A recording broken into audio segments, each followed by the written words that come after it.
Good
morning. Morning, how are you? I'm good. Good.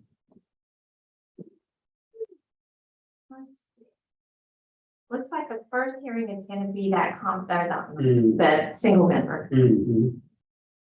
We did call in.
Scott, Good morning.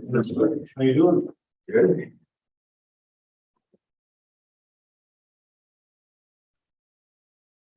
Oh, they didn't move it out. oh, okay.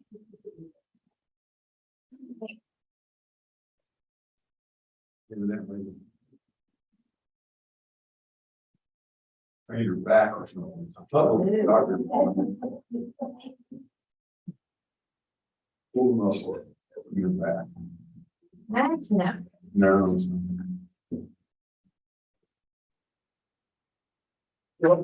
Yes. Welcome board. Yeah, me. Good morning.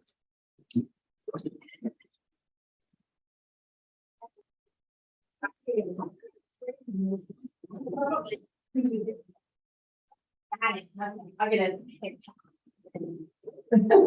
Thank you.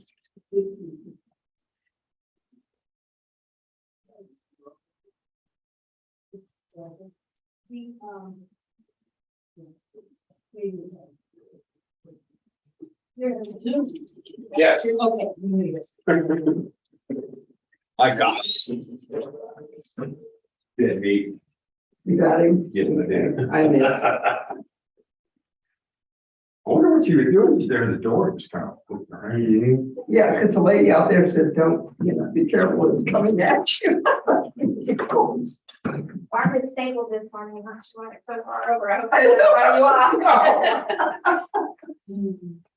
Tell her thank you and thank you.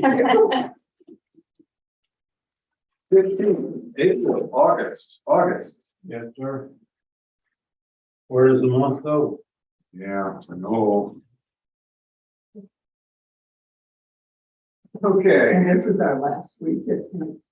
Well, it can't be our last week, I mean, I planned your schedule for the next 4 weeks. You're welcome to come in and sit. I planned mine and it's not sitting here. I already planned my time. I have to tell you, this rain was wonderful. Yeah, I know. Definitely. And what did you guys get? I sat out on the patio and watched Since it rain. Friday. Right at 2 3/4, Yeah, okay. something like that. Yeah, we had about about the same, because I had 6/10 the other day that I dumped out, and my wife said it was 2 1/4 this morning. We had 0.98 last night at 8:30. By 10:30, we were up to 1.98. And then another 0.3 after midnight. It was just right. Most of it's soaking in, so. I'll be mowing like crazy next week. Yeah. And we had some nice thunder too. Lordy, it just sit there, seemed like about 10 last night. Oh, that was the one that came over us. And it just sit there. Yeah, a couple of them burst right over the house. It was, my God, things that I was. Also, I was gonna tell you, don't let the tablets throw you off. We do have a full day. It's just not uploading. Yeah. Trying to figure this out. Oh, And so, oh, it is thick. It's only 30. 30.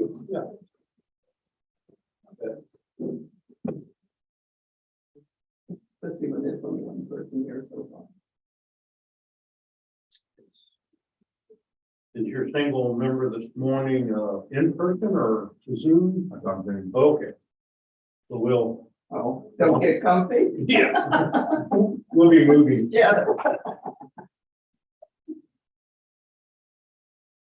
We need a place closer by to go get coffee and rolls and things.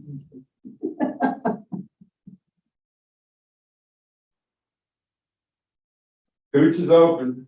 Yeah, that's too It far. is a bit too far though.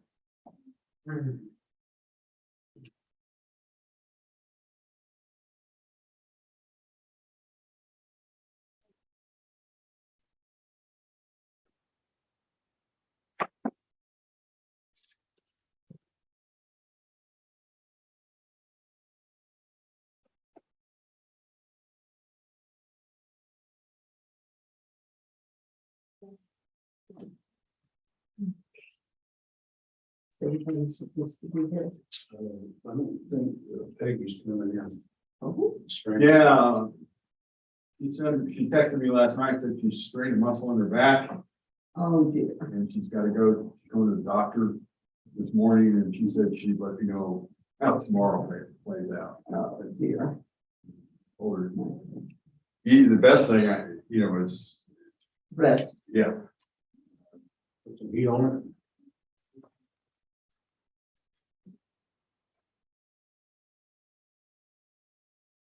Okay.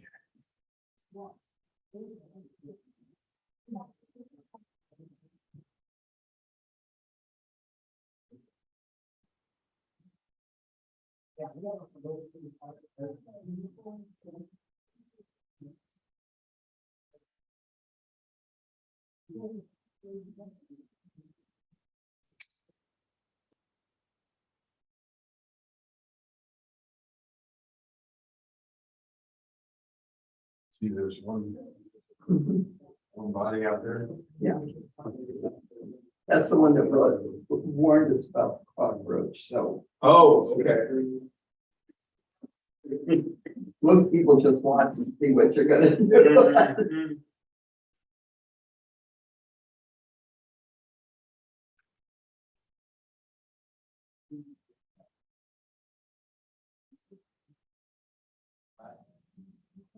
That's kind of funny.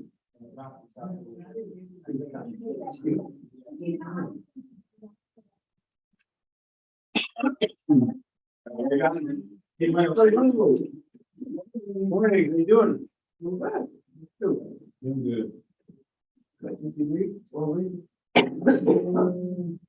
day was kind of. Which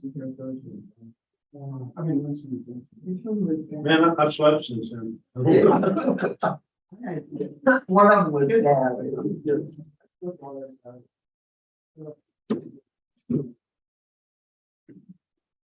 Oh, your company left. Yeah.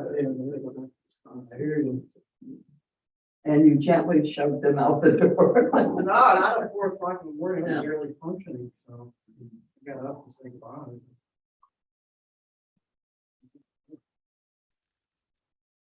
It was fun, like I said, 400 people in the house. Kids were really lucky days.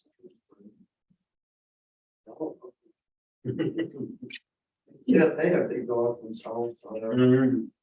just jumping on them.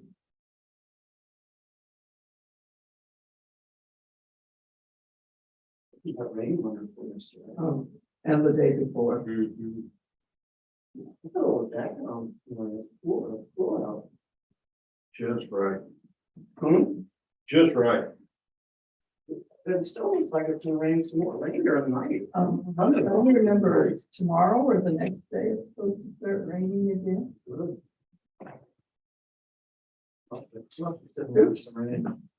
Now they're saying no, not till, now they're saying no, not till Sunday. Yeah.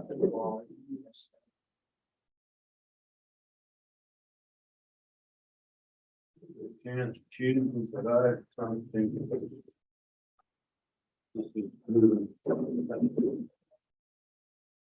Morning, how are you? Hi, I'm good. You recovered from your, Yes, yes. At least our watershed kitchen. all west of San Antonio. Yeah, we had a little couple of thunderstorms. I think it rained. I think it was raining. It ran pretty good. It was. The thunder was beautiful. Yeah, blanket, yeah. I was on the bigger thunderstorms. Oh, yeah, excellent. Yeah, the park. But she doesn't go on. Yeah, this is, I guess, our dog's first encounter Yeah. with rain and thunder. You They know, love it. she went out in the rain and she laid down out there, 4 inch rain. Yeah, they can't wait to get out there and run around the rain. Lay down in the- And get in the mud. She was so dirty when she. Yes. Yes. Amen. Once you give them a bath, you can't let them back out, because then they go roll, you know? I didn't bathe it, I just liked it. Just good. Well, ours love to get in the shower. You leave the shower door open, they're just sitting in there waiting. Many times, I don't have a door on my shower. She sits outside when we get out and she gets in. Well, at least she's polite about it. Yeah, but between, being out, I don't get the same problem. Then she comes in from the balls, I got balls all over the house. She had a ball. It was nice, it was nice. Saturday, I sat out most of the day on the patio and watched it rain. Because it was just cool. Sunday was not yesterday, it rained yesterday, yeah. Sunday was morning. Yeah, Rained all yeah. day yesterday. Yeah, but it was real windy yesterday. And since my patio faces the water, it. All that comes in. Mine's great, it's basically, I don't know what direction it's taking, but it won't be that system. So it's great. Yeah, yeah. And. Mhm. Morning. Good morning. All right, that's checking for the person in the Zoom, which will be the single member panel. The first up will be now. No one, okay, I'll give them a call. I think they took his numbers. Yeah, I'll go ahead and open this up and then, Please. Lightly. yeah. Step out. I guess you find someplace to camp out for a time, hopefully this won't take terribly So you can long. go sit down. Great room. Yeah. Okay, it's Monday, August 15th at 8:24. Peggy will not be in today. He has, Let's say that. well, she strained her back, she said. And so she's got a doctor's appointment. Hopefully that gets her fixed up a little. And if she does show up tomorrow, hopefully her medications won't impair her. We are convening a session of the Aransas County Appraisal Review Board. Do we have a quorum? We have a quorum. Okay, great. We're going to start off with a single member panel session this morning. And then bring the rest of the board back in to hear hearings for the rest of the day. This is our last, hopefully last full week this year. So they say.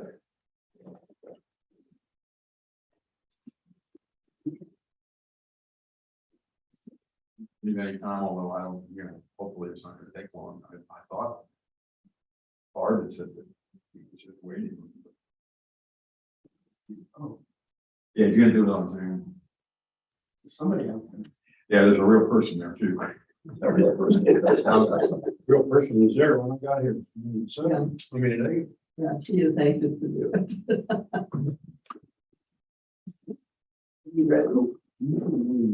Time sheet.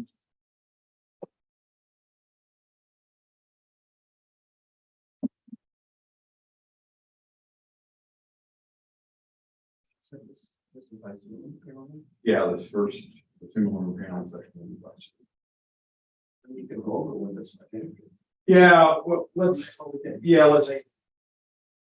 not keep her waiting and then we'll do, because we can work that in pretty quickly, I think.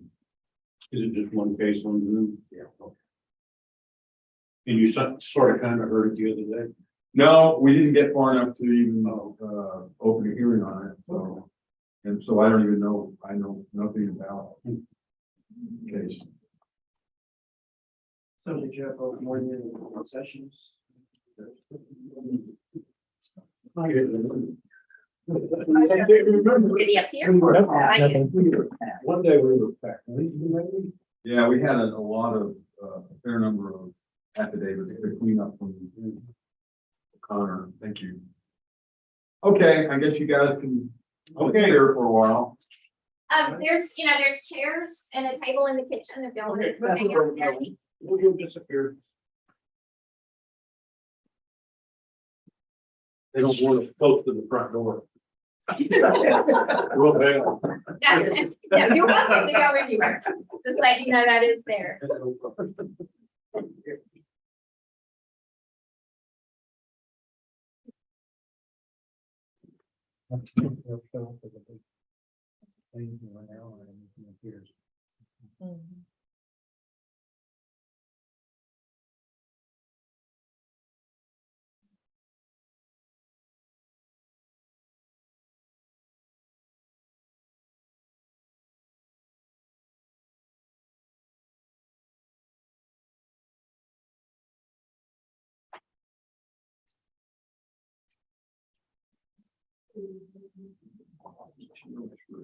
I'll go ahead and run a copy of this when they come back in or whenever y'all do the recommendation. Oh, thank you.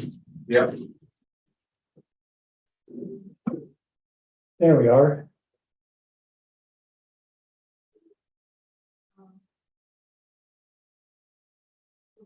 Scott, you gonna do the district representative too? No, I think I had them, I have another. Okay, I can bring Amy. Good morning. Morning, Mr. Grantham. Yes, You're connected with the appraisal review board. great.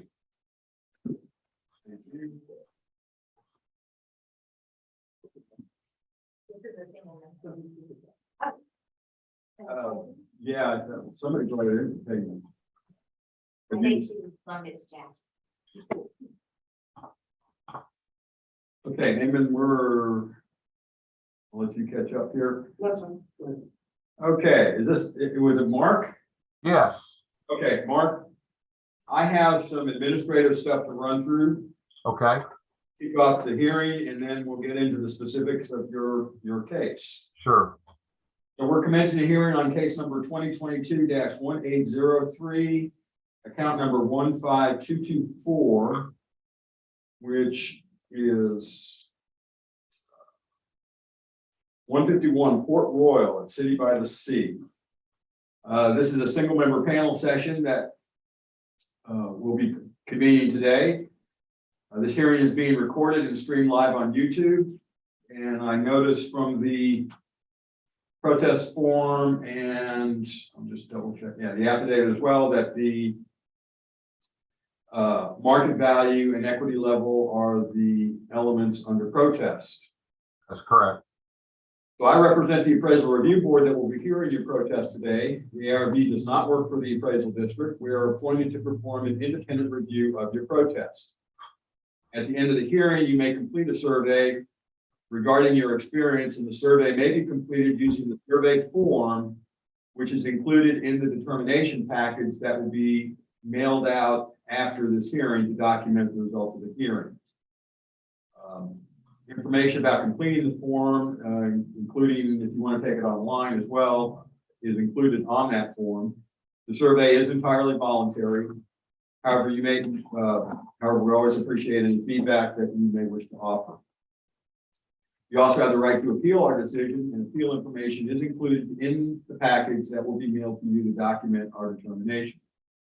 In accordance with tax code section 41.45H, all written material and evidence that has not been provided must be provided at this time. So I'm assuming, I see we have some evidence in the package from you. Have you submitted everything that you need? Yes, I believe so. Okay, thank you. The ARB member who is considering the protest has not communicated with anyone about the protest and is signing an affidavit to that effect. I, Scott Wagner, do solemnly swear that I have not communicated with another person in violation of tax code section 41.66F. And all testimony from all witnesses must be given under oath. I'm assuming, since we have a signed and notarized affidavit from you, that you realize we're going to consider you to be under oath during this hearing. Yes, I, Eamon Burke, do solemnly swear or affirm the testimony I shall present to the appraisal review board of the Aransas County Appraisal District is true and correct. I do. Okay, and just so you know, I'm, okay, I can see our window there. The gentleman at the end of the table is Eamon Burke, who is a representative from the district, and somebody who is off camera is Scott Arrington, who is at the back of the room running the technology. Mark, I need to ask if you hold a license or certificate from the Texas Appraiser Licensing and Certification Board. I do not. Okay, thank you. That makes things easier. In the package of information that you should have received from the district, there was a one-page chart which is called hearing procedure time. Do you have that available, Randy? I don't have it in front of me, no. Okay, that's fine. We'll just step through it. The chart details how we're going to run the hearing today, and is broken into two columns. One is if the property owner, if you go first in presentation, or the other is if the appraisal district presents first. You both have equal amounts of time, irregardless of who goes first, but you get to make the decision and the choice of whether you would like to present first or you would like the appraisal district to present first. I have typically done them going first. I'm sorry? I said I have typically gone first. I've done several thousand of these over the last 14 years, and I typically go first. And that's perfectly fine. So you can kick off at any time. I've got you on a timer, so you have 5 minutes to start with. No problem. Do you want me to proceed? Yes, sir, if you would. Okay, my name is Mark Granum. I'm an attorney and I represent the property owner, Angela Truelove, in this case. Myself and Ms. Truelove have put together some short exhibits regarding her contention regarding the property values. And should I share my screen? That's what I typically do, just so I know that you're looking at the same thing I'm looking at. Should I do it in that format? It's probably, you can if you wish. I mean, I do have I sent you guys the same thing I'm talking about. So I'm assuming that you can see I think it's 4 exhibits, or exhibits at least 1, 2, 3, I believe. Let's see, 2, 3. Yes, it's 4 exhibits attached to the statement of evidence that I submitted. Yeah, and we have that on the screen since there's only 4 pages. It's not a big. Yes, that's what I was thinking. It's not real big. So on exhibit 1, what Ms. Truelove did was she took all of the properties on Port Royal Street, literally all of the properties, and then she filtered it by properties that were the same grade level as her property, which I believe is at 4 SS plus. Okay, so she ended up with a list of all 4 SS plus properties. Her property, and we've got the value per square foot that the district had her property at, which was I think 149.86. Taking all of the other property values on their price per square foot of the improvements only of the properties, we came up with a average square foot cost of $94.28, and then multiplying that $94.28 times her square footage, she came up with her improvement value of $144,253, and then she added back the lot value that the district has of $162, and came up with a total value of $306,253, and that's what. And I'm rounding off the number, the pennies. I'm not going to go into that detail, but $306,253 is her contention of what the value should be, just looking at comps in the neighborhood. She has 2 additional items, one being that she has a driveway that is in severe disrepair that needs to be replaced, and she's estimated the cost of doing that at $10,000.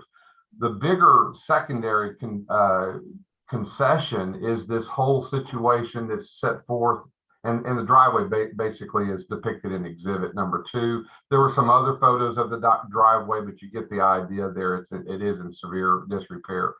The bigger contention really is this, the city of Aransas Pass and the problem with the water line coming into the area. You may, just by looking at the letter from the city of Aransas Pass, they were notified by Rockport Terminals LLC, who is now the owner of the land where the original pipeline that goes and feeds the city of the sea is located. And they actually sent out a letter saying that they're going to dig the pipeline up. And that was June 13th was when that letter went out. And of course, the city has filed a lawsuit to prevent that from happening. And it's under litigation now. There is a temporary restraining order out there, but that's just a restraining order. It's not there's no finality to that lawsuit. The lawsuit's still pending. Obviously, if the Rockport Terminals LLC is successful in that lawsuit, they will end up removing the only source of clean water coming into City of the Sea. And the citizens there, I think there's 500 houses, would be on their own to somehow figure out a way to reinstate their water system. It's a very serious problem. She has to reveal that to any potential buyers if she were to sell the property, which basically would prohibit her from being able to sell the property because nobody's going to want to buy it without being able to be assured that they're going to have water service coming into the property. And we arbitrarily, we estimated that as being a $20,000 issue on the value of her property. So we came up with a total proposed value using those two numbers in addition to the 306,253. We further deducted that $30,000 that came up with 276,253, and that's what she's asserting her property value is at this time. So that's her presentation. I understand that the district has a totally different view of things, but that's her contention that it's 276,253. Okay, perfect timing. Thank you. Nuts, the timing. Yeah, could have done it any better. Okay, Amy, you have 7 minutes. Okay, this is account 15224. It's a single family residential home in City by the Sea. It was purchased by the property owner and then worked on sort of by herself to get it ready to go. She's been working on it. She just homesteaded it last year, over the past year. Last year it was incomplete, so it was $250,000. She came in and showed us pictures of the inside or testified about the inside, that kind of thing. So this year it was 100% complete. So that's where the $389,770 comes from. That is the value of her house is a 4SS plus 2010 is the effective age. City by the Sea. The sales grid is sales of other homes in City by the Sea where there's been really pretty strong sales this year. The median indicated value is $470,466. That's probably a lot closer to what this house would actually sell for. In terms of it, I wouldn't expect it would be surprised, a really big surprise to everyone here if this sold for less than 400, because it's just been done up and stuff. So as far as the market value of the house, I think we're fine. But the argument that's being made by the property owner's agent is basically an equity argument, and there's mathematical merit to it. Could argue. So it was noticed at 390 basically, and the equity value is 367,660. And that is also comparing it to 4SS pluses and making the adjustments that we normally do. I'll commend the property owner for picking really, the only adjustments that are missing on her grid are porches and boat lifts and decks and garages and that kind of thing. But the ages and the classes of all the comps are really, really close, assuming she's looking at effective age and not actual age. If it's not actual age, then there's a lot missing. But anyways, in principle, we're seeing the same thing. It's a matter of degrees. The other thing is the water issue is first. There's a couple of things with that. One, that was not the case on January 1st. On January 1st, Rockport Terminals even remember if they had closed on ownership fully by January 1st. The second thing is, it's not $20,000, it's $0. That will cost, they're not gonna tell everybody who lives in City by the Sea they have to pay to put their own water line. The city of Aransas passed annexed a swath of the county pretty much right there about 3 years ago without asking, got sued, had to refund it, and there's no way the city of Aransas passed something like that. They're not gonna foist something onto these property owners and then get sued and have to refund them in 4 years. The city's gonna take care of it. It's not really a matter of cost or economic obsolescence, it's a matter of risk.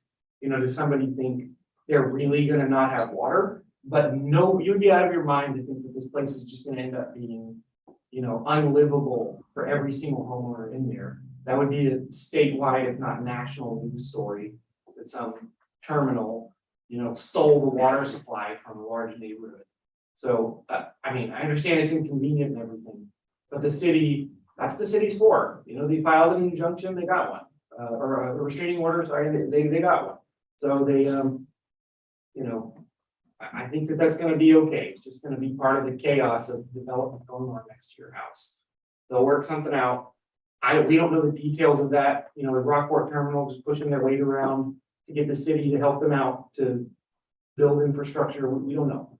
But I'm fully convinced that City by the Sea is not going to be an unlivable habitat next year. The driveway thing, I will just say everybody's got something. And most of these comps, I would bet you they can point to their bulkhead and show you a problem that's a lot worse than a hole in the driveway.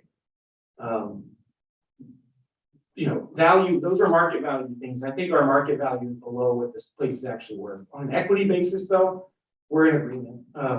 The 306, we're at 367. Like I said, it's a matter of degrees of where that number should be. That's all. That's our evidence.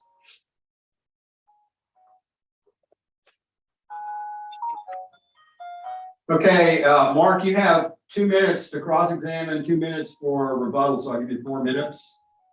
Okay, so my question would be, of the sales that have taken place, are there any sales that have taken place after this June 13th notification by Rockport Terminals LLC concerning the water line? Because obviously that is something that would have to be disclosed to a purchaser, and it would make, you know, it would make sales, should be reflected in sales. So are there any sales that took place after June 13th?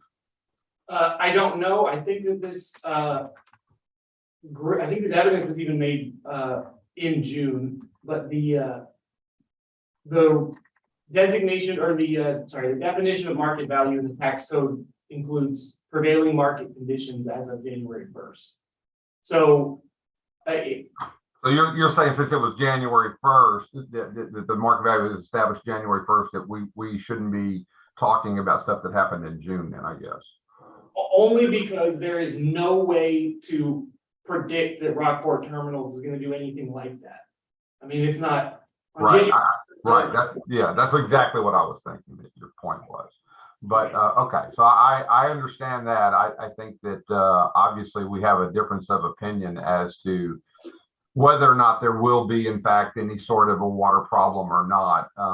I think it's a pretty serious issue. She has to disclose it, so it affects her ability to market the property if that's her, if that's what she's talking about, which is in effect her value. I agree, and I'm not saying there won't be any kind of interruption period, you know. Sure. The thing that's the city of Aransas past has spent years not building their own infrastructure and piggybacking off of some industrial private property. And, you know, it's all good until it's not. And this year is the year they got to get it together. That was not far out of line with the experience of living in the city of Aransas past. But that's just a matter of next year, really. Right. I understand your argument. So, well, that's, you know, our contention is it does matter when we're talking about evaluation hearing today, but I understand your position at least.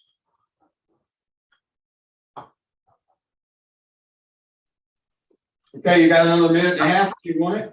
That's all I have. There's no sense in beating a dead horse. Okay, Eamon, you got 2 minutes if you need it. Same, no closing. Okay, and Mark, you got another minute for any closing comments that you'd like to wrap up with? No, I think that, like I say, Ms. Truelove has gone to the extent of looking at all of the properties and putting together the spreadsheet in Exhibit 1, which was, primarily the total value being 306,253, and then the other arguments were the water pipe and the driveway issues, and that's pretty much her argument in a nutshell. Okay.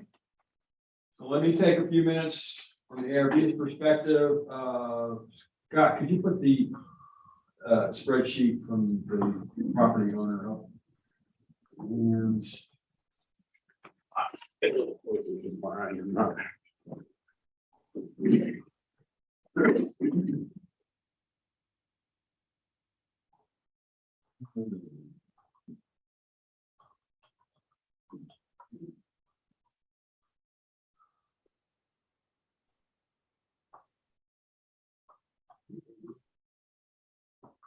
interesting.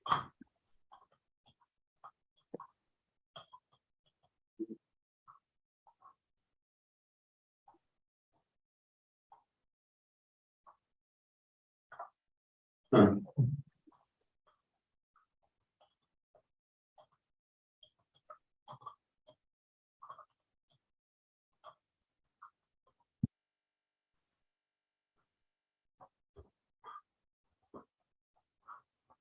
Okay.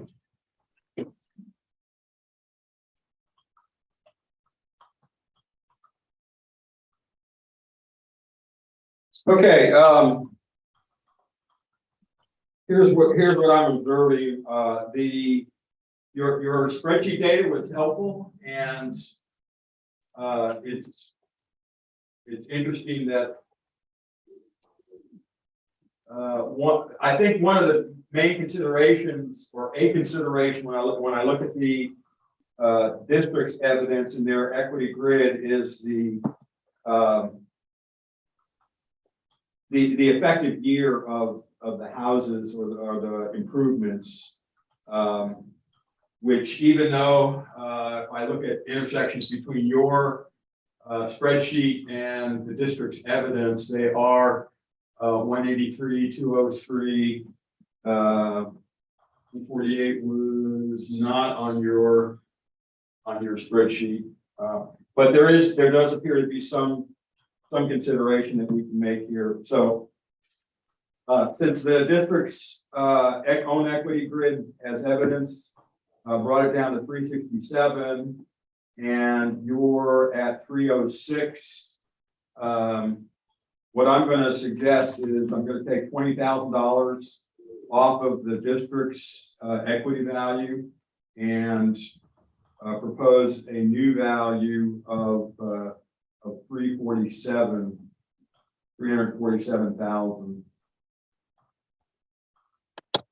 Okay, so that's what I will take forward. I don't know if you've run these in these single member panel sessions before. This is new this year. At least I've never done a single member panel, and I was, I just didn't know really how it would work. Yeah, just as an aside, the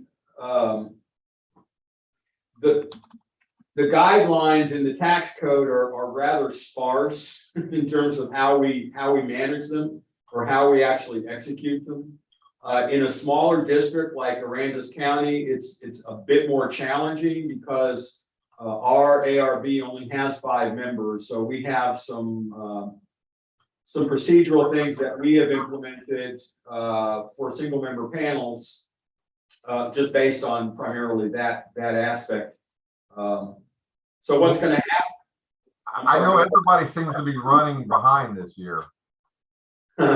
Everybody seems to be running behind this year, so I would think that single member panels would assist the various districts in trying to get their caseload taken care of.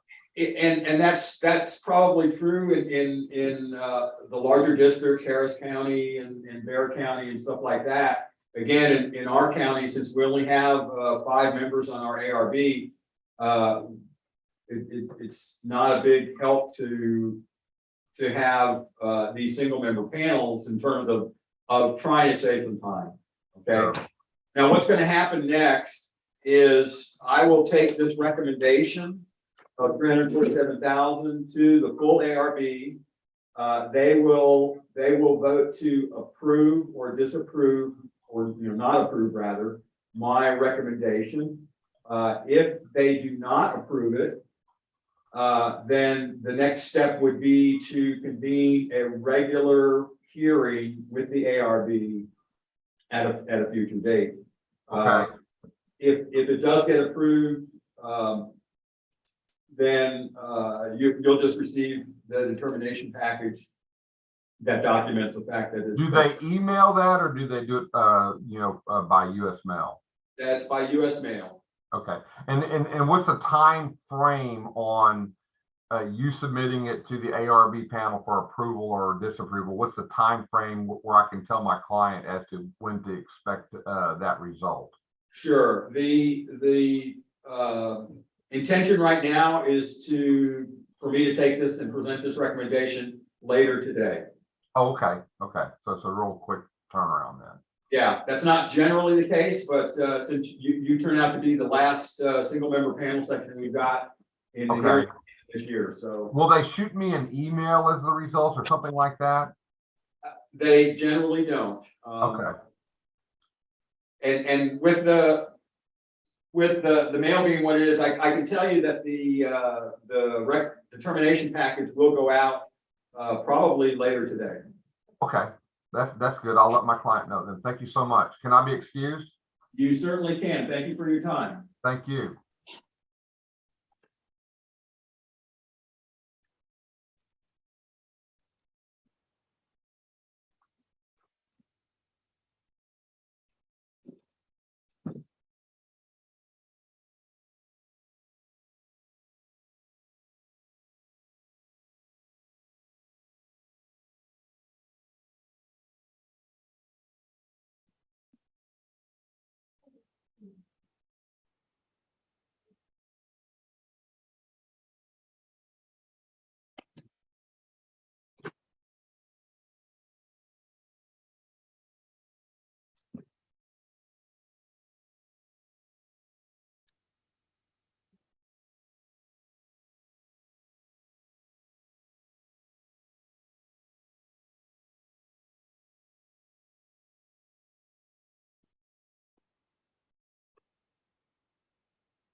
Think we're off of Zoom. Are you gonna do the recommendation right away? Okay. Let's not wait, have her raise it. Sure. And it will be the suitcase. In person. You do the first one at 8:30? Take a quick break. There you go.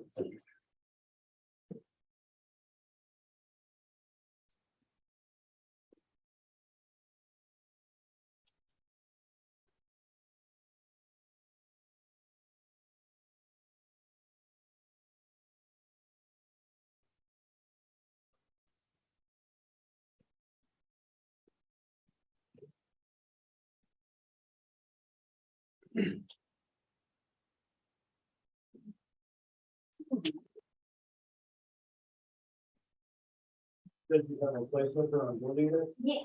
It wasn't where the big fire was it?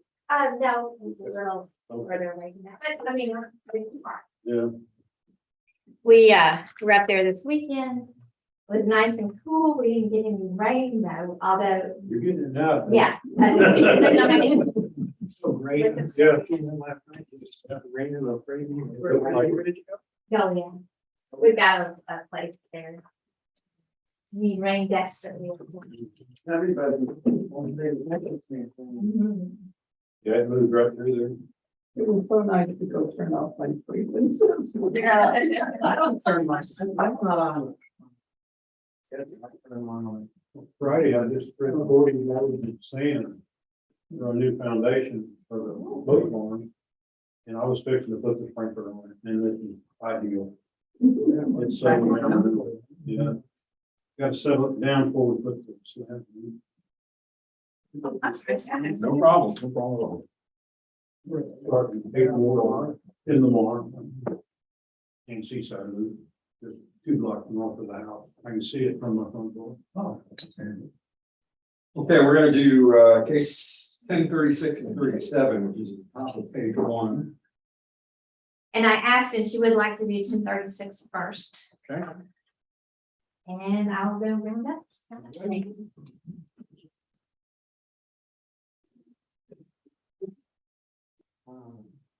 Oh. 67396.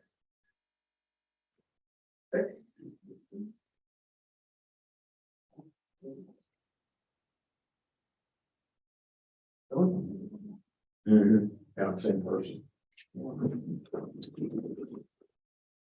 And shall I begin this? I think we're ready, yeah.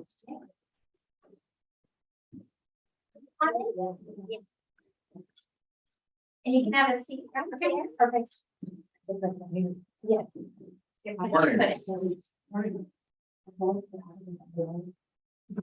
This is Kathy Kane.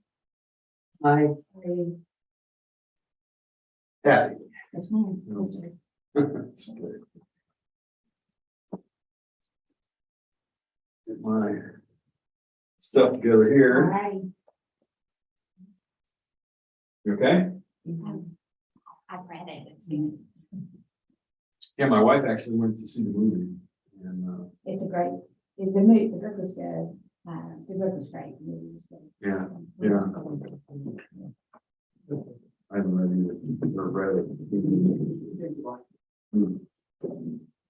Okay, Kathy, I have some administrative stuff to run through Okay. before we take off your hearings. We're commencing 2 hearings. I'll announce each one as we go into them, but we'll swear in for both at the same time. This hearing is being recorded and streamed live on YouTube. And we'll verify under protest. Okay. Okay. So, market value and equity level under protest.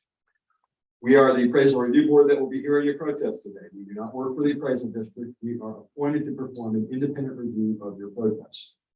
At the end of the hearing, you may complete a survey regarding your experience, and the survey may be completed using the survey form, which is there on the left side underneath the hearing procedure times. You can take it online if you'd like. Information about how to do that is at the top of the form.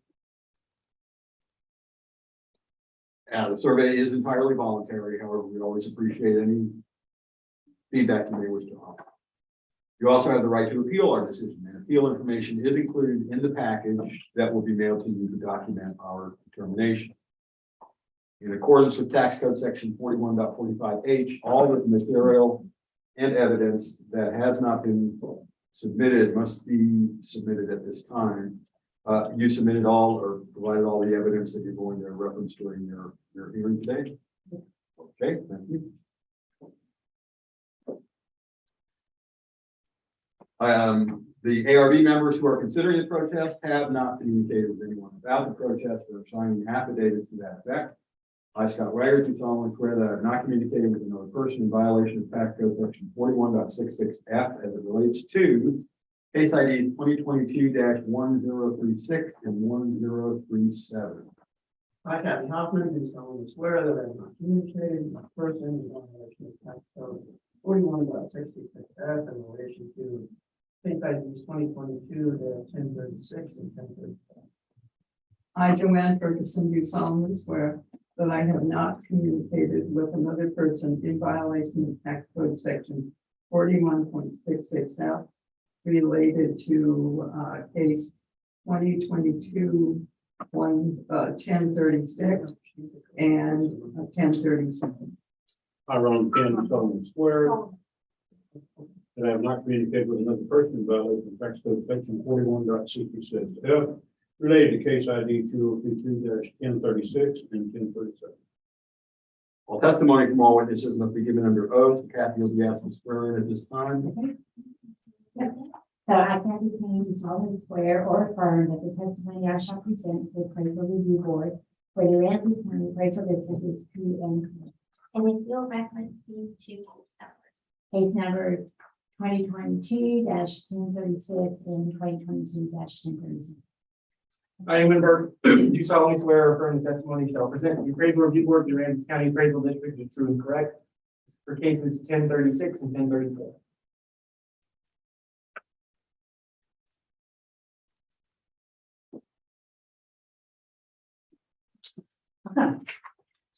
Kathy, I need to ask if you hold a license or certificate from the Texas Appraiser Licensing and Certification. Okay. Chart on the left hand is the hearing procedure times, how we're going to run the hearing today. Takes one of two forms. Either you can present first or the appraisal district can present first. You both have equal amounts of time, regardless of who presents first. You get to make the choice of whether you would like to go first or you would like the appraisal district to present first. I like the appraisal district. Yeah, give me a second. I need to open this hearing. Door. Yes, no problem. We're commencing the hearing on case ID 2022-1036, account number 67396, which is 109 Boardwalk. So, 109 Boardwalk. Last year, this property was certified at 455,000 even. Judging by that number, being super round and guessing the ARB value. This year it was noticed at 561,760. There is a homestead on this property, so the assessed value says 500,000, 500. There's a cap loss because the ARB value last year, the homestead cap loss doesn't calculate off the ARB, the certified value.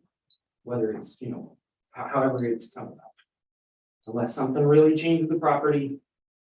You can see an aerial picture there. It is a house in Boardwalk. This is a little neighborhood. If you're not familiar with it, it's got two cul-de-sacs in it. It's on Fulton Beach Road. The airport is right here. The Aransas Bay is right there. They have a pier that belongs to the community and the pool. There's a gate. Yeah. There you go. And so it's just a little tiny neighborhood, bunch of homes there. Very cute. All right, so the sales grid. So the sales grid include the first two sales are actually from, one's from December 3rd of 2021. So not even a month before the date of appraisal. And it indicates a value for the subject when adjusted for differences at 543,570. And if you notice, the market value, not the assessed value, is 561. So even on that one sale, it says we're probably a little bit high on this house. That is a trend that it continues. The median value for all these properties ends up being 535,786. Those sales, there's actually two in Boardwalk, and then there's Primrose and Sale House.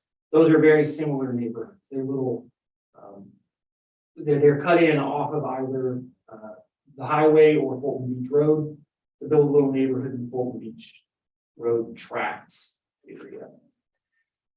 Further than that, in the equity grid, we're comping this to other homes that are again going to either be in Boardwalk or in a very similar neighborhood that's situated and developed similarly. The median indicated value for that is 512,688, which is $50,000 below the notice value. Neither of those is below the assessed value, but that's immaterial. It still indicates that it should be reduced to 512,688, nothing more than that. So that's how the equity grid works out. That is it. Okay. Kathy, you have 7 minutes. Okay. Question. So I didn't get your name. Oh, my name is Amy. All right, so I with a lot of work and help from family and friends. I understand yours, so I really Yeah, I can just go straight into my analysis, is that okay? Okay, right, so, looks like you may have lost some of it, anyway, this is, so the initial price value is, and then suggested was a 562, which is a 23% increase from what I had in 21. And then I looked at the comp sales analysis and the 513 as well. So 513 is what Ray offered me on the phone. I think that's so high. If they're the next slide, I can tell you why I feel that way. I'm sorry, what did they all do? 512, 688. Okay. So, in the comp sales analysis, I would suggest that the fourth and fifth properties are not comparable to my home. Sal House is primarily investment properties. They allow short-term rentals, which increases the market value of those homes because that buyer then has the opportunity to rent it out and, pay for their mortgage or their cost of their home through those short-term rentals. I do agree Harris Roost is similar enough and comparable to us. They are also primary residents and neither HOA allow short-term rentals.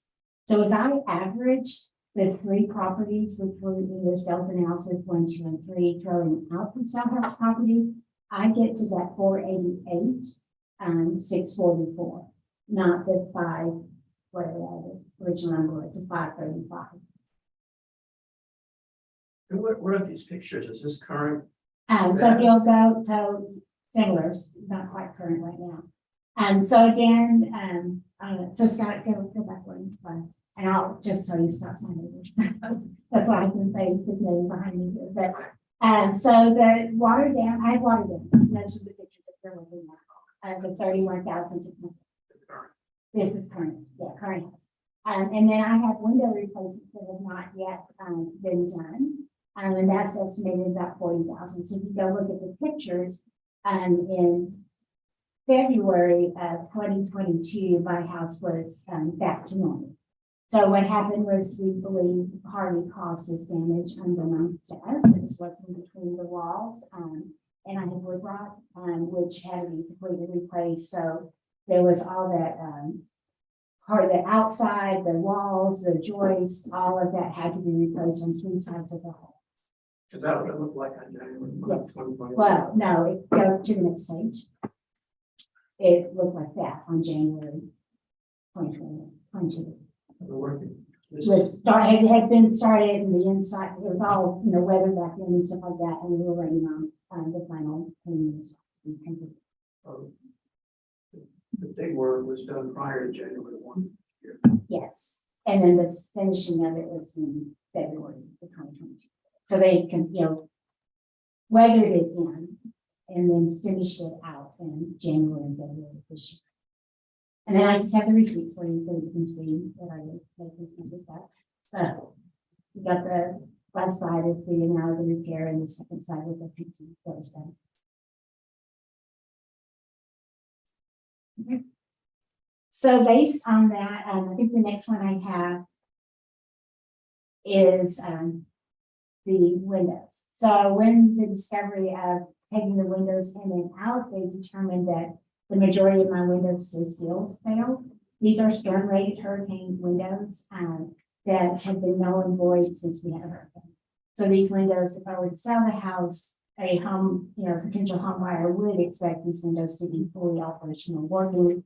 I delayed repairing these because of the cost and the ability to get windows at that time. So it's on my to-do to get done, but probably won't be done until the cost of labor goes down and the cost of windows stops growing. So the estimate that I received from used to be builder source was about $20,000 for the windows. And the best estimate we can get on installation will be around so about the cost of the materials and stuff, the same cost of the labor, maybe a little bit more. The total is 40,000. That's my estimate. If you go to the last slide. So I don't know if I have my numbers pulled out, but so we started off with the 561, 750. The offer that was prepared for me by Ray was 513, and I proposed based off of the sales equity that we come down and then bring it down another additional 70,000 to 417. Anything else? Not on that. And, what else? Yeah, we're really, before the incident,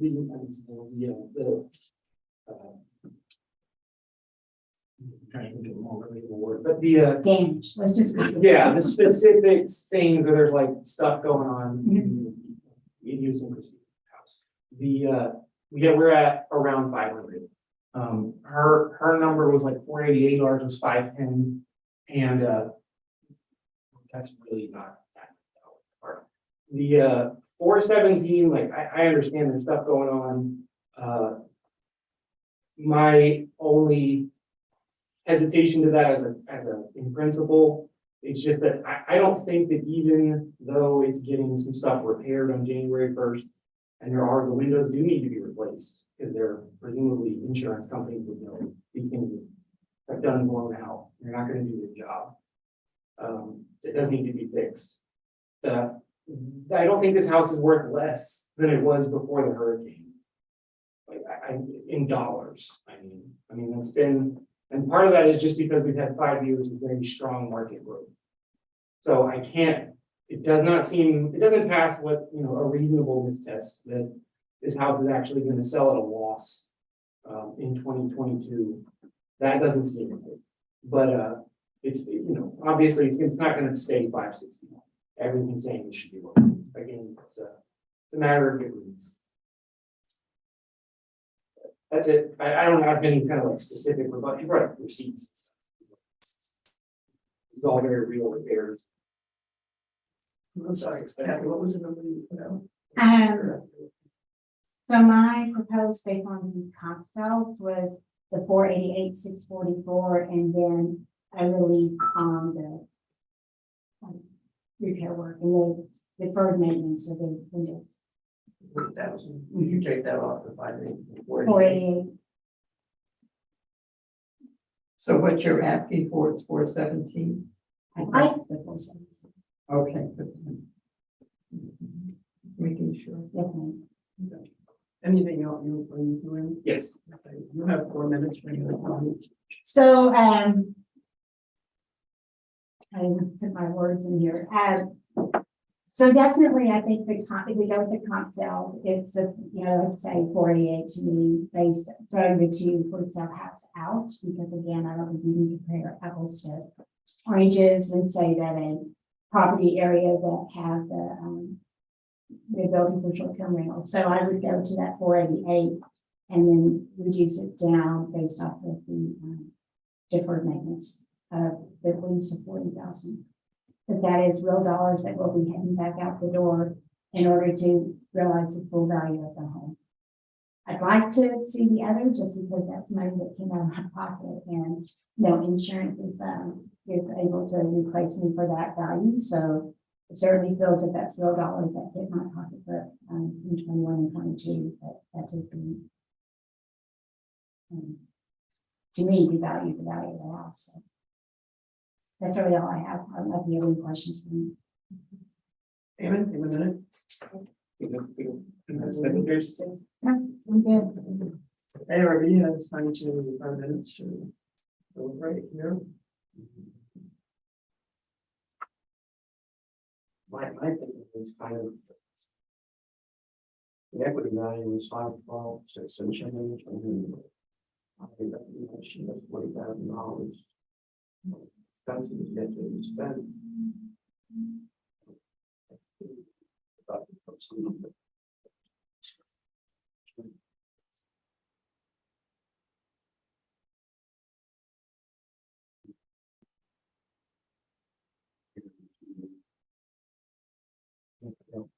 Well, I think one thing to consider is that we usually don't know if places are rentable or not. That's never really been in our calculations. Oh, I will. It's not my turn, but I was Okay. quibbling about whether I was going to say anything about that. This neighborhood specifically has deed restrictions against short-term rentals. And like, for example, my house does not. So if I was to sell my house, 90% chance that it's going to be short-term rental, or a second home for someone who needs a short-term rental also. So I'm gonna get that money when I sell it. It's gonna sell for more as a result. This neighborhood, you can't do that. So that sort of economic influence of everyone's home value going up because of short-term rentals does not affect every neighborhood. This is one of those things. So the point's well taken. In sale house, what you would do sometimes is maybe add an adjustment up to places that are short-term rentals.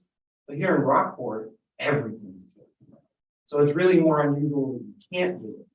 But figuring out how much that takes off is difficult. The best thing to do is just compare inside boardwalk. That's the best thing to do. How many windows are in the hall?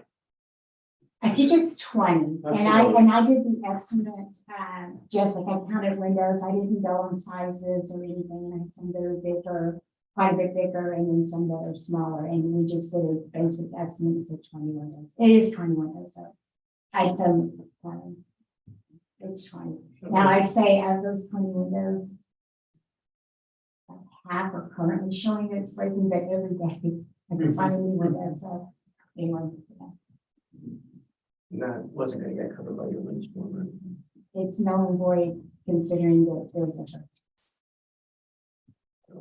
Yeah, when your windstorm people say it's been 5 years, your to the insurance company said no, the window people say we had a hurricane, no one could cover things based on natural disasters. Your hurricane windows. Yeah. Useful. So basically, they're telling you that the windows are only good for one hurricane. There you go. There you Your go. void warranty, just like your roof. Yeah. Your roof warranty is voided after 130 miles an hour. Yes. Yeah, it's a little disappointing. But they're not They cheap mentioned windows. that, did they? Yeah, they're not cheap windows. No, no. A regular window versus. I believe your void out is certainly not. I'm afraid it's not enough. But I I think don't you can know. do better on your window pricing. You can Yeah. take it, yes. Okay. I just went to one. Yeah, when it's time to do it, I will be shopping replacement people and, windows.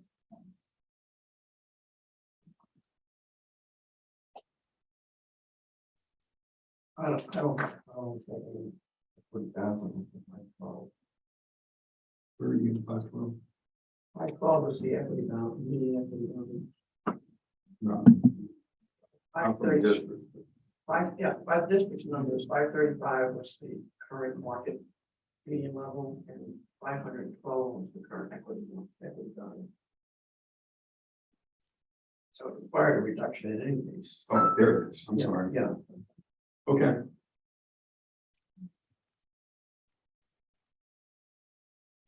Ron, you got any comments? And It comes out to, it's about where I'm at. comes out to. What does it come out to? 472, 685, so 600. Yeah. 472. You think okay with that? Okay, I'll make a motion on the case ID 2022-1036. Account 67396, which is the Lime Boardwalk, Avenue Rockport, and addressing market next. Based on the presented by the property owner, presented by the district. It's the opinion of the appraisal review board that currently on the value of $516,760. It reduced to 472,600. I'll second. All in favor? Aye. Anybody opposed? Okay, that closes that hearing. We'll open a hearing on case ID 2022-1037, which is account number 8821250, which looks like it is. Yeah, So in this one, in 21250 in ours, in my tablet. Oh, no, it's just vacant. In my tablet it says taxpayer evidence, that's actually our evidence. Of course, like, yeah. Do you have any paper evidence for this one? I didn't get your packet until I asked for it on Friday, so I just have my notes of what I. That's okay, I'm just Okay. making sure you didn't have like something, a chart or something. No, I Okay. would have, I probably could have given you a piece of paper back. I'll listen to it. So who's going first on this one? Oh, okay, and this is actually a different address, 107. Right. Just plan. Yes, And just, It's the side yard. sorry, Right, this is the side yard. no, it's right, it's half a lot. Right, Right, but it's contiguous with your lot. She doesn't want to talk about property. Yes, There's not a buildable lot. it's a non, you can go. All right, so this is You appointed him. Did you open the page? I did. All right, well, we'll go to the picto real quick, because, find out exactly what this is. This is the house that we just did, and you can see the paint missing there. And then that is the lot. Yes.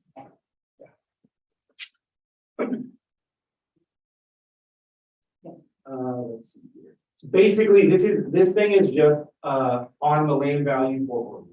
So it's there is a note saying that the effective size was checked because it is contiguous with this homestead property.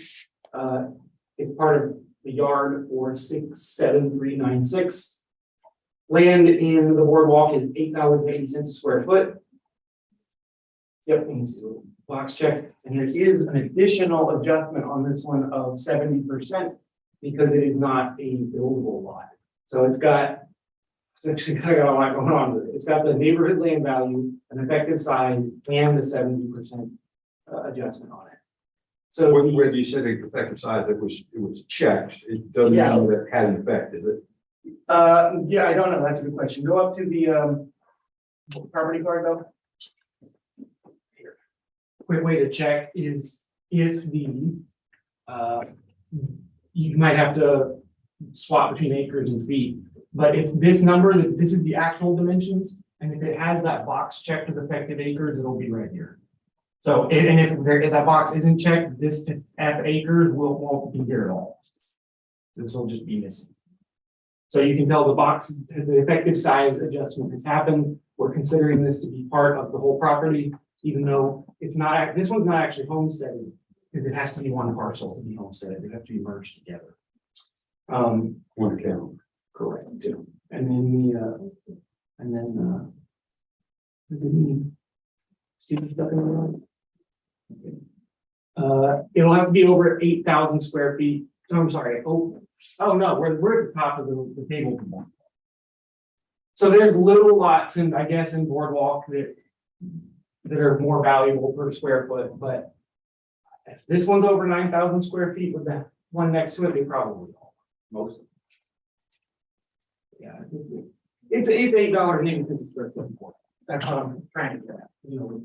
Not that complicated. Boardwalk $8.80 a foot. This one has an adjustment because it's not built. Yep. The land grid. Okay, so we're comping this to Old Cottage Beach Drive, looks like all in Old Cottage Beach. The only other way to get the land value in here is the way we actually do get the land value in here, which is to abstract it out of sales.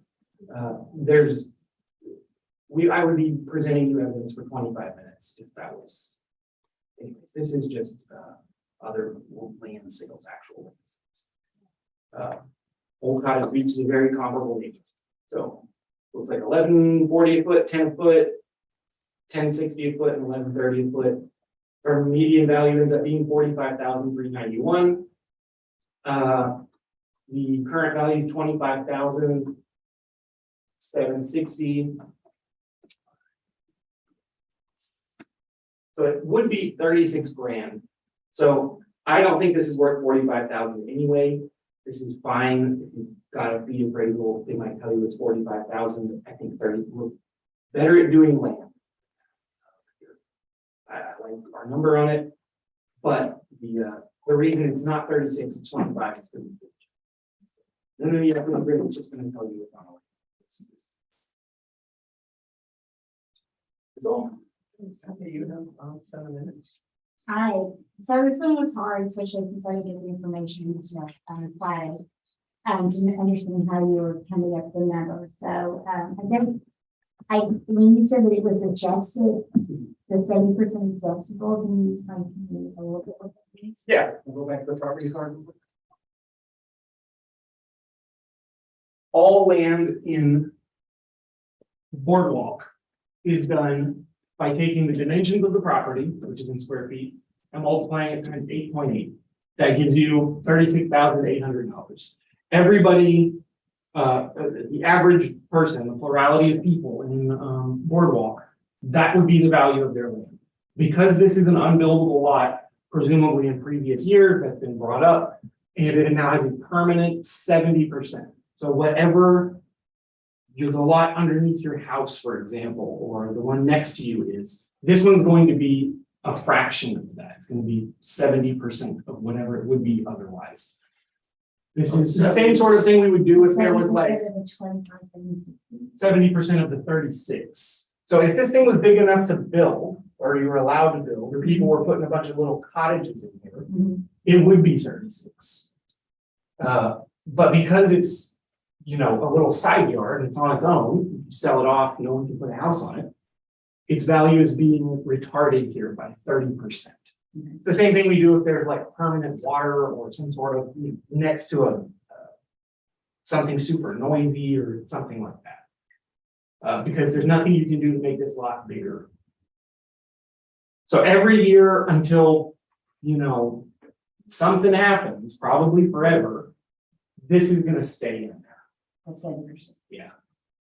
The only other way to get land value other than just to multiply the size by the unit price is actually in most places, they don't have vacant land sales. Everything that sells has a house on it, even if they knock it over. So they just pick a number and go 20% of every sale is attributed to the land. And that's actually really normal. And so they don't have land tables at all. It's just like, you bought a house in Boardwalk for 500, it's 500, 20% of that, 100 grand is land, that's where the 100 grand is from. It's just, you know, purely abstract. So yeah, that's where it is. That adjustment is gonna be, you're never gonna see this on your value. That's like way, you know, on your notice. Most property owners don't wanna see that kind of stuff. But yeah, that's where it is. Yeah, no question. All right. So you ready for me to do mine? Okay, all right. So, because it's an unbuildable lot, and I guess you're assuming that you're attaching it to the, my one, but there's nothing I can do to that lot. It was just, you know, open space land. So I looked to see how else I could value that and come up with a better price. It's not worth $25,000. I mean, it's grass and trees and that's it. There's no, to me, there's not a $25,000 value on it. So I looked at the boardwalk plan, and then I also looked at some open land in Lamar. And there's a property in Lamar that's 1215 West Main Street. It's 5.6 million square feet. Its total value is $15,000. So if I look at that, and this is undeveloped land, it is waterfront, which mine is not, but 5.6 square feet, 5.6 million square feet at a price value of $15,000. So there's no way that you would say that my 4,000 square feet of land is worth more than 5,660,000 square feet of land. The math to me just does not. Do we know which parcel that is? I have two questions. So I've got some. Yeah, the one that's 5 million. Okay, property ID 2577. It's 1215 Road Main Street. And I also did just to compare. that is. Do you want me to do your research or you want me to speak? You're the one. No, you can talk. I thought you were trying to. Okay, so the other one I did is I just looked at everything boardwalk because we are an HOA. We have open space and I considered my lot as kind of open space to the neighborhood. So I looked at our boardwalk club value and we have 2 three open areas, the two open residential areas for 66,000 square feet of land valued at $1,840. So again, my 4,000 square feet to me should be a lot less than the 25. Not So- 20, Sure, yeah, what is it? So the 673. 673.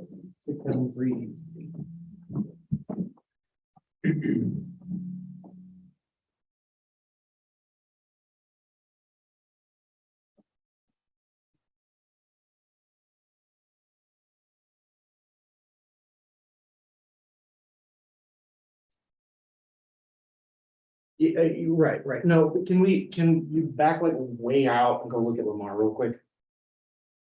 Cause this doesn't even map. Correctly.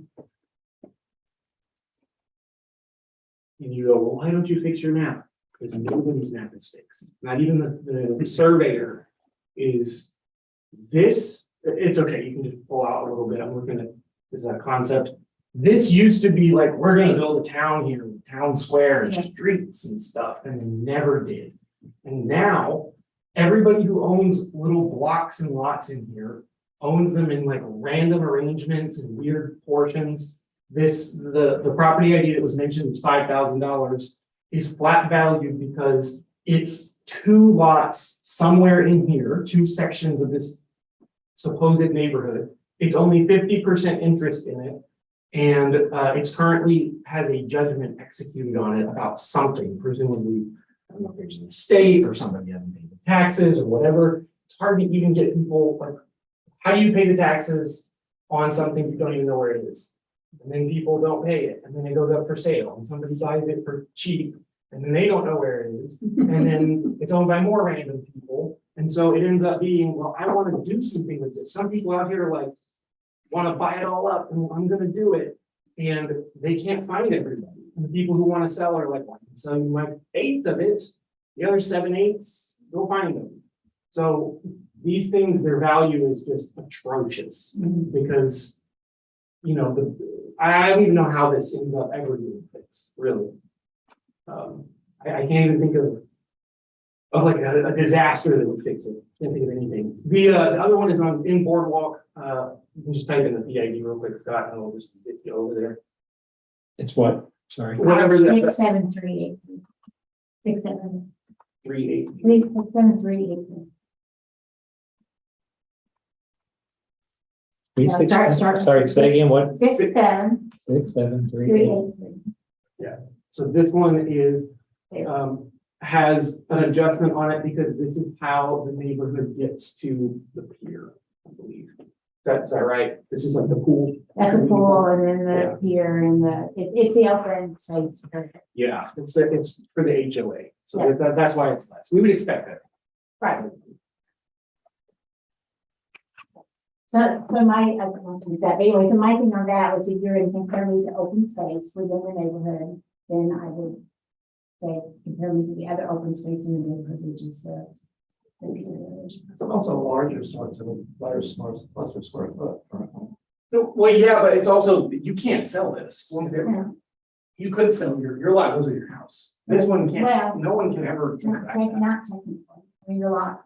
I mean, I could hold on. That's, to it. yeah, that's true. So you can't really say that that lot is It doesn't attached legally to one or not. No, it's, well, then in that case, you know, it's not legally attached to your house. What I'm saying is you could sell it and it's going to happen. You're never gonna, that's why it hasn't adjusted, because you're never gonna sell that lot by itself. And you're gonna sell your house, one day, that little lot next to it is going with it. Like, they're not gonna tell you, yeah, I want this house, but I want the lot line to be at my wall and for you to stay owning this tiny lot next to me. This thing can't transact. It belongs to, it's like a public shared property. Everybody cool? Yep. What's the adjustment on the HOA one? What is it? If I, in the what's the adjustment? So it's 66,800. And it's 1840. No. I'm asking what the Oh, presumably we're dealing with that the same way we deal with that little side lot, just put it on the boardwalk land table and stick an adjustment on it. Oh, this thing got like no value. It's like okay. Yeah, it's $2,000. You can't sell it. It's just nothing. So does the HOA, all of y'all pay the taxes on that? Oh, that's why. Because Well, we if can, we put a full value, a market value on this as if you sold it, right? Let's say that this was $60,000. Pools and people on the sidewalk and water frontage and stuff. When you buy this house, you're buying this as well, Yeah. right? So you pay 500 for this house. When you go to pay taxes on it, you're gonna be at market value, which is 500,000, right? If you then get a bill for your cut of this 60,000, you're being taxed twice for the same thing. So the only way to do it is to either take the value of this out of everything somehow, or put this at zero. It's a golf course. It's the same thing. You know, you don't want to get a bill for a golf course when the value of the golf course is baked into the sale price of your house. So, well, yeah, that's why that was nothing. I thought I had so confused on that. It's weird. Yeah. HOA. Yeah, but the only thing I add is, $25,000 for that. Have go under the law. I mean, to even with the HOA rules of what can be built and not built in the area, it's, there's setbacks and stuff like that. You couldn't even put a garage in it. But you bought it. I did buy it because I didn't want somebody to put a house Exactly. next to me. But they can't put a house next to you, right? No. Because I bought that half of that lot. So that way can. Oh, it was a full lot and you just bought half. Yeah. Who moved the other down? The 105. The other side? Think of donut, we could put it back. It's a half lot now. You can't build on either of them. No, Okay. Bigger lot. Okay, That's ARB time. have you considered adding it to your property and? Yeah, why wouldn't you request the word? Yeah, exactly. Why, why? what's your motivation behind keeping it separate? Separate. And recognize that in large part, the split is an accounting thing with the appraisal district. Okay, two pieces of property adjacent to each other, owned by the same person. They have them in separate accounts, but why keep it that way? Plus, I will also mention, if you didn't recognize, by merging the accounts, you would gain a value of homestead exemption across both accounts, both properties. You already have a homestead exemption on the address with the house on it. Right. So I came to the first district. And its recommendation was not put together. I don't know why they would say I- that, but at this point in time, unless somebody could come to me with a good rationale not to, Yeah, when you turn 65 and it's free. Yeah, and that's the other thing. Right, you probably have a long ways to go before you get 65, but at the same time, Yeah. you'll also gain a benefit of the over 65. Yeah, when I bought it, I asked about putting it together and I was told not to put it together. When did you buy it? Before Harvey, No, it was after you bought it after. Give me the account number, I would, 20. I don't want okay, okay. to. I'll just say, yeah, you should merge them. And to do that, all we do. Yeah, as an administrator, I mean, Ray may have a better remember why I didn't, but I asked and I was told to keep. Yeah, I just have to make sure that the lot is, Yeah, the doesn't have same anything, in the same name, doesn't have anything encumbering it, There is, like, no property owned. No. okay, is it paid off? Absolutely. Okay, yeah, as long as all that is. Okay, well then, But I was, well, be that as it may, I think everybody's recommendation is that you merge it, unless somebody came back and said why it's not a good deal, and every indication is that it's it's just advantageous. There's only advantages to doing that. As he said, it would be included in the hosting exemption. Right, Right. right. I mean, if business I purchased it, it was always a separate law. Yeah, and they also, We just talked about that. since you have had it for several years, it's possible to apply, to go back in time, 2 years to apply those changes. But, then, I don't know, it's up to like. Yeah, I can't they, guarantee you. I just know because I've done, I did the exact same thing you did. Okay, I had a piece of property forever, it was next to me and I unfortunately am over 65, so I was noticing my taxes still creep up and I said, why is that? Well, it was that piece of property next to me that, belonged together and life was good. I think we're on ARB time now. I believe is that it should say we're in City change. Everything's well explained. Okay. Case item 2022-1037. Oh, yeah, like tab 8821-250, 174 Wall Avenue, Lockport. Addressing the equity values. Review board, the currently known value is $25,760. Second. All in favor? Anybody opposed? Okay, Kathy, you will receive a determination package on both of these in the mail. In the mail or email? It will be in the mail. Okay, because email is not working. Okay, yeah, and it should, yeah, the account address is the same on both of them, so it's gonna go to 109 Boardwalk. You know how long? It will go out either late today or tomorrow for sure. It's so easy. Yes. All righty, And there's a survey form Yeah. next to you. Did you get one? I did. I took my I folder. appreciate it. You can go back. Okay, thank y'all. Okay. Thank you. My good, y'all do the ones for me. Well, they always have stuff for us and they can keep it hidden. It's a prize. All righty, thank y'all for your time. Every day. You talk to them, they'll give you a merge request. Really? Yeah, yeah. That's pretty light. Yeah, Barbara for one, she'll do one for you.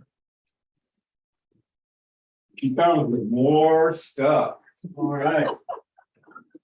I haven't had today, but my friends at Oklahoma. This will be on the 8:30 docket. Is it, you move the bottom 8:30? Doctor. Yes, after this, we're going to 10. Cool. Case number is 1684. Count number 8810446. Page 2, isn't Yeah. What did you say? it? Page 2.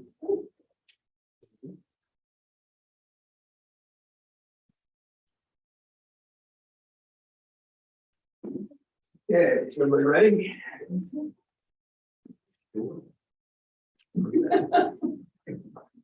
We're commencing a hearing on case ID 2022-1684, account number 8810446.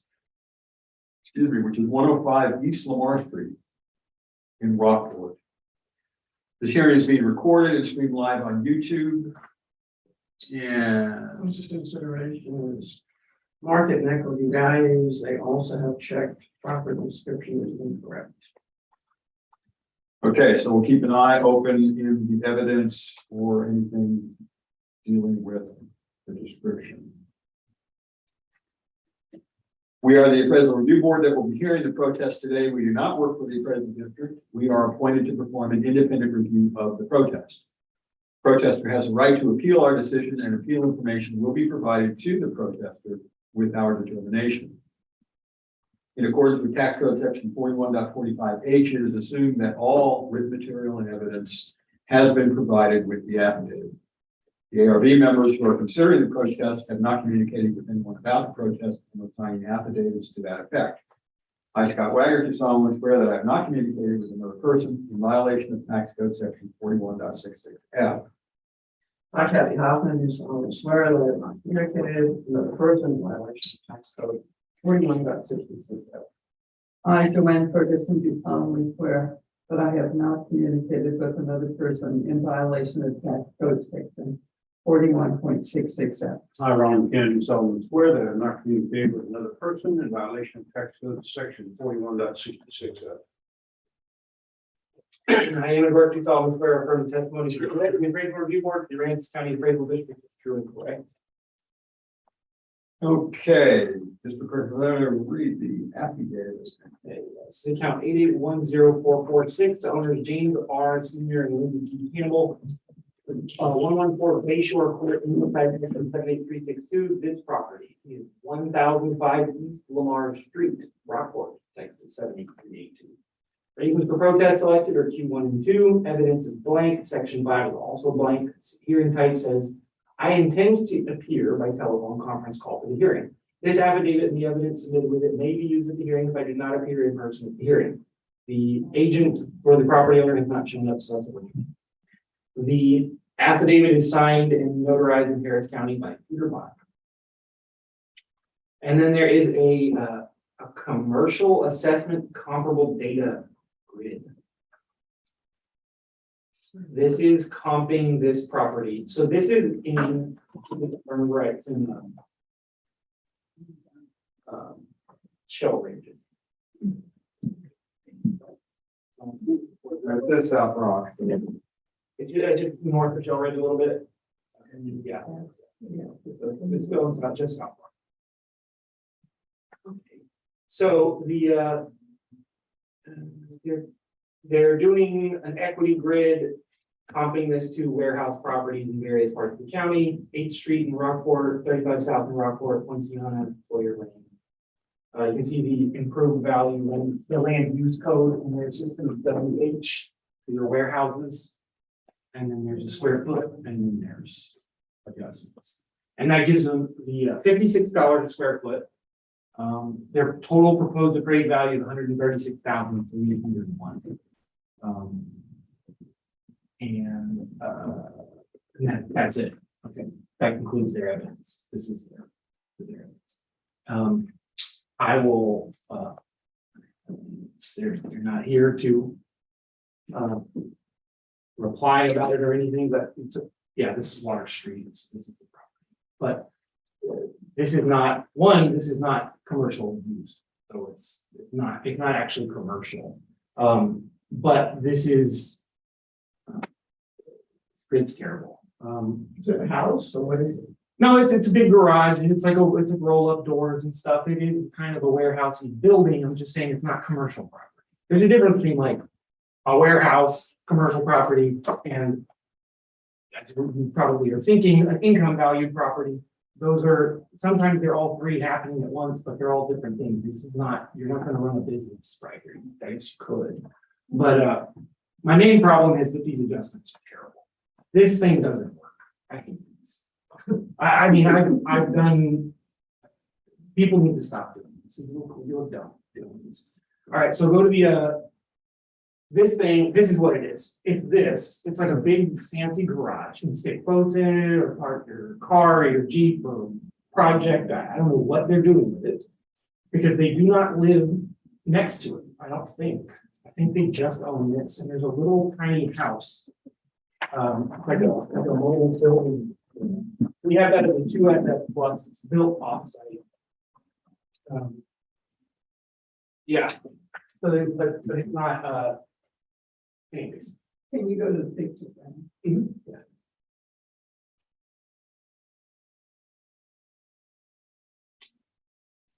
Okay. How do you get into it? Dirt drive.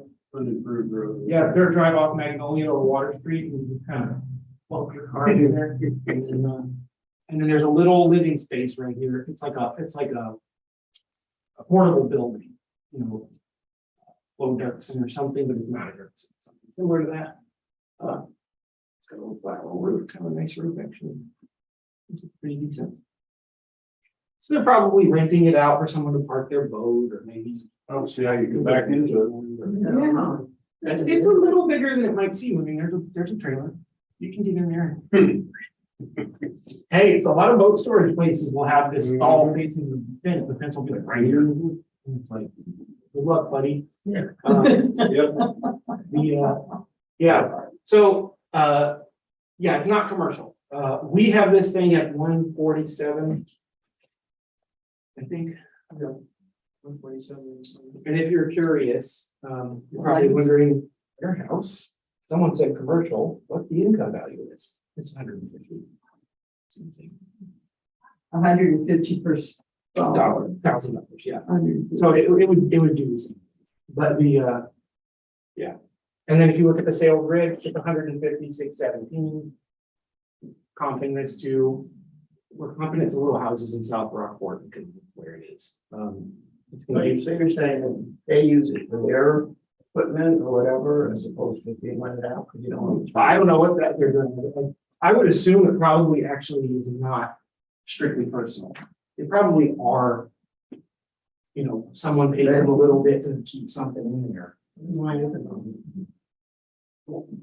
Because I don't know. I mean, it could be, the main thing is really soon, the land value is gonna crush the improvement value.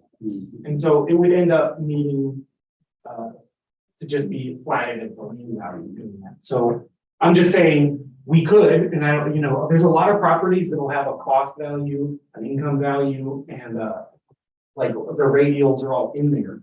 And we have to pick which one we're using.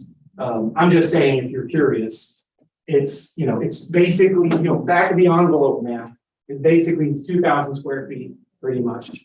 There's some building area here. If you just look at the warehouse, and it's $6 a foot a year, so that's 12 grand a year.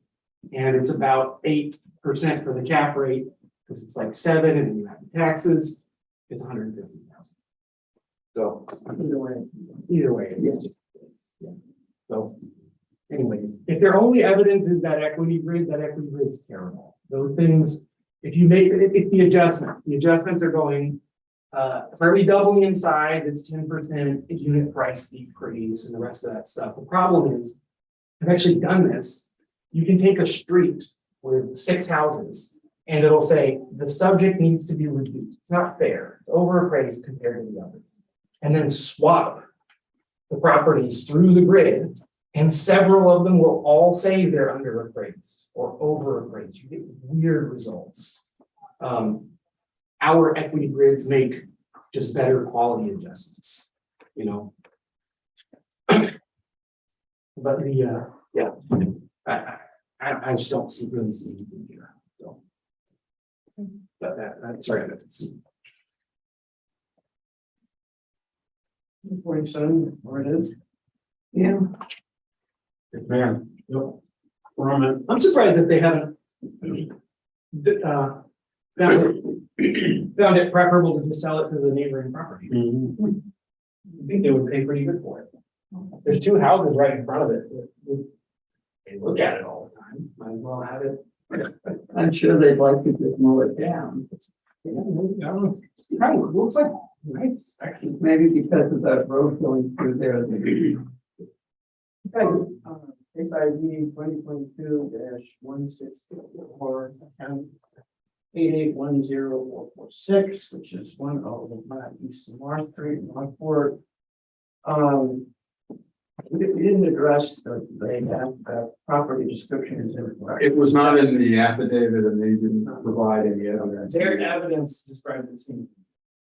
We don't need to address that, so we'll just address the warrant and equity values. Opinion of the appraisal review board that based on information from the district and a lack of information from the property owner that the current limited value of 147,000. I'll second. All in favor? Aye. Anybody opposed? Okay, that closes that hearing.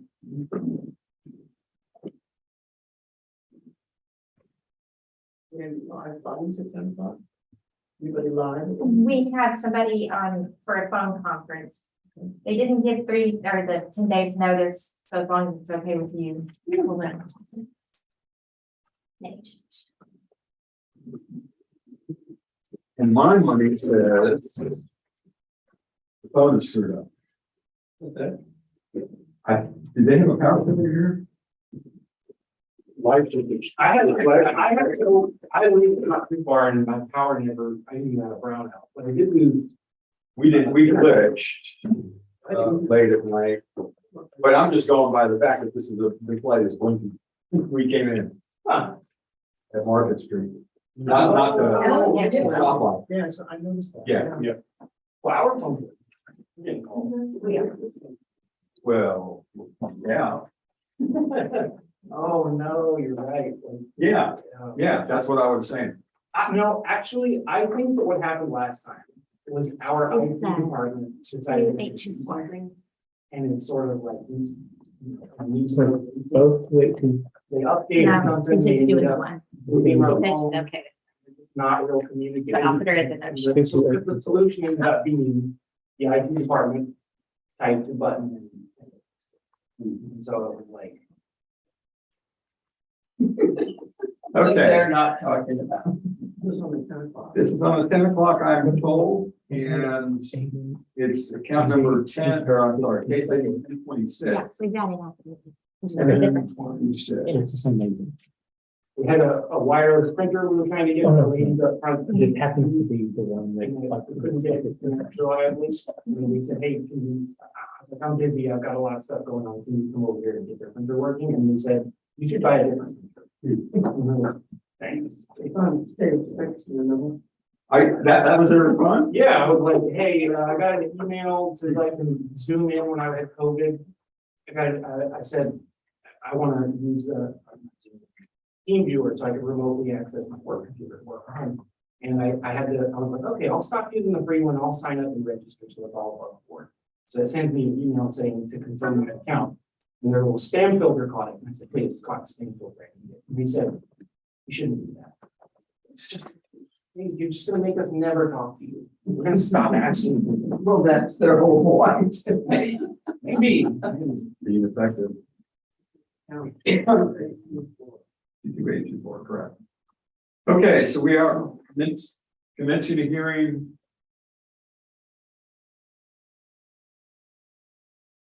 And I'll turn the speaker back on. We are commencing a hearing on case ID 2022-1026, account number 22824. Yeah, call them. Hang on, oh yeah, there it is, sorry. 574 Palmetto Point Road in Holiday Beach. The hearing is being recorded and streamed live on YouTube, and we will verify what. They've got the affidavit, it's, market and equity, but they, on the, sheet in front of us, we have Q1, Q2, Q6, and Q8, but they're not marked in the affidavit. Wait, are we calling people? or is We that- are. It's a call. It's Michelle Williamson, she's with, she's the agent. Okay, so this is, The phone hearing. Yeah. She indicated Zoom, but she, said that she Oh. wasn't able to do that after all, please call. Got it. okay, so they also, so they're an agent, Yes. yeah. And if you look at the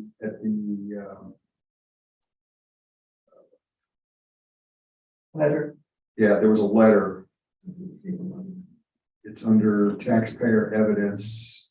I'm sorry, under protest form. Oh, Is our phone working? Do we need to Yeah. call them? Yeah, we're just going through the details of this for a second. Yeah, so this is a typical agent thing. Yeah, just putting everything. kind of, yeah. This is the night plan anyway. No, it doesn't appear to be. And the affidavit just says market equity and the only thing there, okay, so there's no evidence. Where's the number, Supporting. where's the number for, do we just call the number on that? No, I've got them. Yeah, we got the number.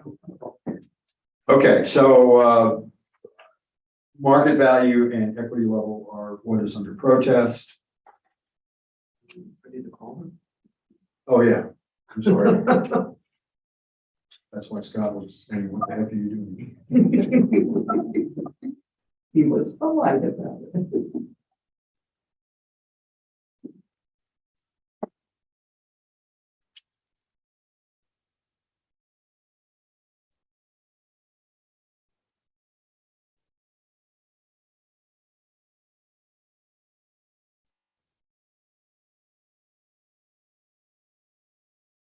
Michelle, may I help you? Yes, Michelle, hi, this is the appraisal review board calling for your protest hearing.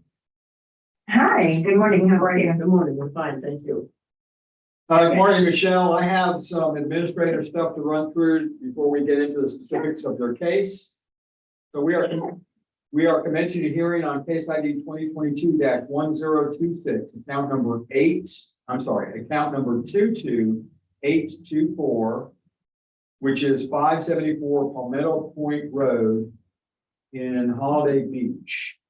This hearing is being recorded and streamed live on YouTube, and we were just going through the protest values. Looks like market and equity, market value and equity level are under protest. We did notice your letter that has other items, but but we notice also that the evidence doesn't address anything other than market and equity. We're gonna withdraw the other reasons for protest, except for the market and equity piece. That's fine, that's perfect. We are the appraisal review board that will be hearing your protest today. We do not work for the appraisal district. We are appointed to perform an independent review of your protest. At the end of the hearing, you may complete a survey regarding your experience. The survey may be completed using the survey form, which is included in the determination package that you will receive in the mail after the hearing. Or you can complete it online, and information about how to do that is at the top of the form. The survey is entirely voluntary. However, we always appreciate any feedback you may wish to offer. You also have the right to appeal our decision. And appeal information is included in the package that will be mailed to you to document our determination. In accordance with tax code section 41.45H, all written material and evidence that has not been provided must be provided at this time. So we do have an affidavit and a couple pages of evidence. You have submitted everything that you intend to reference during the hearing, is that correct? That is correct, thank you. Thank you. The ARB members who are considering the protest have not communicated with anyone about the protest and are signing affidavits to that effect. I, Scott Wagner, do solemnly swear that I have not communicated with another person in violation of tax code section 41.66F. I, Kathy Hoffman, do solemnly swear that I have not communicated with a person in violation of tax code 41.66F. I, Joanne Ferguson, do solemnly swear that I have not communicated with another person in violation of tax code section 41.66F. I, Ron Buchanan, do solemnly swear that I have not communicated with another person in violation of tax code section 41.66F. All testimony from all witnesses must be given under oath. I am assuming, Michelle, that since we do have a signed and notarized affidavit from you that you realize we are going to consider you to be under oath during this hearing. Absolutely, yes, sir. Thank you. I, Evan Burke, do solemnly swear or affirm the testimony shall present the appraisal review board of the Aransas County Appraisal District. Michelle, I need to ask if you hold a license or certificate from the Texas Appraiser Licensing and Certification Board. No, sir, I do not. Okay, thank you. In the package of information from the district, you should have received a one-page chart, which is labeled hearing procedure times. Do you have that available? I don't, but I know it, so yeah, you don't have to, you don't have to spend time on any of that if you don't want to. Okay, well, you realize I'm sure you know that it's divided in two sections. One is if you present first, the other is if the district presents first. You both have equal amounts of time, but you get to make the choice of whether you would like to present first or you would like the district to present first. Yes, sir. I'll go ahead and go first, if that's okay, please. Absolutely. Okay, Michelle, you have, for now, you have 5 minutes for your presentation, but you'll have some more minutes if you go on. Yes, that's fine. Okay, All right, let me know when you're ready. you're ready, go ahead. Okay. Basically, the information that I sent in with the affidavit, the first page, of course, of the affidavit is just, the regular, that we're protesting and, what value we are seeking. So currently, this property is, let me give you a little description of it, which I'm sure the district will as well, but since I'm going first, I will also. This house was built in 2018 and has 1,008 square feet. The appraisal district shows that it has an elevator, and I'm not sure, this is the first one that I'm having with, you know, they're saying that it's an elevator, but it's actually a lift, that a lot of people have put on. So I don't know if they just, I see it says elevator 2, so I don't know if that's going, it is an outside lift, not an indoor lift, so it's definitely not an elevator. And then also it has, 0.3638 acres of water. This account also sits next to another piece of property contiguous that they also own. And I did notice that the district was allowing effective acreage, size on this account for the land, and the district can, I guess, verify that, in a minute. So basically, last year's value on this, property was $325,050. And this year, the proposed value on this is $516,680. So we looked at the sales that the district did provide to us. We did receive the evidence. And this is basically what we sent back as our evidence, looking at the sales provided. The only ones that we used, or that of course we thought were compatible, were the ones closest in size. Because once you start using the ones that are too large, you're not comparing apples to apples anymore, and a lot of adjustments need to be made. So on the sales ratio report that they did give to us, we used the, again, the circled ones are the ones that are going to be as close to the size as possible, because again, this one's 1,008 square feet. And so looking at the price per square foot that they sold for, and I believe there were 6 of them that we used, they're averaging out to a price per square foot of $312.50 or a value of $315,000. So quite a bit off from the proposed value. But again, looking at their evidence, we're asking for $315,000. The comps we kind of didn't use or look at really because the market, when they do their comps, of course, they're basing it on market, which are going to be the sales. So a lot of them have been done. I'm not sure if they've had hearings. I'm not sure, you know, a lot of things when you're looking at comps. So of course, the sales are the best thing to go by because that is what sets the market. So again, looking at their information and just using the ones closest in size, again, we're requesting the value of $315,000. And that's all I have for that. Okay, Michelle, and the district has 7 minutes. Okay, so the biggest discrepancy there with dividing by the living area and the sale price off of I think you're just using the sales ratio report as a source for sale comps, right? Is that, am I understanding that correctly? That's what we were provided Okay. as the evidence. Okay, so the sales ratio report is not provided as a list of good comps. This is the only thing they have in common is they're geographically located near each other. The purpose of the sales ratio report is not specific to your property, it's to assess the quality of our work here. So this, when we're doing a mass appraisal, we're appraising the whole neighborhood. The main reason we include this is for the last page, where it gives a weighted and average mean of 96% and 94%, with a COD of 8.9, basically 9. And, you know, if you're interested, a price related differential of 98.4. What that's telling you is, on average, broadly speaking, we're 4% low on everything out here. So what's more likely that we're at market value, high on market value, or below market value?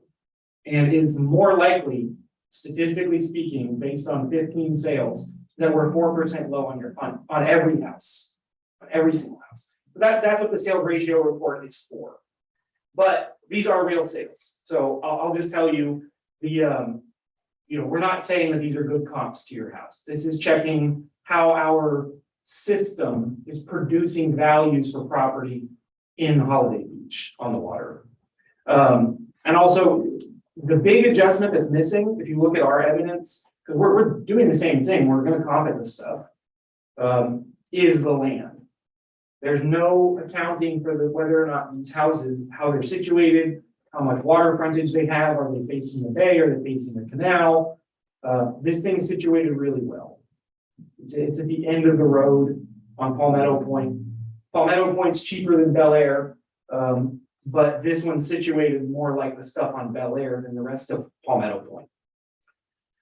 Okay, so in our sales grid, the median indicated value based on sales on what's basically right behind it, Kingfish, Sailfish, and Palmetto Point, is 628,527. The biggest adjustments are going to be in the land. You got $100,000 to $120,000 lots, even an $80,000 lot. Behind it, this thing's on $250,000 in money. So that's a lot of the difference. The equity grid, our median indicated value when adjusted is 537,854, which is above our notice value. Also, I think you mentioned that there was an elevator on it. We have, it is a lift that, it exists. They're not free. We do have to put a value on them. We have it at $2,500. I think they actually cost a bit more than that. Yeah, because they've got to withstand, having salt air blow on them and stuff.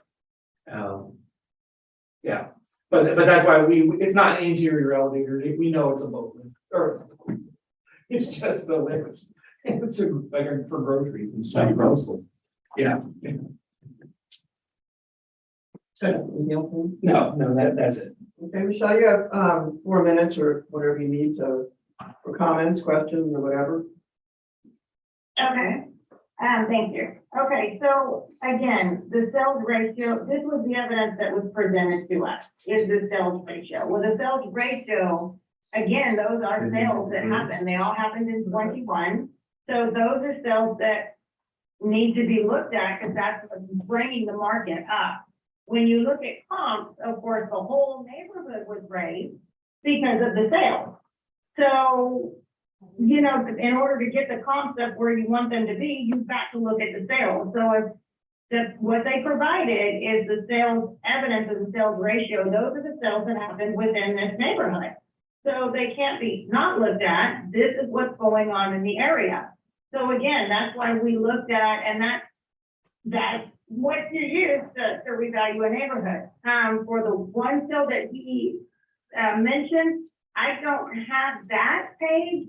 I heard him say on Kingfish, I think, or King Sale or whatever it was. I don't have that one sale that was given. All I was giving was the comp and the sales ratio. Excuse me, Michelle, we're not given the comp sales grid and the equity grid that show pictures of properties with the adjustments. I was given the comp grid and the sales ratio. And the comp grid includes two comp sales 2022 grid, which has 3 comps. And then the comp equity grid 2022 grid, which includes 4 comps. Okay, that's what I received was the comp equity. Yes. That's what I meant. It's the comp, when I say comp, I mean equity. Equity and the sales ratio. Okay, so there were 3 elements. Did you get a property card, a cover sheet, an aerial picture? Yes. So between Absolutely. between the aerial picture and the equity grid, there's 2 pages. They look very much like the equity grid, but at the top it'll say comp sales 2022. Right, no, I'm not doing it. But do you have the one that says comp sales? I do not. I don't know what to tell you, because you got the one before it and the one after it. That's where our sales grid is, but really, I mean, we're kind of chasing a rabbit on that. I'm not telling you not to look at stuff in the sales ratio report. I'm telling you what a sales ratio report is for. It's not, you were saying this one's too big and it's not comparable. That's not what we're showing it to you for. It's literally everything that's sold. But we are looking at sales in the neighborhood to figure out where the adjustments came from. My only thing would be, if you're just looking at the sales ratio report and dividing it by the square footage of living area, you're not adjusting for the land differences. You're not adjusting for garages and boat lifts and effective age and all kinds of stuff. So it's just not sufficient for doing a comparison analysis to just pull the sale price out of the sales ratio report. We pick the comps for the sales grid based on the comps that are appropriate within the set that will be in the sales ratio reports. We're not showing you the sales ratio report to tell you all these houses are like your house, you know, or whatever. What the sales ratio report is telling you is that if you did put all of them in a grid and you adjusted every one of them, most of the time, the number you're gonna get is gonna be 4% higher than the notice value. That's the point of the sales ratio report. It's using statistics to make tedious work more efficient. Okay, Michelle,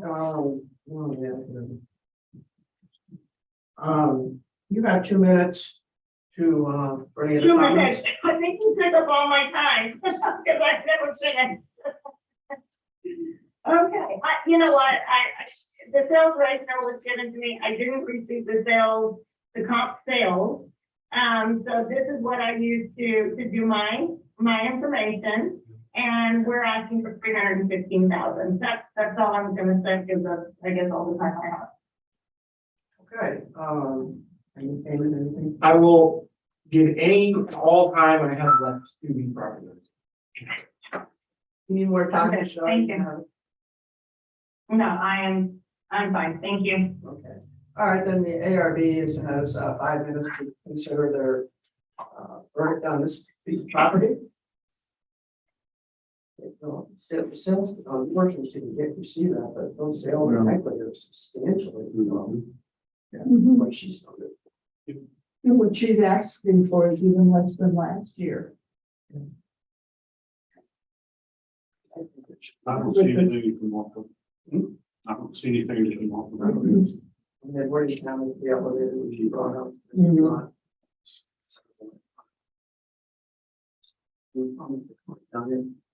It's on. All right, Michelle, I'm gonna make a motion on your account, which is case ID 2022-1026. Account 22824, which is 574 Palmetto Point in Holiday Beach. Addressing market and equity values. It's the opinion of the appraisal review board. The currently noted value $516,680 should stand. Oh, second. All in favor? Anybody opposed? Okay, Michelle, that finishes that. You'll receive a determination package to be mailed out either later today or tomorrow. Okay, All right, thank you. thank you. Okay, thank you. Bye-bye.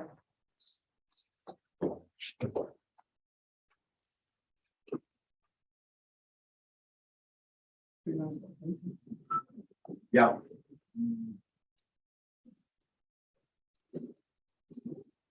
So now if y'all want to break or anything, we do have 2 more affidavits on this docket. And then also the recommendation from the single member panel. Yeah. That's all I know that we have for this. Yep, I'm fine. Okay. Carry on. All right, so here is, it's gonna be 8822624 Scott. Case 827. What's the 8822624. Fine. Ah.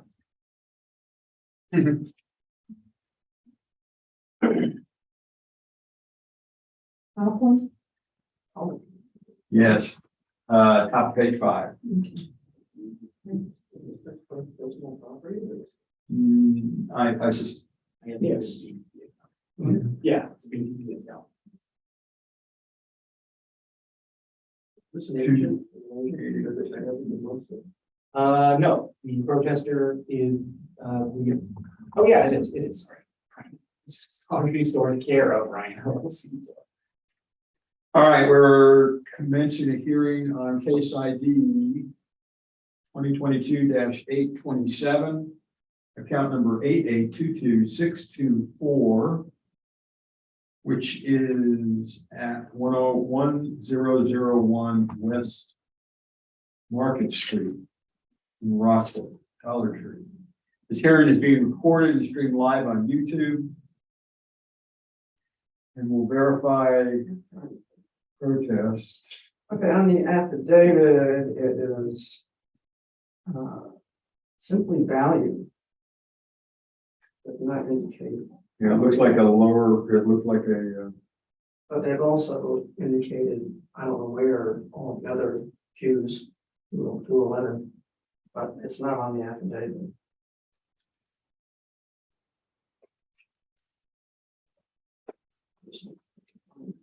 yeah, the protest. It's the standard letter that says all other. Yeah, right.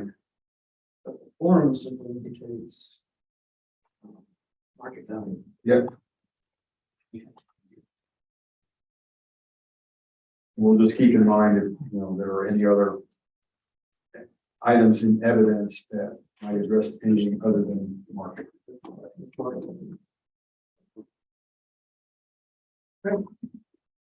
We are the appraisal review board that will be hearing the protest today. We do not work for the appraisal district. We are appointed to perform an independent review of the protest. Protester has the right to appeal our decision, and appeal information will be provided to the protester with our determination. In accordance with tax code section 41.45H, it is assumed that all written material and evidence have been provided with the affidavit. The ARB members who are considering the protest have not communicated with anyone about the protest and are signing the affidavits to that effect. I, Scott Wagner, do solemnly swear that I have not communicated with another person in violation of tax code section 41.66F. I, Kathy Hoffman, do solemnly swear that I have not communicated with a person in violation of tax code 41.66. I, Joanne Ferguson, do solemnly swear that I have not communicated with another person in violation of tax code section 41.66F. I, Ron McCann, do solemnly swear that I have not communicated with another person in violation of tax code section 41.66. I think Eamon may be trying to snag Jackie to come in. Yeah. 13 pages. Did Jackie need to know about this?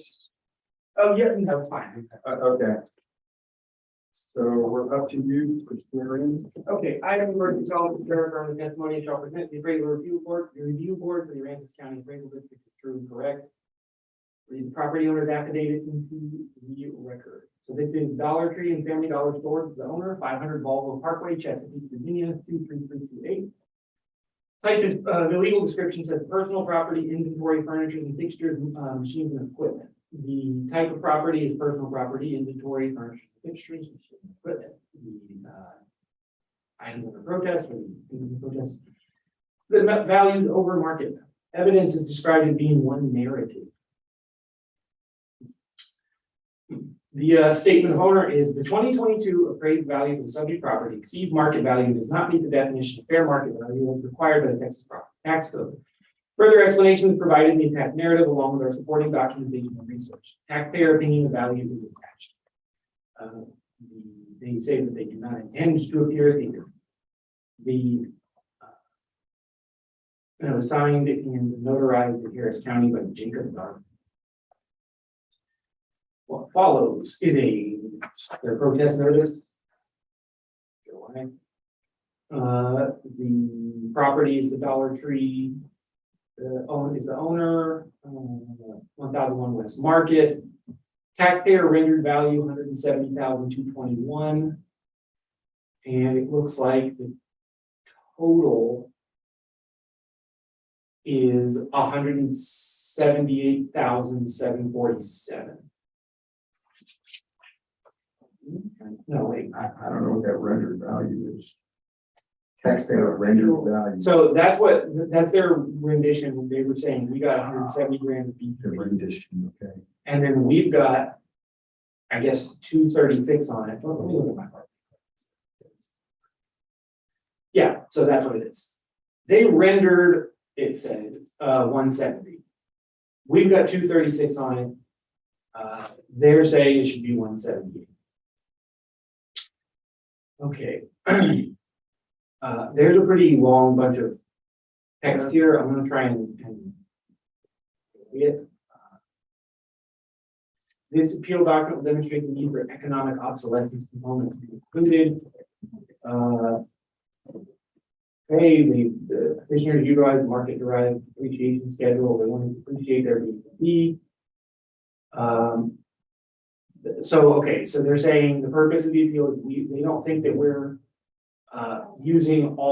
we're taking into account all types of depreciation, some kind of depreciation we're not considering. A company profile. We are a leading operator of discount variety stores. We believe the convenience and value we offer are key factors in growing our base of loyal customers. They operated a bunch of stores in 2015. They bought a bunch of stores.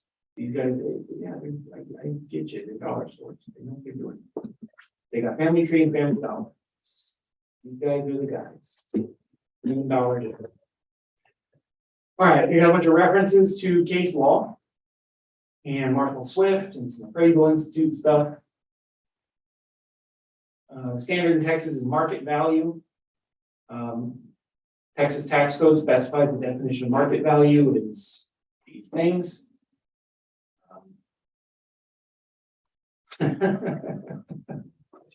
Right. It says at the end of the market value definition, it's that both the buyer and seller seek to maximize their gain, and neither is in a position to take advantage of the exigencies. And it says neither is in a position to take advantage of ... the other. Where exigencies is not proper. Okay, the taxable property has to be appraised at market value. What's else going on? You're going to be in compliance with use cap. It's true. There's cost, income, and market. The cost approach is replacement cost new minus depreciation, physical deterioration, functional obsolescence, and economic obsolescence. Let's see, the logic behind deductions, the principle of substitution.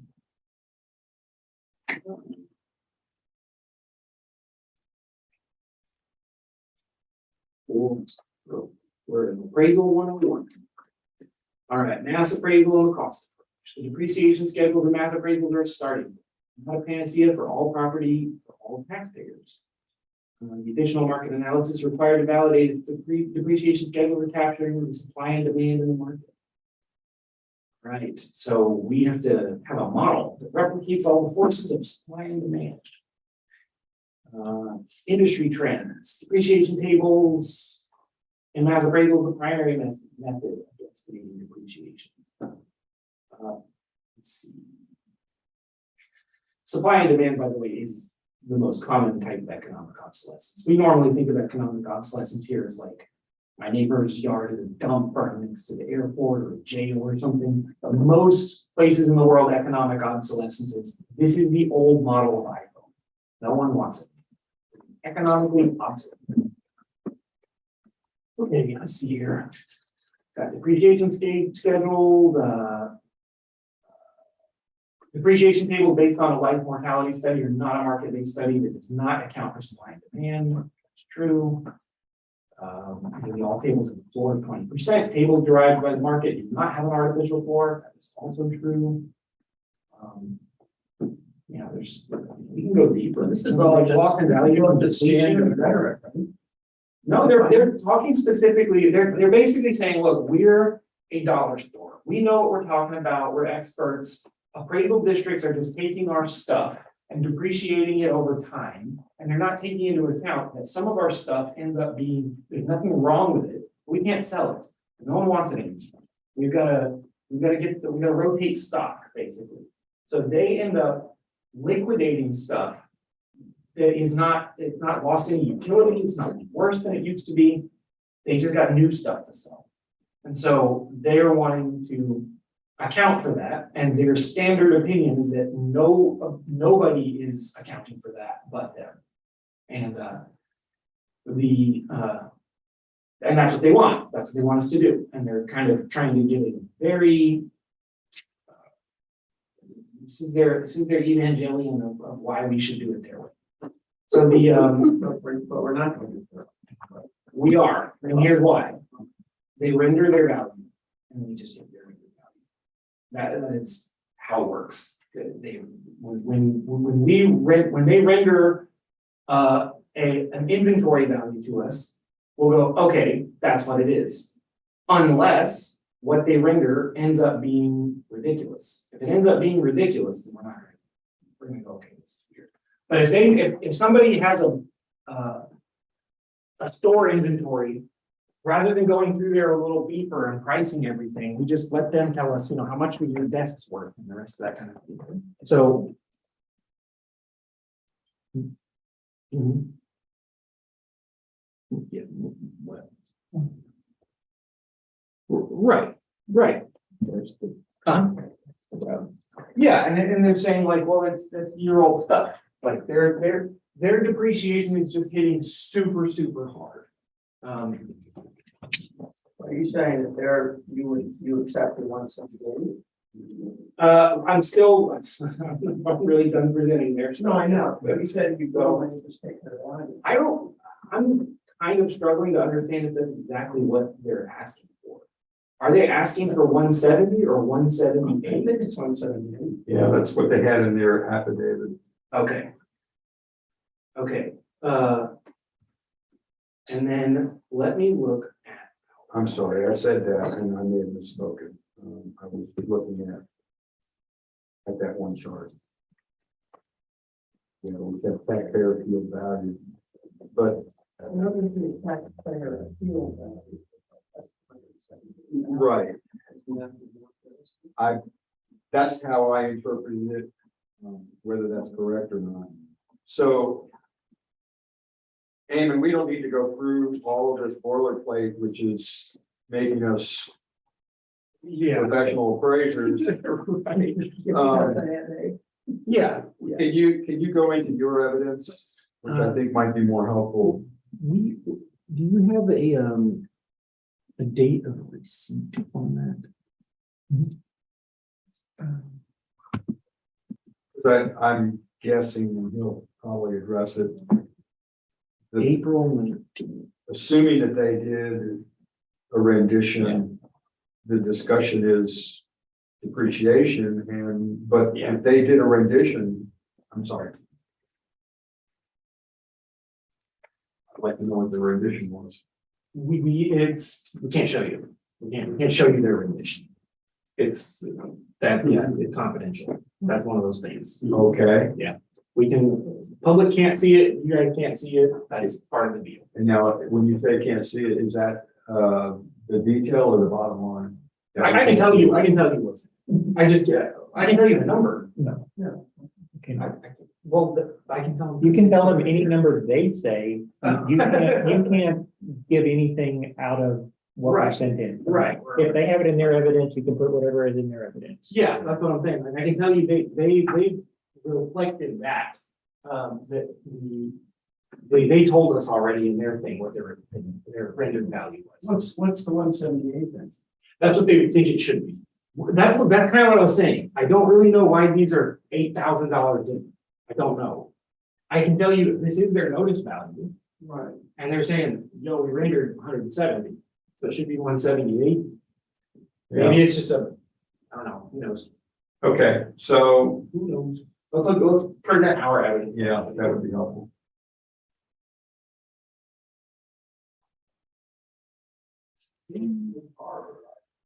Same use one.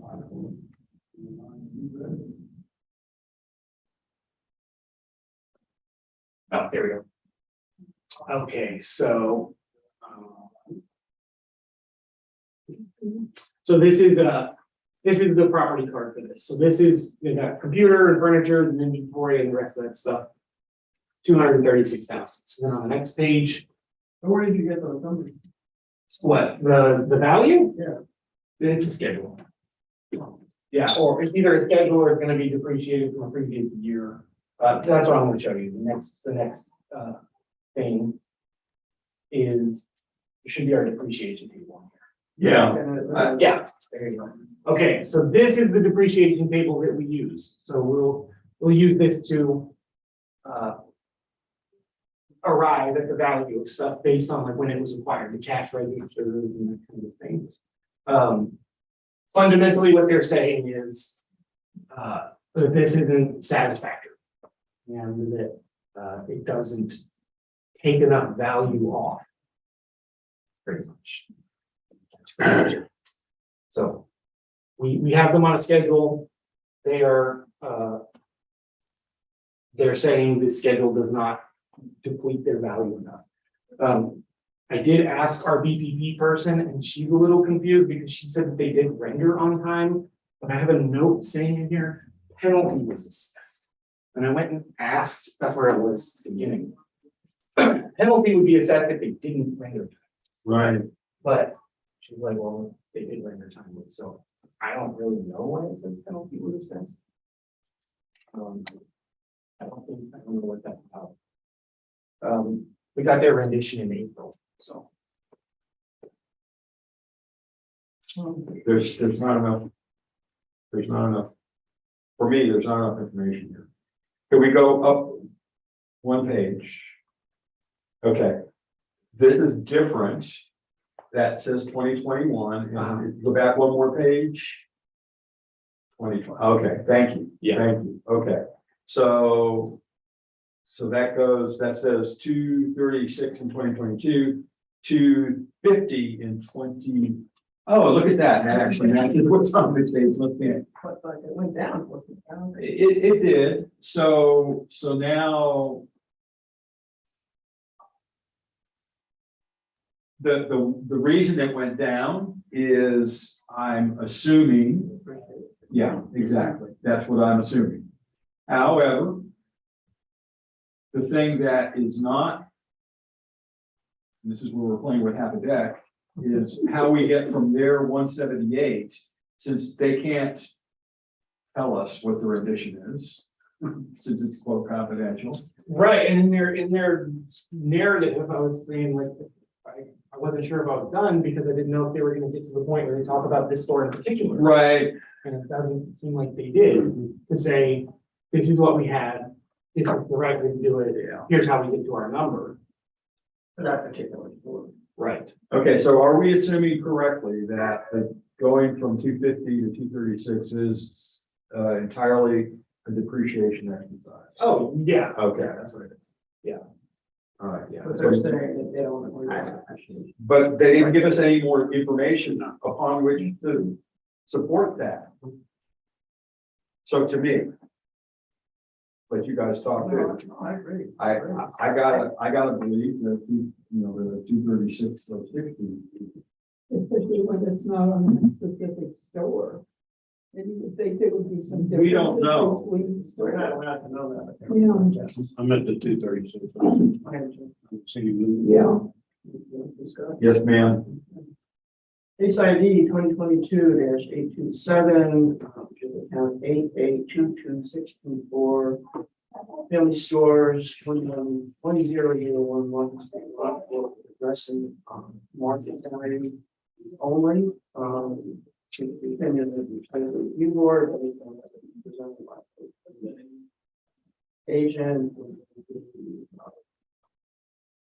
District that we currently know the value of $236,060. I'll second. All in favor? Aye. Anybody opposed? Okay, that closes that hearing. We just gotta, yeah, we do, at least. Here, I'm sorry? I was gonna say, I'm gonna step out for a second. Yeah, I'm gonna. Okay, it says, look like I'll be laid up for a couple of days with document orders. Hope to be back on Wednesday. Doctor has me on 3 different meds. Good stuff, I hope. All right, just about be in touch. Detail getting old. Yeah. I want, well, yeah, okay. Priorities. First.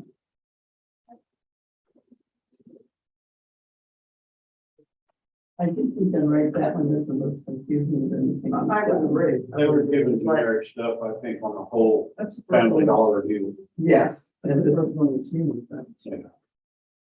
That's some high state accountants up there in the morning. Yeah, well, you know, it's dazzle us or confuse us with too much information. Ain't dazzling breeze, back in the beat. That's exactly what they were doing. My daddy told me that a long time ago. Well, you know, and hey, we're just some little teeny hicks from.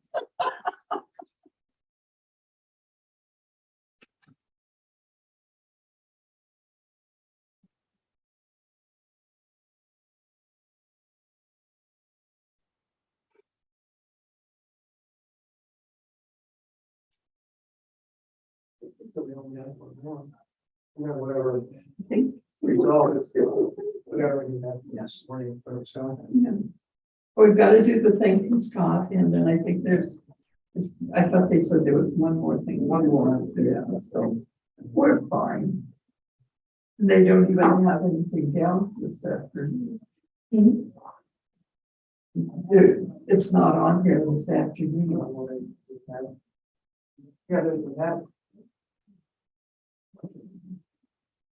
I know, it's not on here yet.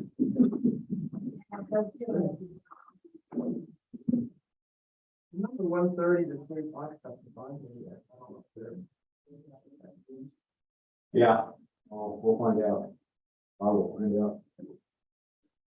We have one more after this, and then we can tell us about your. Single. Yes.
I was.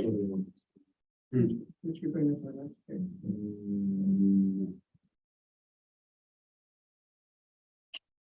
Coming in. Very good. Good.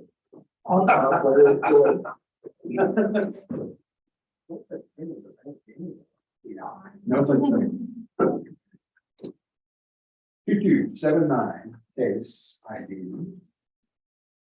And where do we find that 10? That's on the 10 o'clock docket, and it's 64649 is the accountant.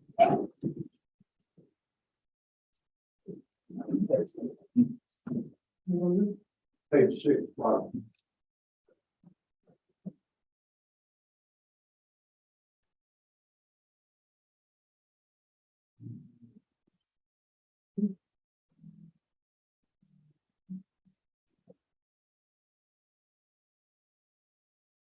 Okay.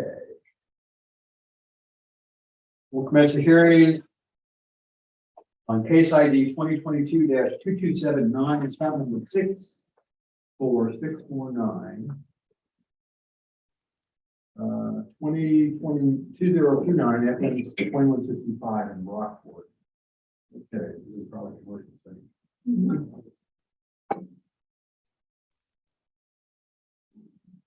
Nope, that's not it. Second from the bottom. On your tablet. No, wrong way. What page is it on? 5 on? Yeah, it's on Page six. Oh. Wonder why that smoke was coming out of your ears.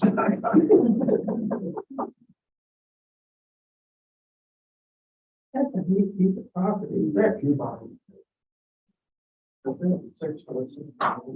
Yes. Okay, I forget if I commence the hearing. So we're commencing hearing on case ID. Yeah, I did. The address is 2029 FM 2165 Rockport. And this hearing is being recorded. Verify what's under protest. Okay, no, Sorry. Yes. Okay, market value and equity level, and that's, okay. This hearing is being, I already said that. We are the appraisal review board that will be hearing the protest today. We do not work for the appraisal district. We are appointed to perform an independent review of the protest. Protester has the right to appeal our decision. Appeal information will be provided to the protester with our determination. In accordance with tax code section 41.45H, it is assumed that all written material and evidence has been provided with the affidavit. The ARB members who are considering the protest have not communicated with anyone about the protest and are signing affidavits to that effect. I, Scott Wagner, do solemnly swear that I have not communicated with another person in violation of tax code section 41.66F. I got nothing, you swear that.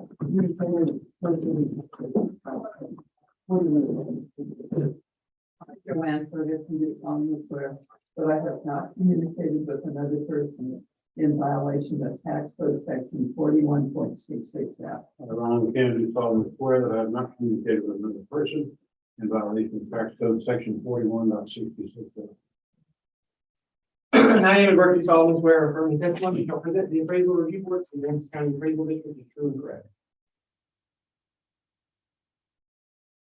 Well, I would read the property on that, but I don't see it. Oh, okay, let me go. I can put it up there. Oh, never mind, never mind. Val? Yeah, we got it. This is it. This is. Well, yeah, he's gonna put it up on the, And I'll pull it in. okay, cool. It's one.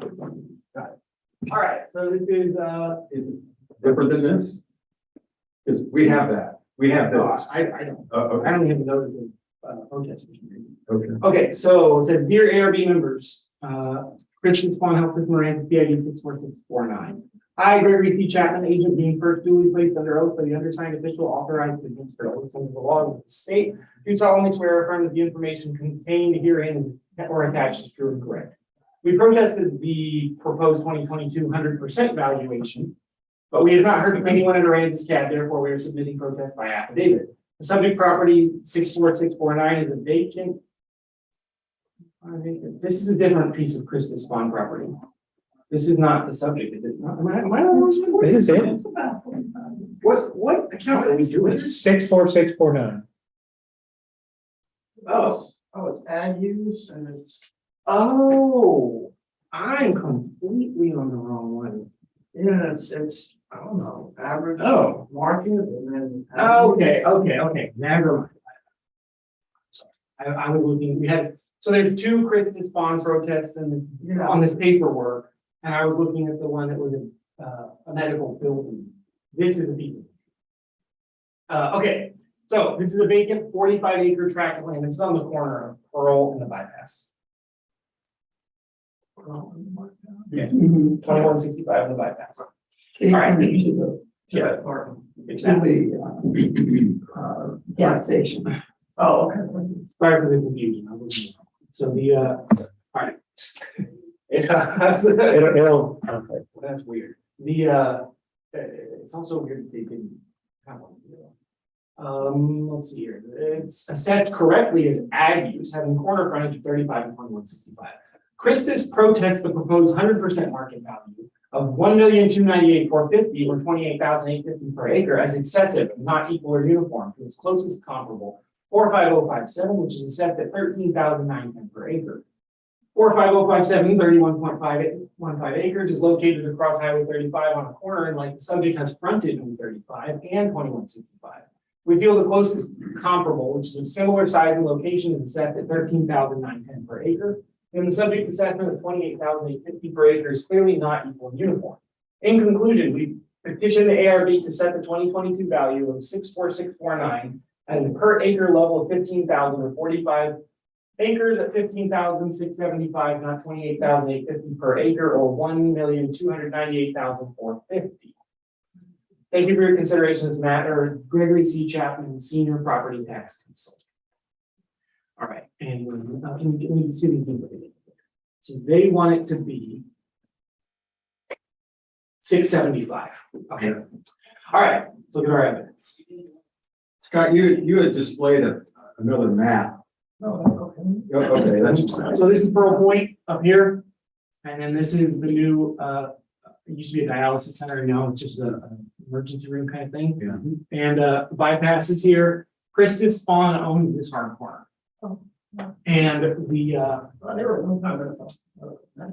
yeah, so that in our time, I'll tell you, this is the reason we don't have a hospital. It's because they said we're gonna put a hospital and we're gonna put it right there. So they got the land, they got the spot, they are Christus Spawn. If anybody says, I'm gonna put in a hospital in Rockport, Christus Spawn is gonna go, "That's a good idea. Rockport, can they do a hospital? Should we do it?" And if it's a good idea, they're gonna do it and kill whoever tries. And until someone tries, they're not gonna do it. They don't have to. So they basically called dibs on Rockport by holding that forever. Everyone's scared to open a hospital because if it works, Christus Spawn will put you out of business. So that's pretty much it. It is ag. It has ag evaluation on the whole thing. Actually, not cows on the. They do, yeah, there's nothing wrong with it having ag. Our chief appraiser is totally good with it being ag, everybody is good with it being ag. There's a little bit of unclarity here, and I'm gonna give you my opinion. So the only reason they would protest this is because they're planning on selling. Right? That's speculation. Okay? So our valuation is not market value for this thing. It is ag, it qualifies for ag, and ag is not an exemption. People call it, get my ag exemption. It's actually a special use appraisal. It's a completely different type of appraisal you do on the productivity of the. So is that why there's a, The ag value, the ag use value, that's subtracted from the total or? no, that's it. That's what they pay taxes on. Just the ag value. That's it. And the reason is if you have a ranch that's 4,000 acres, and you pay taxes as if you own 4,000 acres of saleable land, you're never gonna make enough money on cows to pay the taxes.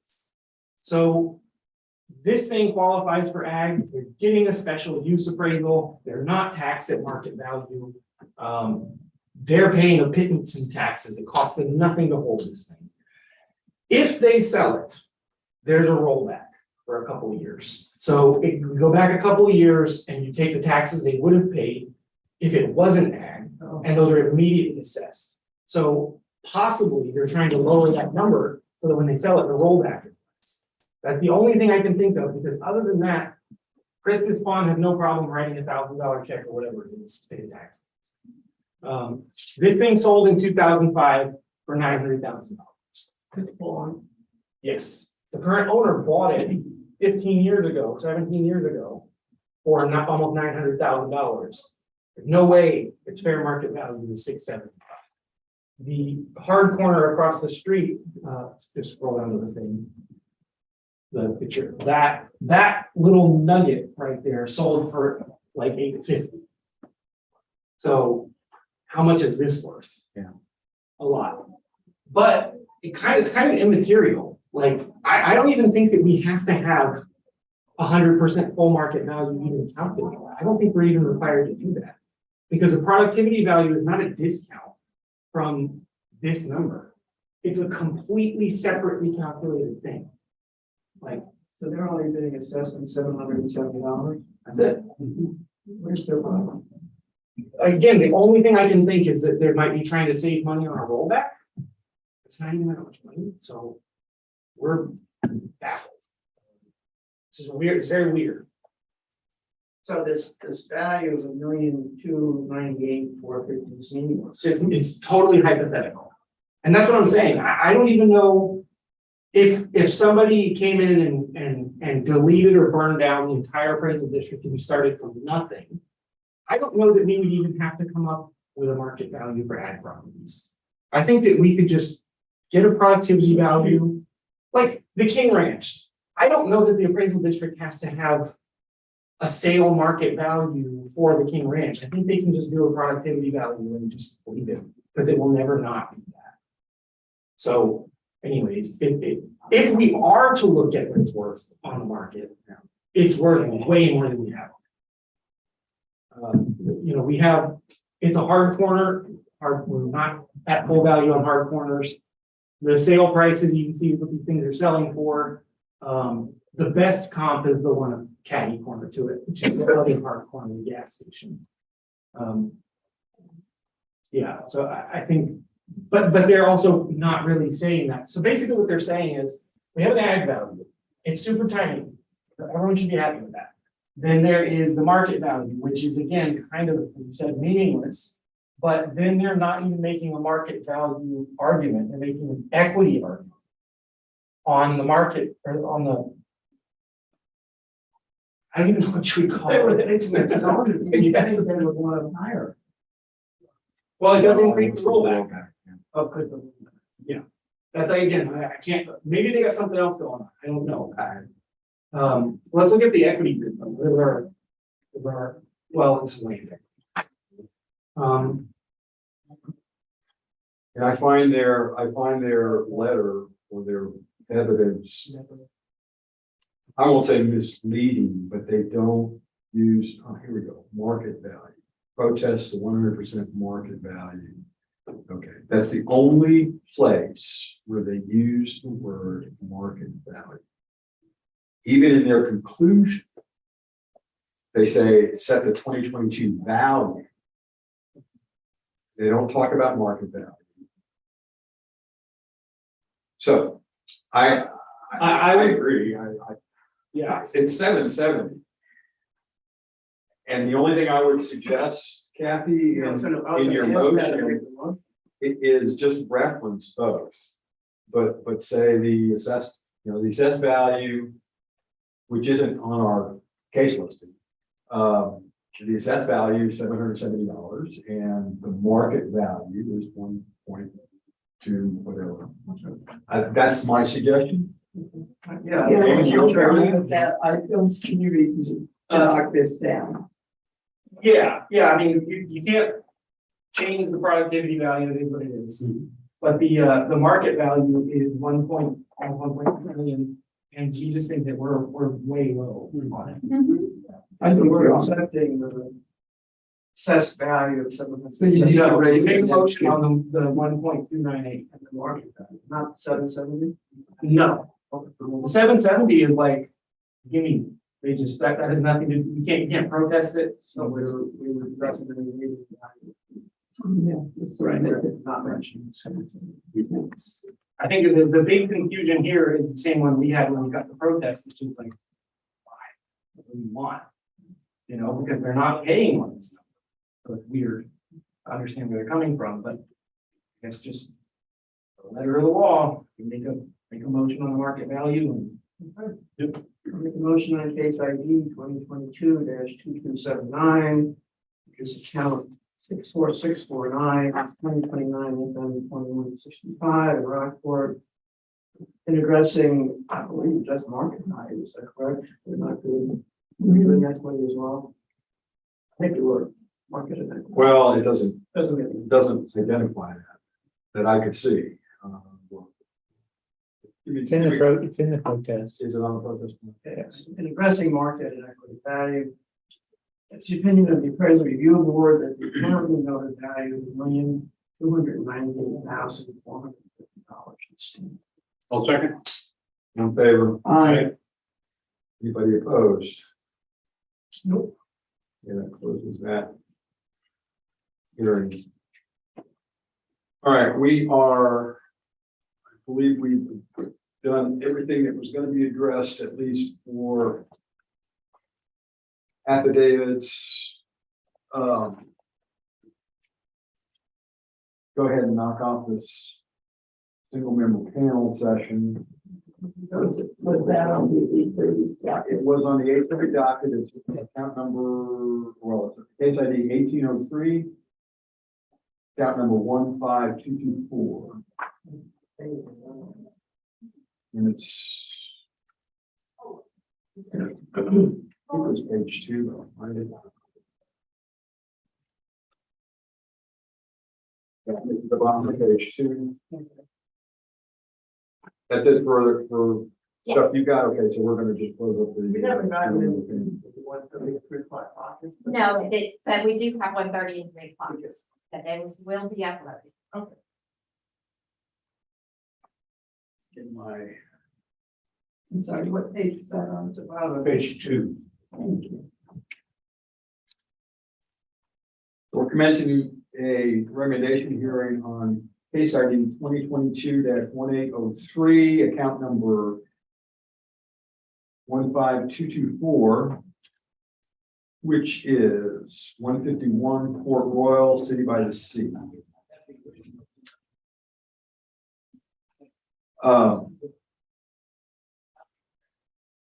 The ARB members who are considering this recommendation have not communicated with anyone about the protest, this protest, and are signing affidavits to that effect.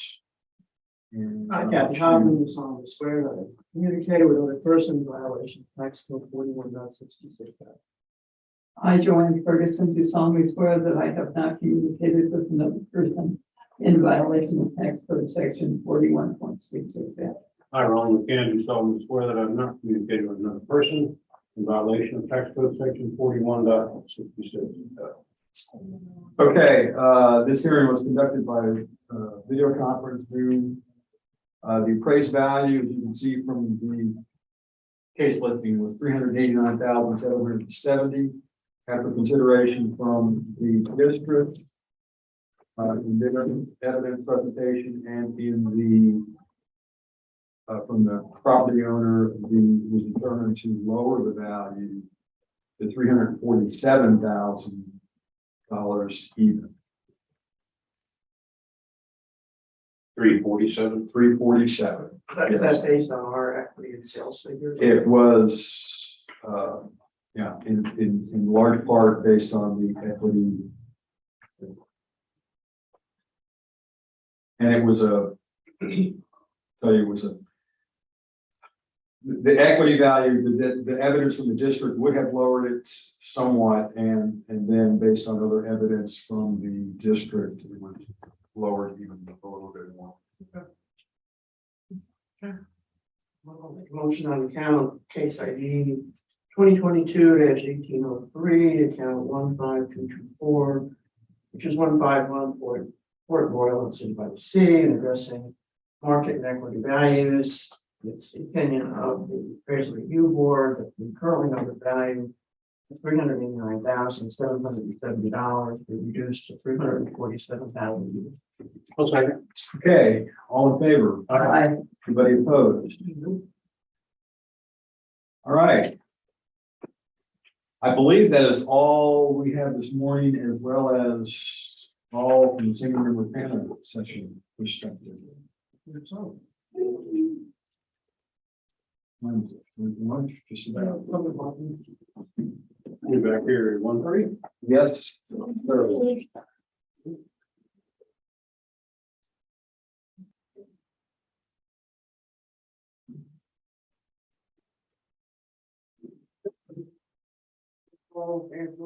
Yeah, thanks.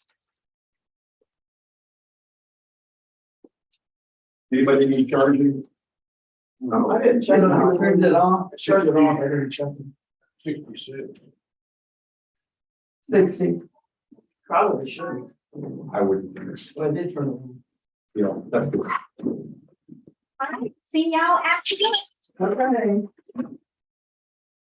I'm gonna print one more. Yeah, thanks.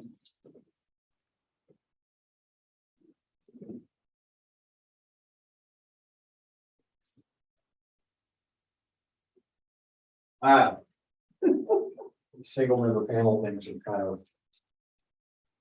strange.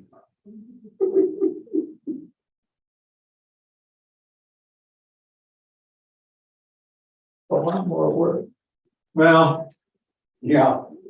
If we had a bigger ARB, it might speed things up.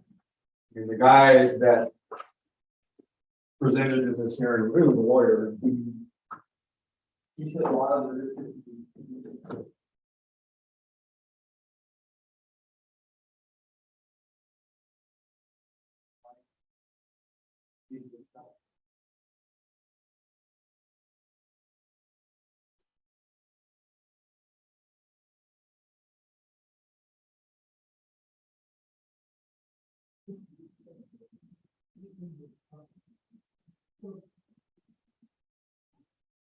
And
on top and have a clip. I'm gonna redo this one. If I can right.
The Dollar Tree, and I'll put that stuff in the.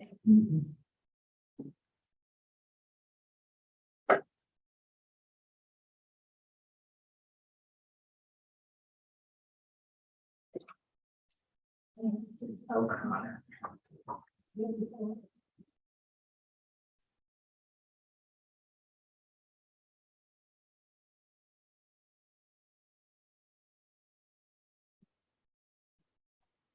Put these in and charge them up over lunch. I don't know how long it'll be this afternoon. There's a lot of people on the docket, Okay. depending on who shows.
Okay.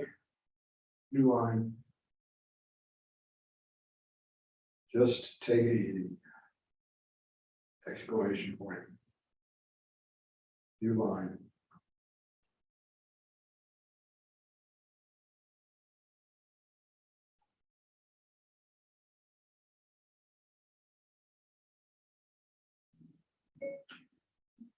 We are breaking for lunch now.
2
months ago, and I was just the top after this morning, still showed about the food product.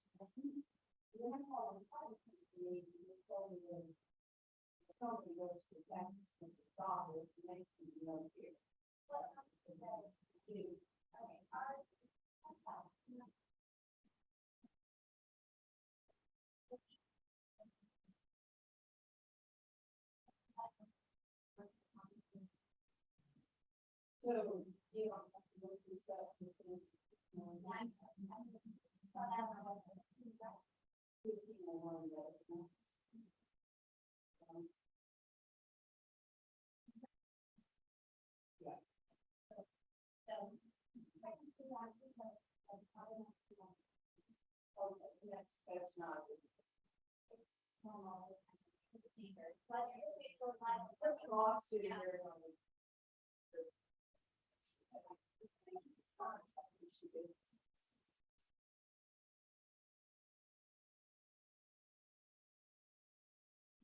Watch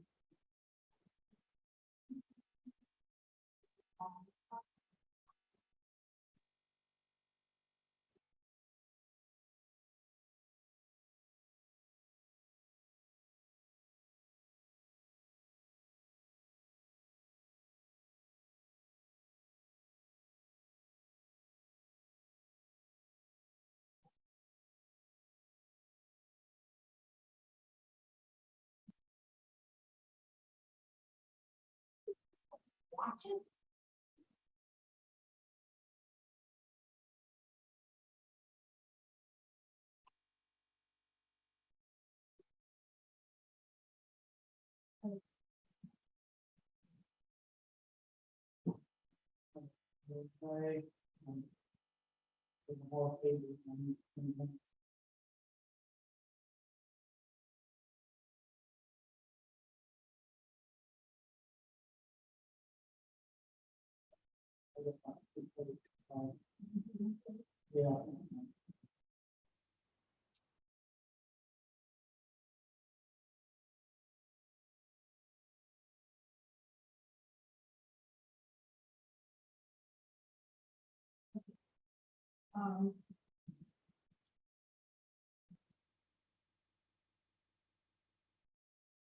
So this is forward to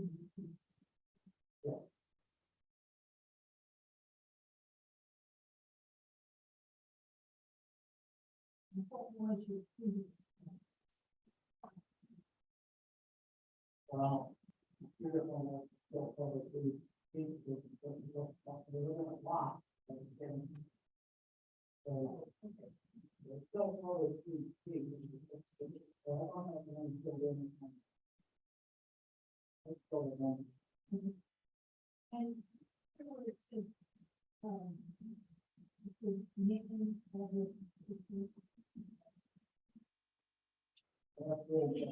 but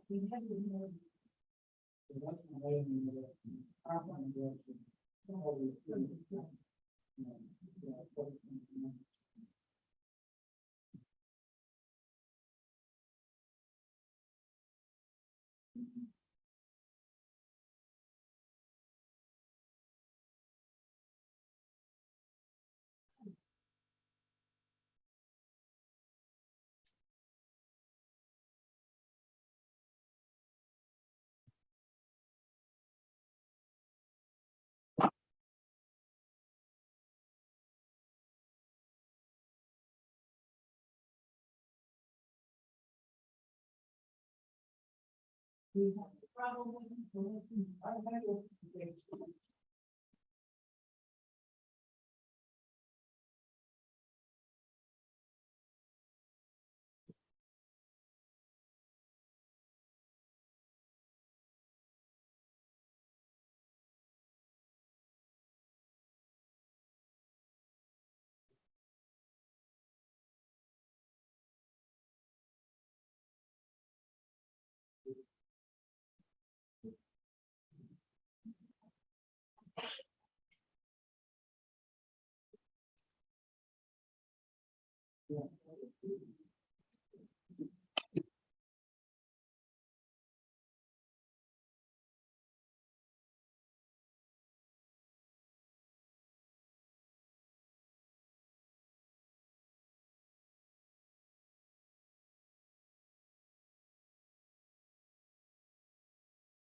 Yes. And we just take.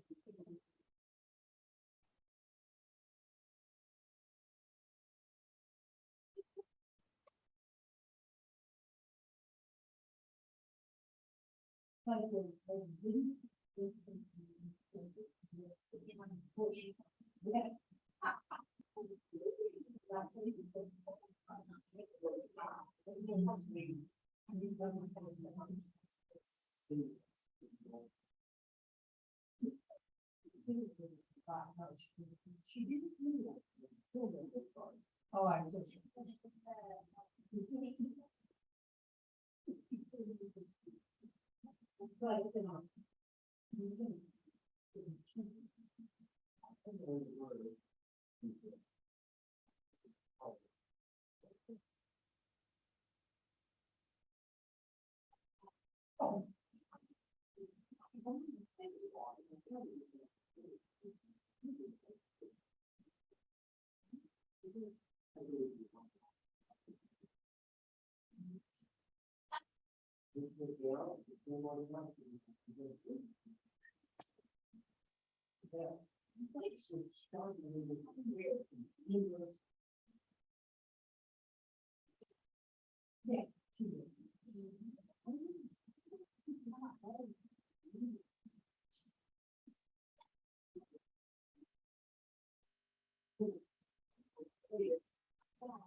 How many kids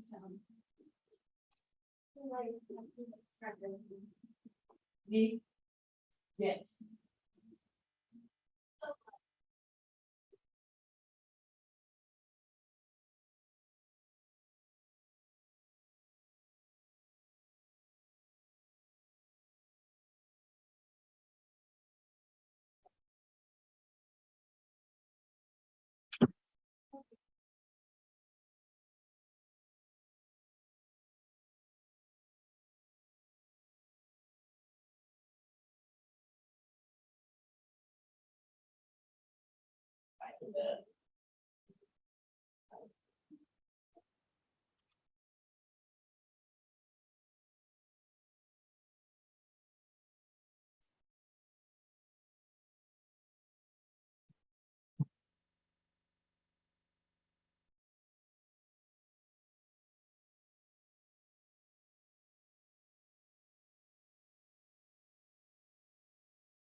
Sorry.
Hey,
it was Portland, go to the credit union. Oh, my goodness.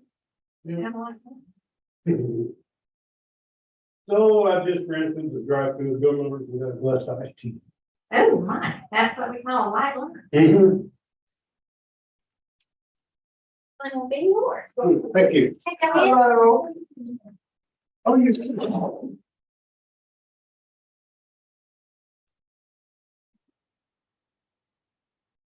I don't know what to expect this afternoon. I thought I better power it up. It's an unknown.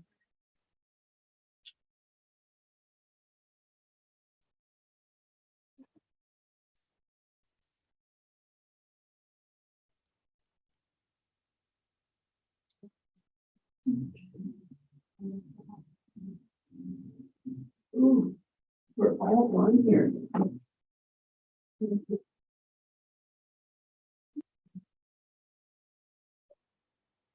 It's just a surprise.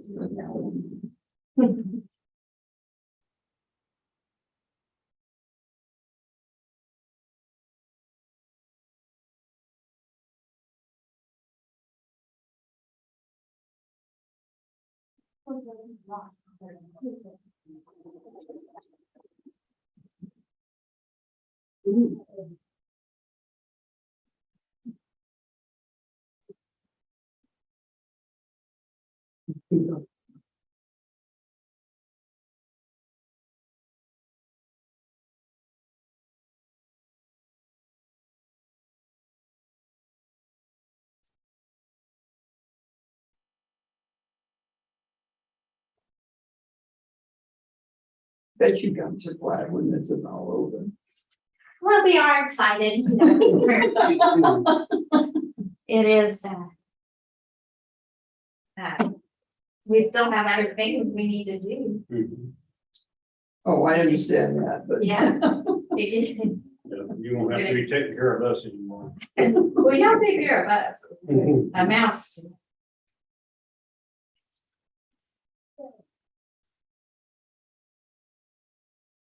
Yeah, our next step. So we finished this and then we have a lot of things that have piled up, like what we call splits and merges on accounts. And we have to get all that, or at least try to get all that finished before the tax assessor sends out the bills. And she is pretty much a cutoff around mid-September. So Oh, we wow. will be hitting that hard. If I wanted to merge I've got my house and a lot on either side, I want to merge them, I just come here. Yes, we just Okay. print you out a merge Okay. request form and I can do that this afternoon. Oh, perfect. So let me do that. Thank you. Yeah, thanks, Ron. More work.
Wow, it's a good thing I had my one.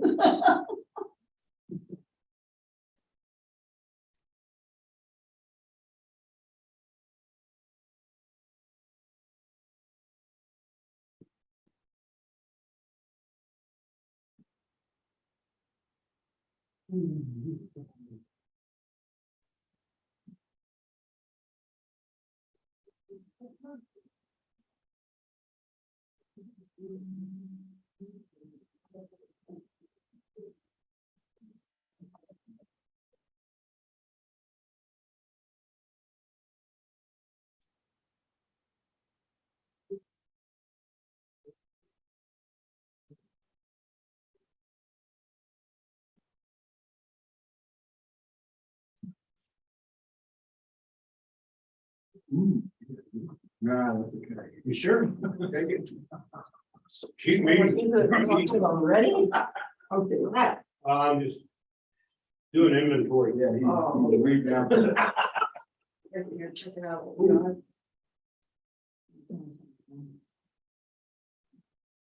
You want to forget. Good one, Renell.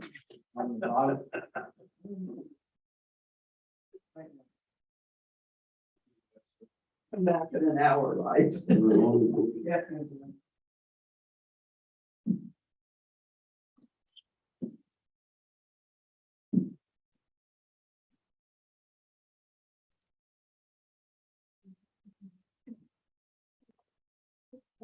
Let's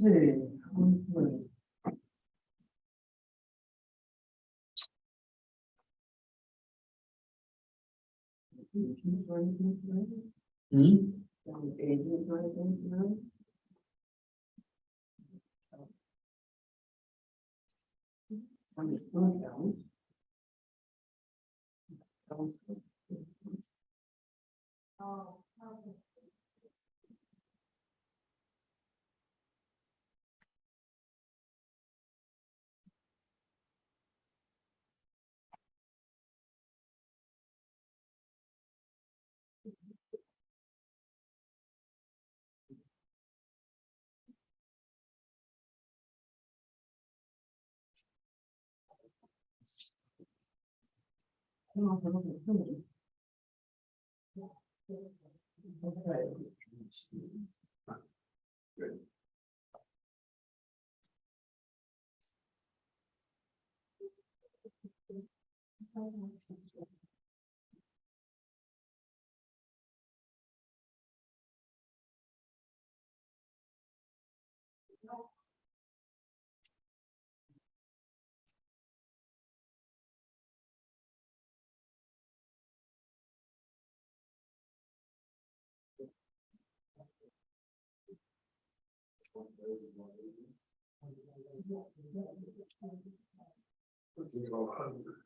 Sorry? Looks like we got a lot of you.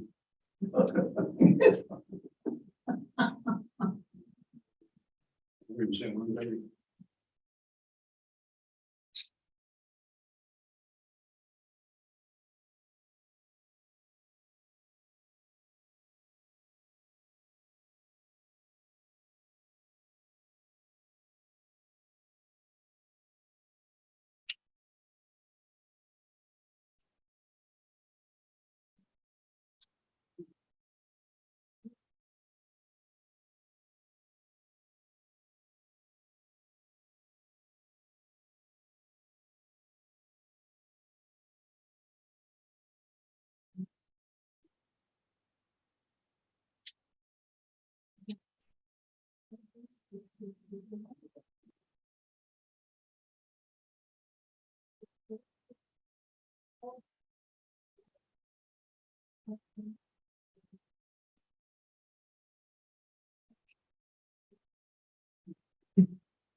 At the end of the single member deal, what do you want here?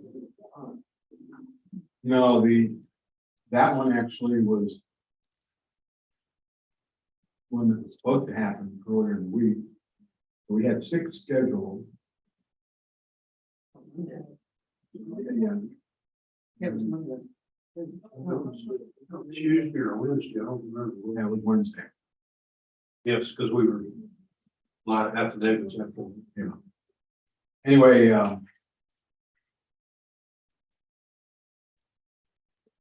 he had not filed or submitted a notarized affidavit. He had a sign of agent form done, but he didn't do the notarized affidavit.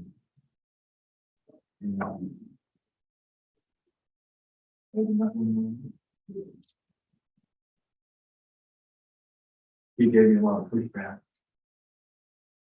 I knew Russ didn't do that.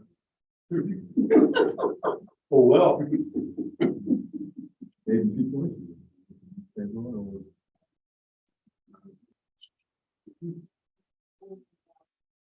your options.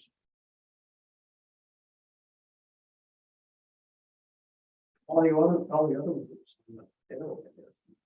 I think it went like 100 something of them Oh, at one point. yeah, I think there was 160 total.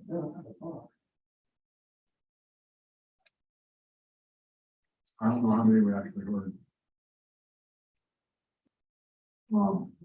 But anyway,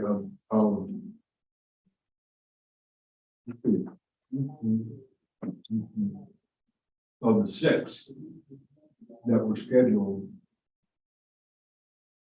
we had that one that didn't happen, and then there was another lady who didn't have any evidence. She was on the phone, or be on the phone, but didn't submit an affidavit either.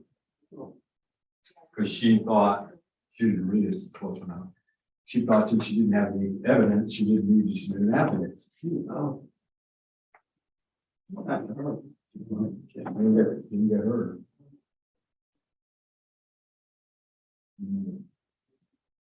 It's unfortunate people that don't read that stuff. I think some of them do and just don't understand it, possibly.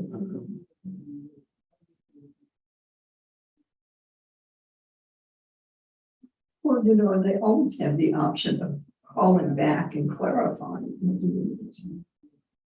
So it's hard to.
Right, so, What do you want? 3 months. That's pretty. That's pretty. Blue is my favorite. That's the James Bond. What year model? 97, I'm sorry, 97. That's neat. It's never, it's always been drive, one owner.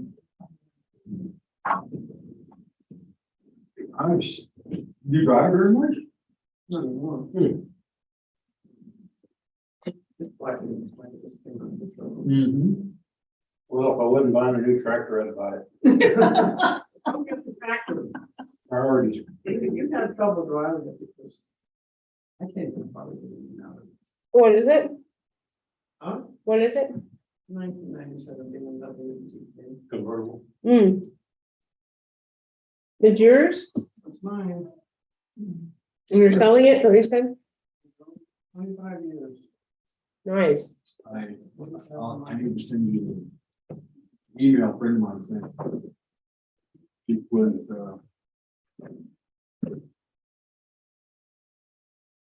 what is it? I forgot the name of the site. But anyway, it was farmers that were just questioning John Deere. Because they've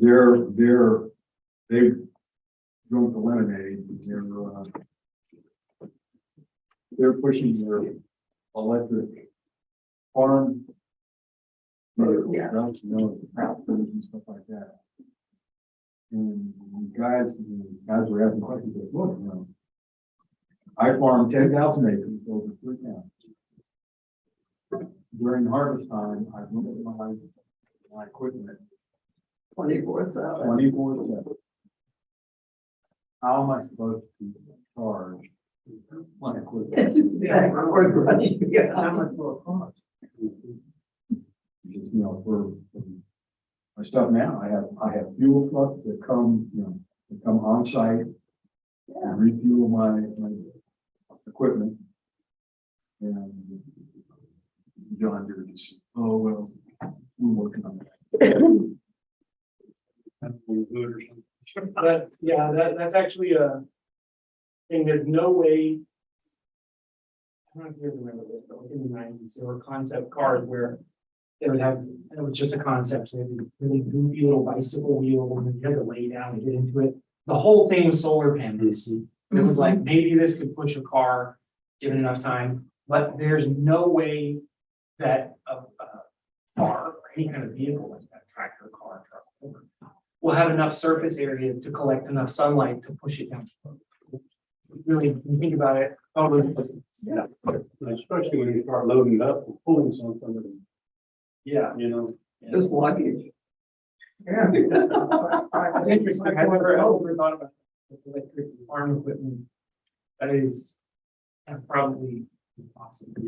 Yeah. I guess maybe we could try to sell you on swapping batteries instead of refueling. Yeah, but they're what? Have the truck come Yeah, out I and take know, the but battery how out. much are the batteries?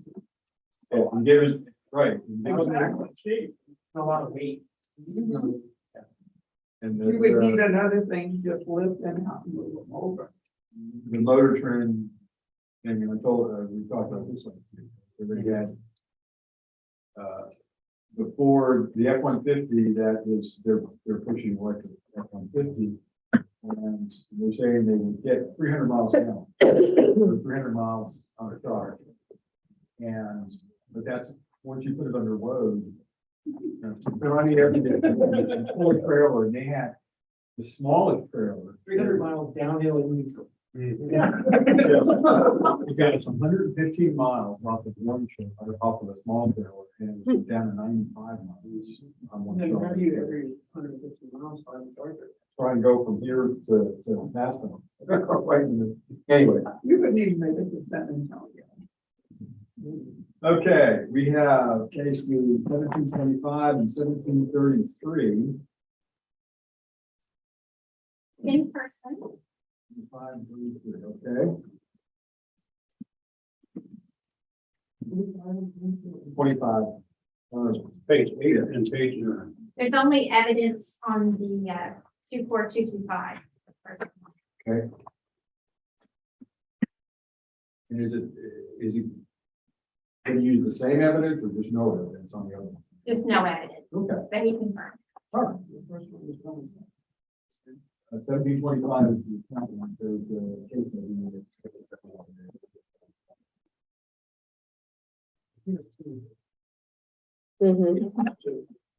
I think we're ready. Thank you.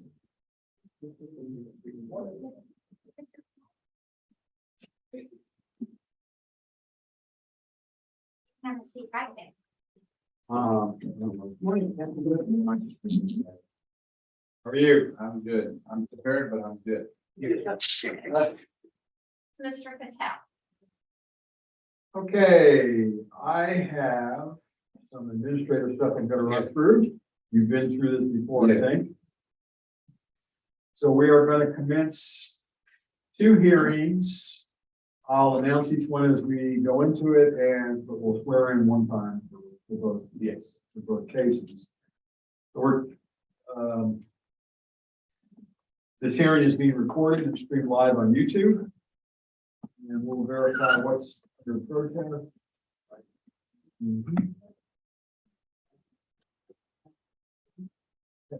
Value and equity level and under the protest. We are the appraisal review board that will be hearing your protest today. We do not work for the appraisal district. We are appointed to perform an independent review of the protests. At the end of the hearing, you may complete a survey regarding your experience, and the survey may be completed using the survey form, which is, there's one available there. Or a copy of that form is also included in the determination package you receive in the mail after the hearing. Or you can take it online, and information on how to do that is included at the top of the form. The survey is entirely voluntary, but we always appreciate any feedback you may wish to offer. You also have the right to appeal our decision, and appeal information is included in the package that will be mailed to you to document our determination. In accordance with tax code section 41.45H, all written material and evidence that has not been provided must be provided at this time. And I understand you have, you submitted all your evidence for the first hearing, 1155, Highway 35, and then you don't have anything for the second hearing. The ARB members who are considering the protest have not communicated with anyone about the protest and are signing an affidavit to that effect.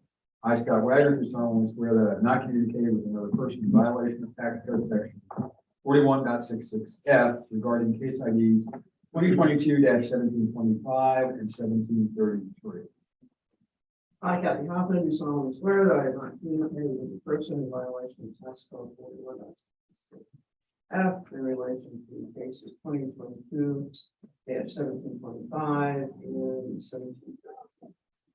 I, Joanne Ferguson, do solemnly swear that I have not communicated with another person in violation of tax code section 41.66F related to case number 2022-1725 and 1733. I, Ron Kennedy, solemnly swear that I have not communicated with another person in violation of tax code section 41.66F related to case ID 2022-1725 and 1733.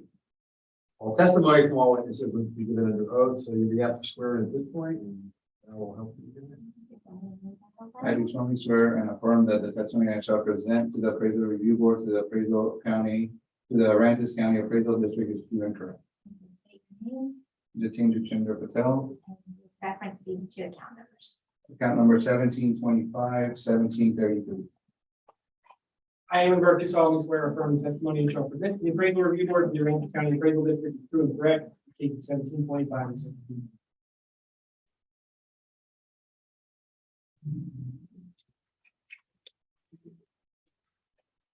Okay, I need to ask if you hold a license certificate from the Texas Appraiser Licensing and Certification. Okay. You've been through this before, but on your left hand there is the hearing procedure times, and that's how we're going to run the hearing today.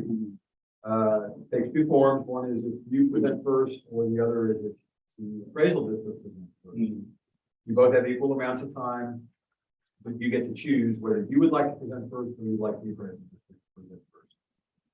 Let the appraisal district. Okay. What you count? Oh, yeah, I guess I dealt with it, don't I? We're going to commence a hearing on case ID 2022-1725, account number 24225, 1155 Highway 35 North.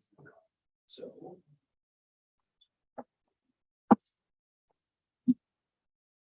Okay, so, yes, this is account 24225. This is the, is it, it's not with OYO, right? Oh, yeah, it's marketing review. But it's not OYO, it's OYO. Oh, I own your hotel, own hotel. Yes, but do people say the letter, or do you say it as a word? No, let's say that's the word, yeah. Okay, that's how I've done it. Yeah. But Now, for economy scale, this is the only option. Current state of market, the Yeah. branded hotels won't do any more exterior corridors, right, and especially such a small count, room count is such low, you know, so. the home- I just noticed a ton of them are popping up. It's a marketing agreement. All they're doing is they're promoting your business online. Because the small businesses didn't have the tools and efforts to promote it on Expedia and all those places, this guy just do Well, it. it's like quasi-commercial, Yeah. I've seen them here and there. so. Yeah, that's all it is. Apparently it's not a flag. Yeah, It's a marketing or unflagged. That's very interesting. yeah. Okay, so this place has 21 rooms. And I'll point out that when we have a hotel or a motel, we know what their room is. Because Yeah, we get they're the- recorded. from the state, we get the book and it tells you what their room is. So it's not, we're not guessing. The income worksheet on here. This one's just a little bit different. We'll go back up real quick. Sorry. To the video, just so we know which one this is. That's Sonic. This is the motel. Do we know where this is? That's Little Bay right here. Okay. I just know where it is. And then the income worksheet. There's the income calculation. Bottom line is it's 565 is what it comes out to. It was noticed at 717. Why is that? It's because the land value is 717. So this is not done on a cost basis or anything like that. It is done on an income value. This is actually conceptually the same as if you have a house that's damaged or in some way encumbering the land. So you have a house, it's the land plus the value of the house. If the house is burned down but still sitting there, the lot will sell for less than the lot value. It's negative value. The cost to cure this improvement.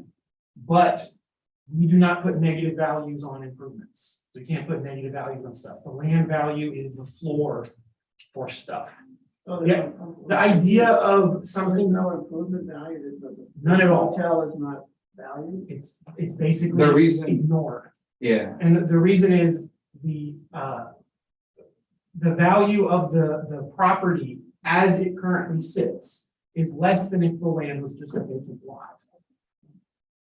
So what that's telling you from a business owner's perspective is not necessarily that your business is being run poorly or doing bad. It's just telling you that if this lot were vacant, somebody probably would not put a 21-room motel on this land. They would probably do something else.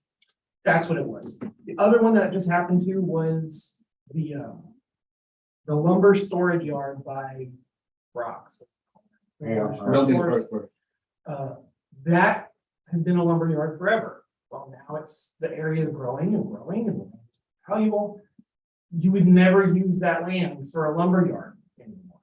Like that made sense when they did it, but it no longer makes sense. So the income value of their lumber portion is less than just if it was a vacant lot. So just like in the example of, you have a house and it's burned down, it really is impairing the land. That's happening in reality. But we are assessing values on property. We can't get anything in negative value. What it is. So that's what it is. So they get noticed. There's nothing I can do with it. This is just the land value. That land value was arrived at because of sales. There was some sales out there, and the land table, I think it's $12 a foot, go up to the property card. It's 18, okay, it's 18, yeah. So this waterfront here on Broadway, Do we know which property that was that retail for 18? I don't know which one all were looked at, but I know that the one, we'll go to the picture real quick. I think that You want this one? I'm working off memory, I think it's this one. And that one's. One of them? This thing sold, the other stuff selling, so it's stuff selling right here. These land tables just. Yeah, that's what it is. So being a corner property like this, right? You see there's a lot of dead space in the back of it. Mhm. Do you take into that consideration that land, you can't really build on it, even if you had an easement or something? Go up to the property card, let's see if there's anything for it not being in the square. No, there's no adjustment for that currently. So can we adjust for that since it's not a square? You can't really build because now that we're going off of land value. Buildings eliminated basically. You see, because of my question, Ian, right? Is it Ian? Amen. So 2 years ago, me and you both talked about this particular property, right? Right. At that time, we agreed that the sales comp, and we're the ones who came to that $535,000 valuation, whatever it was, a year or 2 years ago, right? For this hotel. Because it was a million plus, and I came with the same. Oh, yeah. The same thing. We're the ones we valued this thing at 535. And now we're valuing it more on land purposes. So because it's not a square purpose now, you know, if I was prepped more, I would have brought you more data. Apologize for that. But I only brought you the expenses for existing ratio, which you had it at 123,000, right? Yeah. My expense ratio is close to 286,000. Yeah. To run this hotel. Yeah. I mean, being a dead space, you can't really build in the back. I don't know. I think this is a really valuable piece of land. You know, It's big. I understand what you're saying, but thinking and being a construction, you know, I do construction too, you can't really put anything back there. Even the way it narrows and straight, if it's square or rectangular, we could value everything at 18 bucks a foot, but the back, we can't really value it at 18 bucks a foot. That's true. That's true. Yeah, that's true. Figure out that size of that piece. It's just gonna be an estimation anyway. There's Yeah. no way we can do like a valid approach to doing that in the time we have to do this. So why can't we do, just for this time around, why can't we use the income ratio then? The this time board around. is more than welcome to put whatever value you want on this property. There's certain things I can and can't settle. One of those things is going below the land value. Things encumbering the land is, it's a very weird, bad practice. It's like, it's an equity problem. The thing is, the whole purpose of this, it would be like the same reason that we have to draw everything, even stuff that's worthless. Or it's like, well, that's a worthless shed and it's all run down. It's like, well, but it's there. We're gonna measure it. Put it at $10. It's also why everything is $10. We can't put anything at $0. It won't let us produce. It won't let us recalculate the software if stuff is negative. Stuff can't have negative value. So as far as what the value is of the property as it sits. What if we value half It is of the property? currently. It's not worth $717,000 right now. That's what I'm saying. It is not worth that right now. But it's not worth that because it would be worth that if it did not have a motel. But it does have a motel. No, it's got a demo. So the thing is, what is it worth? Well, what do you want to pay for it? I don't know. It's a very hypothetical question. Like, he's right. Even if it were vacant, there would be considerations for the buildable area of the land. You know, I am happy to defer to the board for whatever you think. This thing should be worth. Last year it was 597. What is your opinion? 597. No, because we agreed to that amount. Me and Eamon came to this office and we agreed to that amount. Oh, and just to be clear, that's been fully reappraised 3 times. Like what you did when you came in was gave us more information, and that data made us better at valuing these properties. Your value last year was made completely de novo from nothing. So But still, the income and fact that it expenses. was close to what you thought was reasonable was just because we got better at Mm. it. It wasn't like, okay, we agreed it should be this and it'll stick until further notice. It's just that first year, we got tons of data from people like you that let us go, there's a sub-market here. We need a new. Yeah, category. there's a lot of submarkets, especially in Rockville, with a bunch of smaller hotels, you know. Yeah.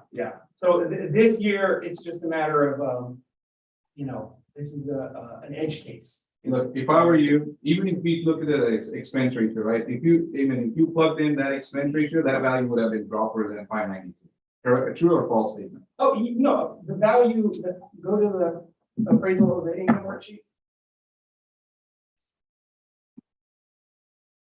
It would be 565. 565, but with Because 120. the cap rate on hotels went up this year because people are risk averse. Yeah. People, it's like, if I would go buy a hotel, the government can tell me I can't do my job. Yeah. That's why, it's below, that's why even with the income, my value would come in lower. I should just keep it same as last year, which is more than what the income would be right now. Because it's a complicated one. Next time, if you want to do this, I guess on the land basis, I agree to you, but then we would have to go and do an appraisal on it and then separate the land out that's unbuildable So, land.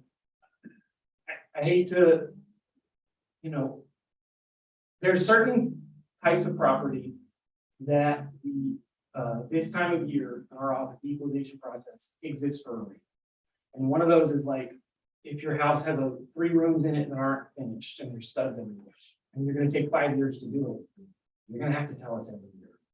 And until the income value of this thing exceeds the land value, it's probably just gonna be handled every year, because it's like the only one. Oh, okay, not too many out there.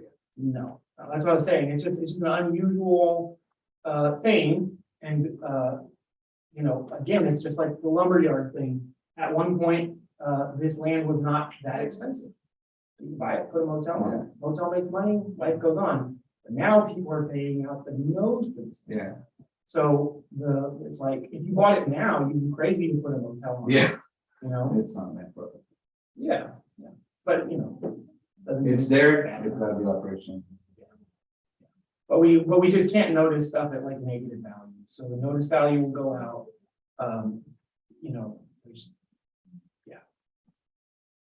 I don't really have it, like I said, I don't have any problem with, it's not worth 7 cents. That's true value. I'm agreeing with that. I can't. Well, the one figure you put up there was like 564. Realistically, I'll be honest with you, he says it's not worth it, but if I wanted to sell just so someone would pay me 600. And they would either run it, I don't think they would demo it and build on it, but they would demo it, and they wouldn't demo it, they would just run it. But I would get that 590 amount, I would get that, so that's why I'm agreeing to it. Anything else you want to add? That's it.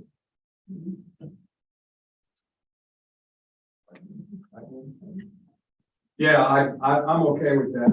I noodles, with my aeroscopic eye. 15% off the land for that live at the back. And then it got me to 609, 597, 609 plus the deduction of half the 560. I mean, I think that's a reasonable thing in that one.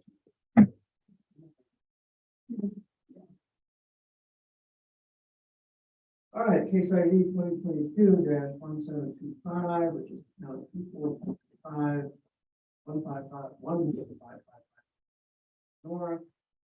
Addressing market and equity values. That's the opinion of the trade review board that we currently know the value of $717,150. We roll back to last year's value of $97,000. All in favor? Aye. Anybody opposed? Okay, that's what it is. That closes that hearing. We open a hearing on case ID 2022-1733, account number 28003.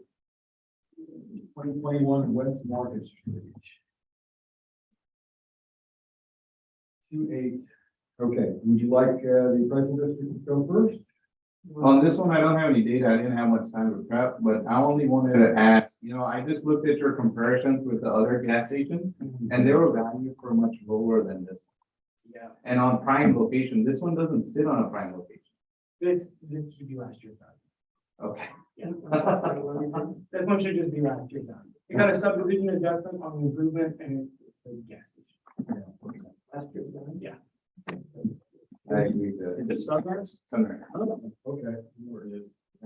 This one, I could have settled, I've been having this whole, but the other one. And I got thrown by my office this paper just this morning, so. Yeah, I just, it's one of those, I don't disagree with you about either. This one was just, what happened here is this area back here, as the neighborhood was worked, the value of the improvements was raised. And that building is in this subdivision. So the improvement value got juiced as though it were a house. It's not a house. Yeah. The thing shouldn't have been valued where it was last year. I'm not, I don't know that it's like overvalued, but it doesn't matter. It should be like. All right, case ID 2022-1733, account. I can ask. Oh, I'm sorry. Yeah. 28003, which is 2021 West Market Street, addressing market and equity values. It's the opinion of the district and the appraisal review board that the currently know the value of $504,390. We reduced last year's value, $376,770. I'll second. All in favor? All right. Anybody opposed? Okay, I think we did it. Thank you, guys. I appreciate it. You're right. I don't think that's what. They're gonna add the third subdivision. Okay. Thank You guys for your time. Yeah, Okay. thank you. Just, there are certain things that we have to notice certain ways and settle, certain things that should be board orders, the reason being as a practice in terms of running the office year over year. You don't want to end up creating a culture in which somebody can buy, one Finisterre and open a popsicle stand on it and then get it valued at 30 grand. Yeah, So, yeah. Yeah. Okie dokie. This is another in person. It is. Okay, we're on case 845. Looks like top page 7. Count number 19570.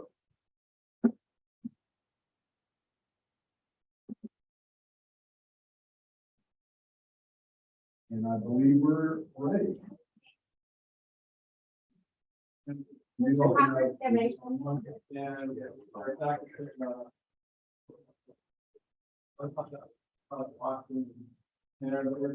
See, right there. Okay. This is Steve Hopper. Steve. Steve? Can I call you Steve? Sure. Okay.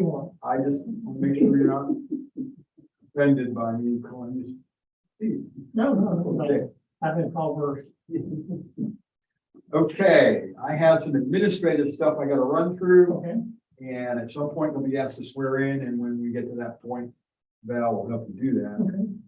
We're gonna commence a hearing on case ID 2022-845, account number 19570, which is 214 South 7th Street in Rockport. Is that like on the Rockport 14? It's right behind Tackle Town. Okay, Everybody knows where Tackle. sure. That's it. Where I got my shirt. It's not where you want to be. But it is.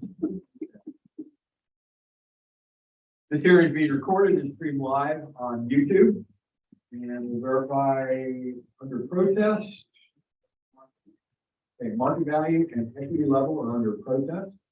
We are the appraisal review board that will be hearing your protest today. We do not work for the appraisal district. We are appointed to perform an independent review of your protest. At the end of the hearing, you may complete a survey regarding your experience, and the survey may be completed using the survey form, which, oh, he took it. Our last guy here, Bob. All right, I think maybe you have it under there. Am I seeing it? Yes. Yeah, okay, well, All right. same difference. You can use that form, or another copy of the form will also be included in the termination package that will be mailed to you after this hearing that documents the result of the hearing. You can also take it online, and information about how to do that is at the top of the form.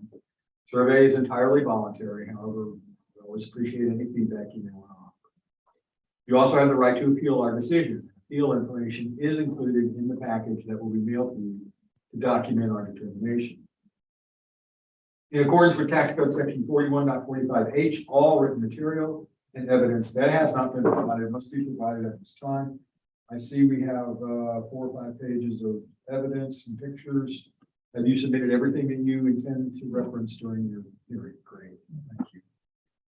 ARB members who are considering the protest have not communicated with anyone about the protest and are signing affidavits to that effect. I, Scott Wagner, do solemnly swear that I have not communicated with another person in violation of tax code section 41.66F. I, Kathy Hoffman, do solemnly swear that I have not communicated with a person in violation of tax code section 41.66. I, Joanne Ferguson, do solemnly swear that I have not communicated with another person in violation of tax code section 41.66F. I, Ron McCann, do solemnly swear that I have not communicated with another person in violation of tax code section 41.66F. All testimony from all witnesses must be given under oath, so Stevie will be asked to swear in at this point.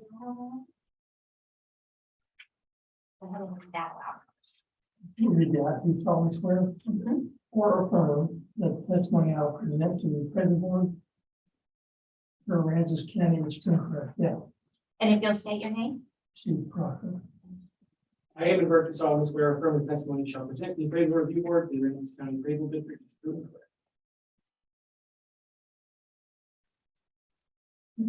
I feel sorry for all of you now today, Why? because it's like all that stuff you gotta go through when you call a light company and get your power cut on somewhere else. Yeah. They have all these things you gotta agree with. For the everything. Probably the 625th time that we've been through this season. It's right for me to feel sorry for you. That's okay. All right. And Ava, you swore in, right? I wasn't listening. Okay, thank you. Y'all volunteers? We are, I'm really frustrated. well, it's interesting, it has its moments. Steve, I need to ask if you hold a license or certificate from the Texas Appraiser Licensing and Certification Board. Okay, that's good. Makes it easier. On your left arm there is a chart that's the hearing procedure times. Okay. How we're going to run the hearing today, and it takes one or two forms. Either you can present first or the district can present first. You both have equal amounts of time, regardless of who goes first, but you get to choose whether you would like to present first or you'd like the district. You still have to make the choice. You go first. Okay, Well, I'll go first. okay, Because the only thing I have to do is the 50. okay, that's fine. You have 5 minutes. Okay, well, yeah, like I said, the only thing I have to present is the pictures. This building is 40 years old. It's a metal building, nothing fancy, it's not a living area. It flooded last year because the county and the city did not maintain the drainage. It's 27 feet above sea level. It should not have flooded. You can see the water line in these pictures. It was, well, this is probably the last one. That's the door. You see the water line? And this property is not on the ground. The first picture shows you the slab. I mean, the slab is pretty high, higher than a lot of houses are. So that's my main problem. What is this used for? It's just, I have my lawnmowers and stuff in it. So just storage. It's not commercial. Yeah. And I noticed on a lot of the comps that are trying to use it, it says commercial, it's not. The other side of the street is commercial. That's really what kills the value as far as residential value. You know, you really wouldn't want to build a house there because you're across from Tackle Town and a planetary fireplace and some kind of wood. I don't know what all's in that building. Behind, the building behind Tackle Town. When did you take these? Yesterday. Not to mention it's 4 years old. And you know, the value, looks like to me, the value on it, that trying to put is more than it would cost to build it today. I don't think there's any value, other than just for my personal value. You know, it's a 40-year-old metal building. You know, I don't think anybody would put any value on that as far as, you know, appraisal value. The property's worth something, sure. There's no driveway, there's no utilities. And it's not a living area. which is where most of the comps are too. They're all houses, except for one or two. And they were on Market Street or on 35, and this is not. 1,200, 1,200? 1,200 feet, Oh, I see. We got another picture. yeah, it's 1,200 feet.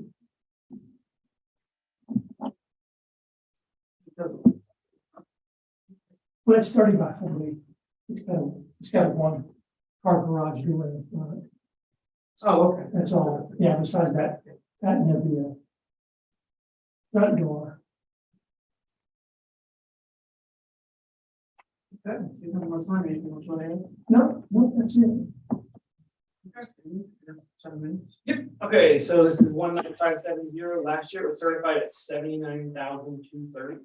This year it was noticed at 112,60. $112,060. And so it's the land value change year over year. It used to be a $55,000 lot. It's currently $67,500 lot. So land values in this little Fulton area are going up.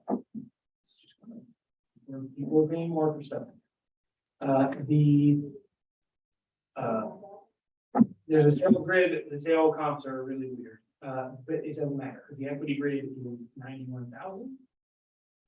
So it says that this should be reduced to 91,000. And I'll just point out, or I'll just tell you, we can't have zero value on the building, first of all, even if it were absolutely trash. But just because it's not like a great selling point, doesn't mean that it's actually worthless. If it was worth nothing, then the fact that literally it was a worthless thing, then the fact that it flooded would cause no damage. There would be no damage to cause because the building was worthless. So there's value to it. I understand it's not like great value. I think that this should be somewhere between 70 and 90. I think 70 is the land. I think 90 is probably what it would be if it wasn't flood damage and stuff. This thing was kind of cleaned up and buttoned up. I think somebody would definitely want this to park. Oh, sure. Like that. But that doesn't, the 90 would not take into account that it is, it's damaged. What is?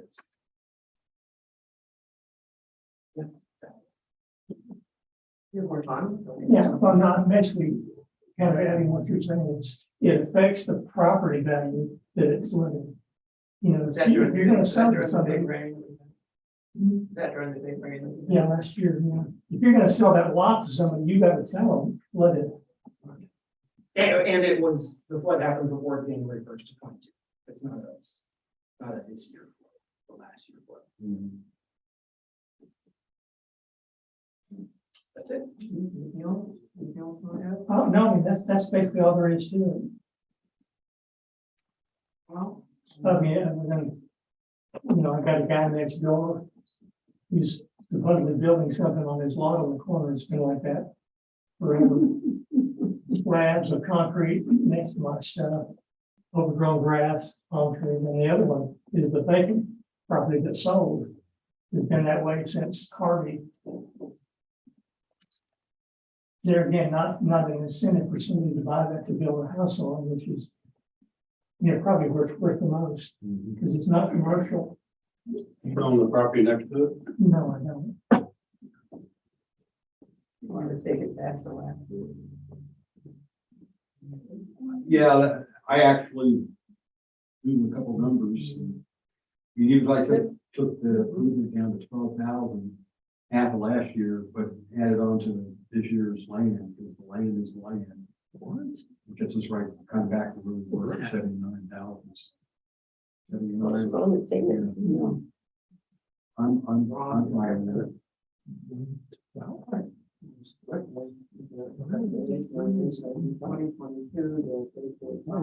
no idea. Count 19570, which is 214 South 7th Street. And addressing incorrect with equity levels, it's the opinion of the appraisal review board, we noted another $112,060. You roll back to last year's value, $700,230.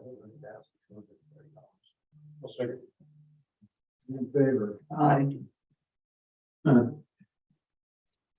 I'm sorry, I shouldn't jump in, because there was a second offer that value. Anyway, all in favor? Aye. Anybody opposed? Was. That was last year. Oh, that was last year, okay. There's something weird happening. There is something where we're trying to look it up. Sorry, that's why you saw that on the screen. But this thing, the 112, you can see on our evidence, it's like, no, it shouldn't. Oh, I'm telling you. Oh. That number wasn't counted. It just got like forced in. I don't know why. It was distributed. The 112? The 112 doesn't distribute value. Pass me. But anyways, it's not that anymore. Okay. How do you? That's true. Hey, no time to explain the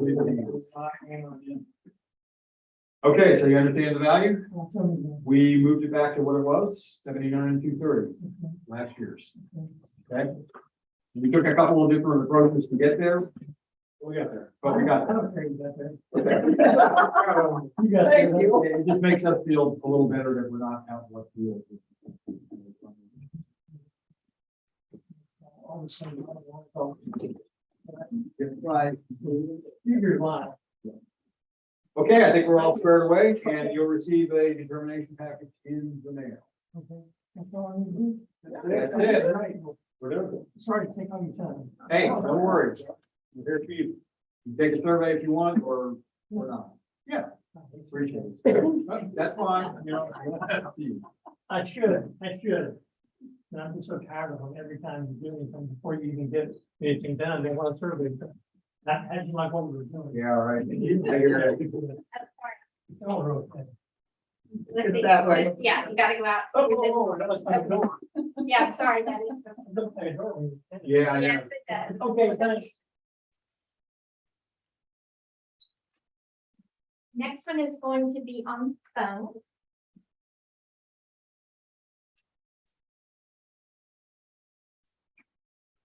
And which one is that? 933, 733, next one there. Page 2. which is account 25954.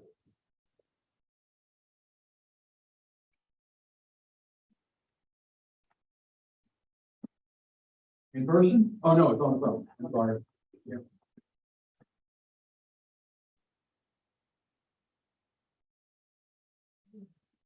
Lisa.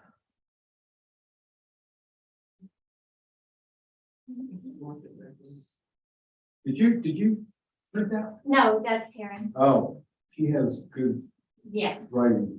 unfortunately, that is not my writing. Okay. Yeah, I think we're ready to do it. Yeah, well, hello. Yeah, I assume that.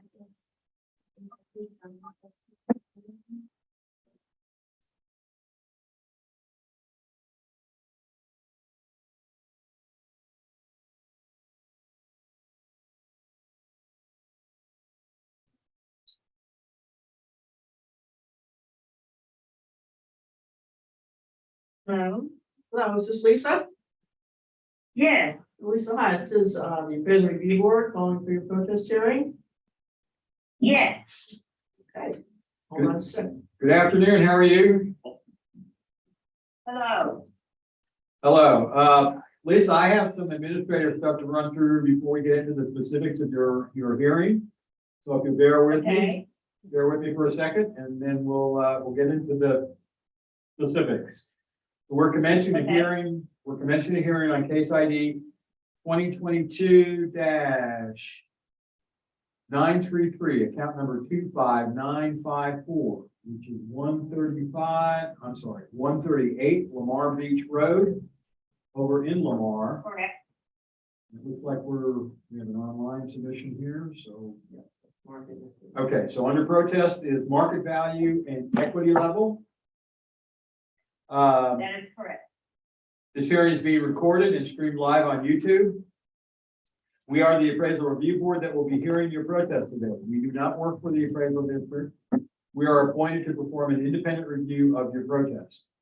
At the end of the hearing, you may complete a survey regarding your experience And the survey may be completed using the form will be included in the determination package you'll receive in the mail after the hearing, documenting the results of the hearing, or you can take it online. Information about how to do that is also included on that form. The survey is entirely voluntary, but we always appreciate any feedback you may wish to offer. Okay. Hang on one second. Lisa, you also indicated on your affidavit, you had checked owner's name is incorrect. Has that been taken care of, or is that still an issue? That's still an issue. My sister's name is listed as Lori Butler, and that, I don't know how that occurred. Her name is Bauer, Bauer. Okay, so I think after the, after the hearing, what we'll do is we'll get it changed or have somebody reach out to you to see what needs to be done to fix that. Okay? Okay, okay. All right, you also have the right to appeal our decision, and appeal information is included in the package that will be mailed to you to document our determination.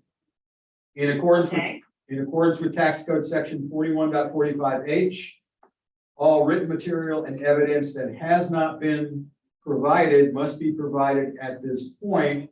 Have you submitted all the evidence that you're going to reference during the hearing today? I see we have about, okay, great. We have about 9 pages of information here in your evidence. Okay. This is very thorough.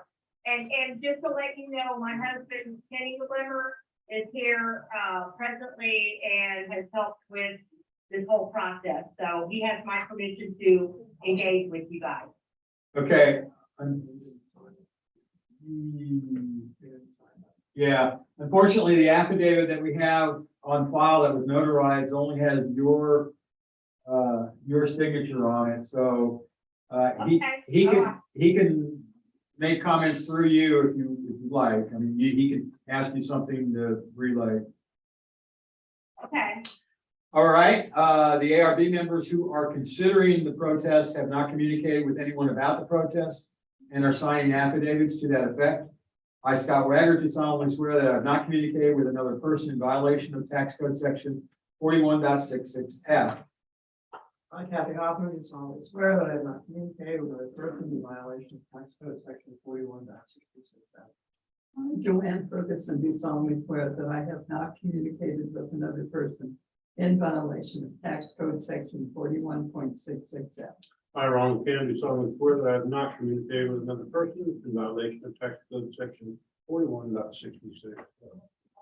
All testimony from all witnesses must be given under oath. So, Lisa, I am assuming, since we have a signed and notarized affidavit from you, that you understand we are considering you to be under oath during this hearing.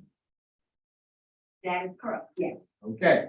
And Burke solemnly swear affirming testimony shall present the appraisal of the board to the appraisal district is true and correct. And since you can't see us per se, just to let you know, there are 4 of us here in the room that are represent the appraisal review board. The gentleman that was just speaking was Eamon Burke, who is the representative from the district. We also have Jeff Pena in the back of the room who's displaying evidence and other information on the screen for us. Okay. I need to ask whether or not you hold a license or certificate from this Texas Appraiser Licensing and Certification Board. No, I do not. Okay, that's fine. It makes things easier. In the information that you received, and it looks like you did actually receive it. Yeah, great. There should be a 1-page chart that is titled Hearing Procedure Time. Do you have that handy? Hearing procedure time. 1-page chart. We're going through the paperwork here. A chart, no, I don't think so. Okay, it's not a big problem. We'll step you through what that's about. It details how we're going to run the hearing today, and is divided into 2 basic columns. One is if you present first, the other is if the appraisal district presents first. You both have equal amounts of time. both have equal amounts of time, irregardless of who presents first. But you get to make the choice of whether you would like to present first or you would like the appraisal district to present first. I guess we'll let Talk present first, that's fine. We found it. Okay. Okay. Okay, so this is account 25954. It is a cottage in Lamar, on Lamar Beach Road. And it is 760 square feet of interior space, air conditioned space, with a porch on it. Very small building. Can you show us? Yeah. On the next page. It's on an incredibly narrow piece of land. Super narrow. Incredibly, yeah. It would be the world's most inefficient fence if you were fencing. Yeah, exactly. So and it goes all the way back here and, yeah, if you can walk in your backyard, but don't trip or that kind of thing. Yeah. Anyways, it fits this little cottage. That's where Where's the entrance? right here on Lamar Beach Road. It's got a driveway. It goes to the cottage in the trees and that's it.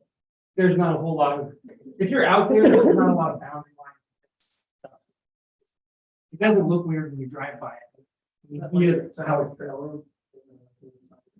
Yes, it's an RV park, and then this is little cottages or little storages and stuff. You know, people doing the Lamar Beach Road thing, and this is the 700 square foot place. How wide is that, do you know? Yeah, it is. 26. Oh, gee. Yeah, so that's how wide it is. And it's also what, 300 feet long or something? Really long, really long. Okay. There is, yeah, so based on sales, the sale comps out here are things on tiny little lots or little houses or even mobile homes out in Lamar. The point of these comps is to, because, you know, the land is unique. The house itself, it's a cute little house. But the other things, it's like, well, what's stuff selling for in Lamar? The adjusted number, you know, after all the magic happens is 180.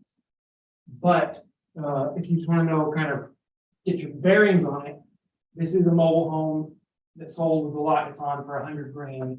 This is a little cottage on a small piece of land, 140. This is another mobile home, or no, brick home on a small lot, 227. This is 150 for a mobile home on a slot. So it's just, last year, the value on this thing was like 83,000. And we're not seeing anything selling for 83,000 out here. It's not a bare lot. So the big difference year over year was in the land on Lamar Beach Road. But what these, you know, even though the land table is what caused the change year over year, if you're going to comp it to other things, you comp it to what it is, which is in this case, the usefulness of the house, where the primary driver of value. The equity grid is at 148. The thing is, it's just a 3SS minus. It's been depreciating since 1975. It depreciated year over year. The value of the location of a property is also built into the land. If it's just pure location, it should be in the lot value. So the fact that this is waterfront property on Lamar Beach Road, I know it's only a couple of feet, but it is there, is where the value change came from. Go back to the property card real quick. This has no adjustment on the waterfront. Right here, no adjustment on it, because it is a little under 4,000 square feet is the waterfront. The rest of the land, which is 18,000 square feet, is at this lower water view price, but it's also functioned down. And the net result of this is basically, it's like a third off. Basically, a third of the value is taken off of the non-waterfront stuff because of this. This has been brought up before. if there's a note in here, I think it's in 2018, this thing was functioning like this for, it was adjusted like this permanently for the fact that it's super long and narrow. As far as land equity, I'll go ahead and be done. I'll just check what the, go back and picture real quick. I'm gonna check what their waterfront and water view prices are per foot, just to make sure that this one's not got anything weird going on. But then that'll do. Okay, Lisa, you have 7 minutes. You want to go ahead and present your information? Okay, so the lot description is correct. We do not Okay. have any room, on either side of the house to get around to the back part of the property. Because when this was built by my grandmother in 1959, her brother owned the land on one side, which is now currently owned by Jim Anderson. And the land on the other side, which is now, trailer park, and Jeff Bergman owned that area. That my other great aunt owns that. And so therefore, the structure is built to as wide as the piece of property is. So you literally have to go through the structure to get to the back part of the property. And so it's, you know, it's just this long skinny piece of property that has been in my family since the 1800s. It's been handed down, and it doesn't really, it's not, I don't think it's going to be that much use to anybody but us, because and we have no intent to sell it. And by looking at the comps that you guys provided, there's a big discrepancy in the value of the comp, the value of the land, of the comps that you provided versus what the value of the land, you know, is for us. It's very significant difference. If you look at the same ratio, where's that number difference? If you look at how you came up with the land value of the comps that you guys provided, the comp equity, and compared to the amount of land that we have, the land value for what we have could approximately come out around $54,000, not $94,000. If you look at, you know, the comparable equity. Because that's, you know, $50,000 is for that skinny piece of land it's not very useful, is a pretty significant jump with the inaccessibility. Yes, we are on LeVar Beach Road, but we basically have 25 feet of entrance to drive up and down. You can't even go down and turn a trailer around or anything. You know, it's not, it's just because we've had it so long that we don't sell, you know, want to sell it because it's family property, that it's very much a struggle to get things done. And we've had no improvement on the property at all, other than repairs from Harvey, you know, and repairing the pier. It also looks like that y'all are thinking that the pier was built in 2018 as an improvement, and that's not true.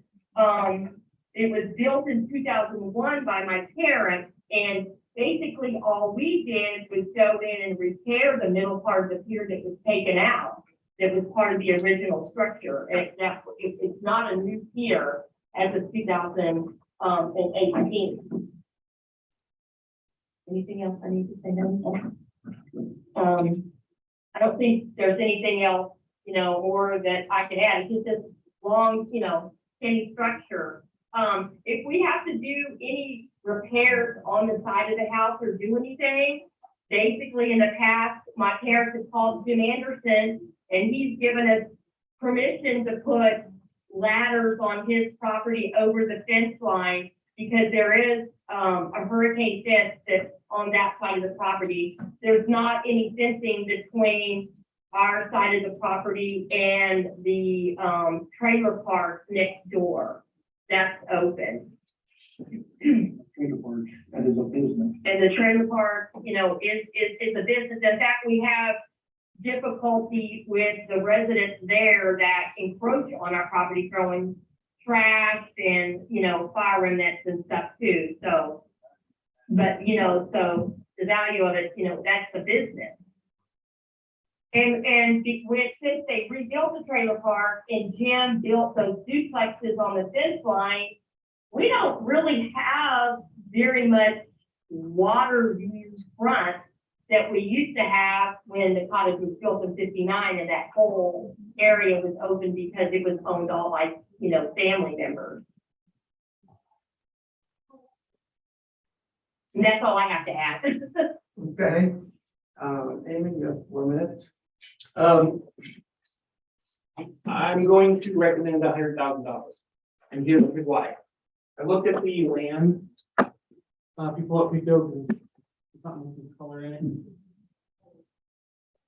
And there's, $100 total? Yeah, The total. structure and, yeah. Yeah, okay, and here's why.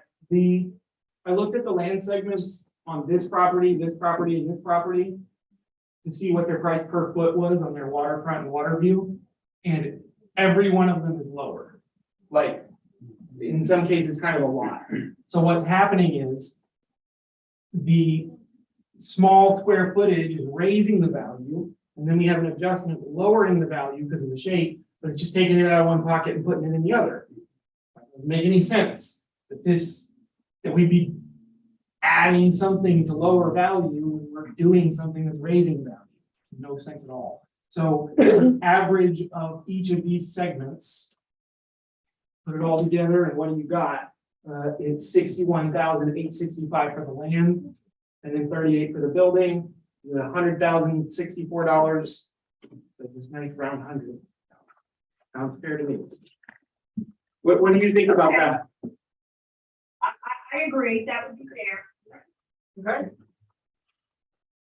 We'll go ahead. Take a motion on that, which is 2022-933. Count 25954, 138 Lamar Beach Road, addressing market and equity values. It's the opinion of both the district and the ARB that the currently noted value of 132,680 be rolled back to 100,000. I'll second. All in favor? Anybody opposed? Okay, Lisa, 100,000. Okay, that sounds cool. All right. Thank you. You bet. You'll receive the termination package in the mail shortly. I take it you. The name change. Was she the name change? Yeah, no, it was one of the other people. And what we'll do, we have your phone number. We'll use the same phone number and we'll get somebody to reach out to you to determine what needs to get changed, or if there's something that caused that, or to understand what caused that to say Butler as opposed to Bauer. I know, that wasn't my Aunt Mary's name, but other than that, I don't think her name was ever associated with the property. I think it went directly from my grandmother to my parents, so I'm not sure how that happened. Okay.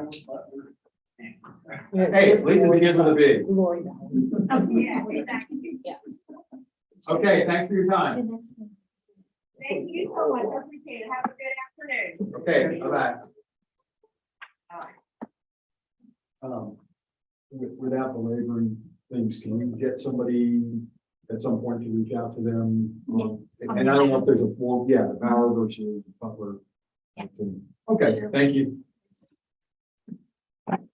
The last one for the 1/3 docket that we'll be doing, it is in person. 1869.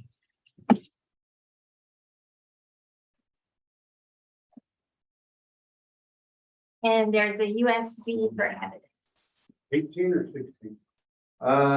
18. What page you got? I got it on page 9 in the middle. There it is, there it is.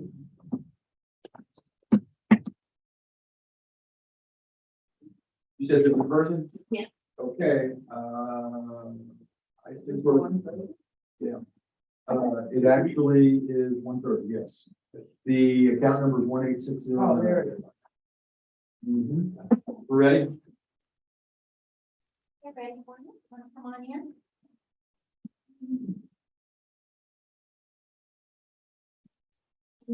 Hello, how are you guys? Yeah. We're doing good. This is Kira and Sharon Smith. Dura. That's an interesting name. And who's Dura? I'm Dura. You're Dura, okay.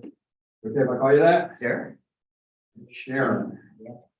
I know Sharon. You know, in this small town, there's two Sharon Smith. They both for a while lived in South Pearl. No. Now, if you told me they had the same birthday, you had the same birthday. that would No, be they heard it was in November because go to the pharmacy or something. Yeah. What's your birthday? So I heard her birthday 11 something. Yeah. Amazing. Okay, ladies, I have some administrative stuff to run through first, and then at some point you'll be asked to swear in. When we reach that point, Val will help step you through doing that. So we are commencing a hearing on case ID 2022-1869, account number 18609, which is 738 South Pearl Street in Rockport. This hearing is being recorded and streamed live on YouTube. We'll verify under protest. Market value and equity level are the two things under protest. We are the appraisal review board that will be hearing your protest today. We do not work for the appraisal district. We are appointed to perform an independent review of your protest. At the end of the hearing, you may complete a survey regarding your experience. The survey may be completed using the survey form, which they left one there for you.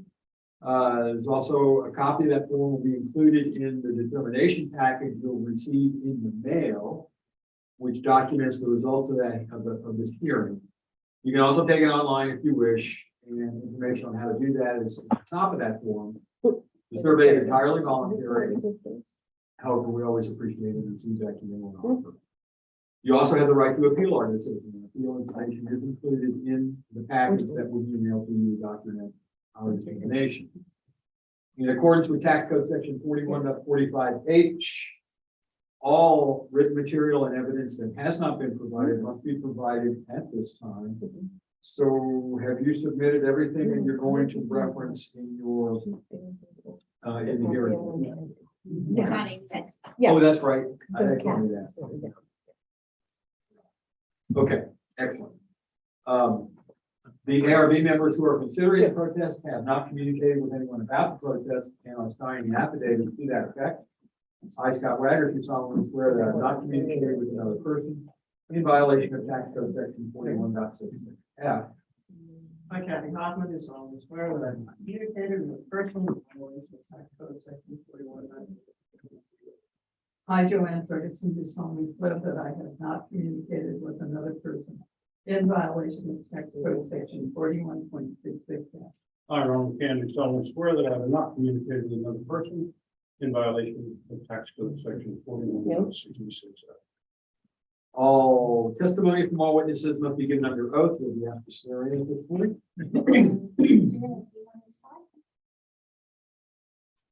Just read that statement. I do solemnly swear or affirm that the testimony I shall present to the appraisal review board for the county appraisal district is true and correct. If you'll state your name, go ahead. Sharon. I, Sharon K. Smith, do solemnly swear or affirm the testimony I shall present to the appraisal review board for the Aransas county appraisal district.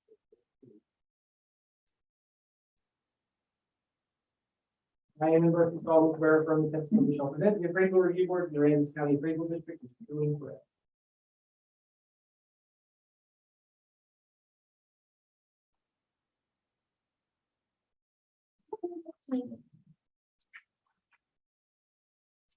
I need to ask you ladies whether either of you hold a license or certificate from the Texas Appraiser Licensing and Certification Board.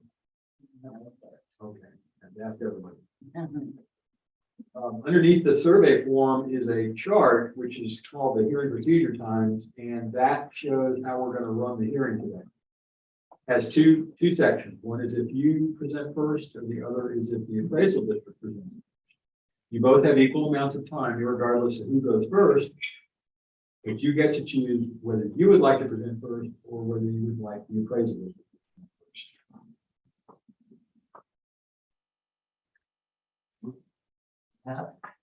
You're up.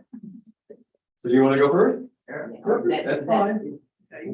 There is no normal. I mean, it's just like flipping a coin sometimes. 5 minutes right now. So we purchased the little house next door to Airbnb that we sold in September of 21. It was completely vetted. And didn't have any pictures to that effect that I could easily bring there on my phone. And, For me to go through, this? Just tell me. yeah, so these were taken in February of 22. It was still not livable. We didn't get to even move in until April 6th. And even then, it wasn't completely finished. We didn't get the tax information because it had sold in September. So when we got the tax bill, it was like, whoa, and it was way too late. When we just barely got the papers in time to come and pay the bill. So we paid it, and they said, well, maybe you want to go ahead and dispute that because it was not in the shape to be lived in as of January 22. The prior owners, they got their new tax bill, and so they brought it down to us, you know, it's not our, I think the taxes, bill was for $904 for the year. And it's like, okay, cool, we can handle this. And then we get the new appraisal. It's like, oh,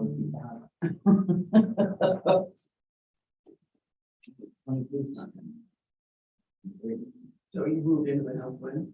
In April this year. We bought it September 15th. 21. We just moved in April. So is it completed now? There's still the, but yeah, it's just like it needs to be, you know. Guys even come in and finish something that's yeah, it's all. Okay, that's some more time, is anything else you want to bring up?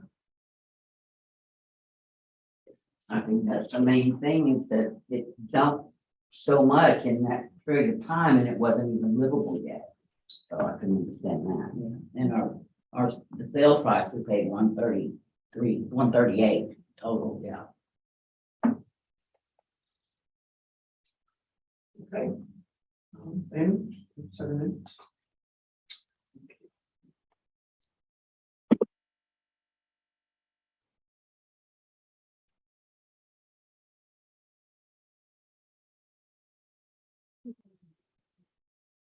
So this is, account 18609, single family residential. Last year, it was certified at 126,920.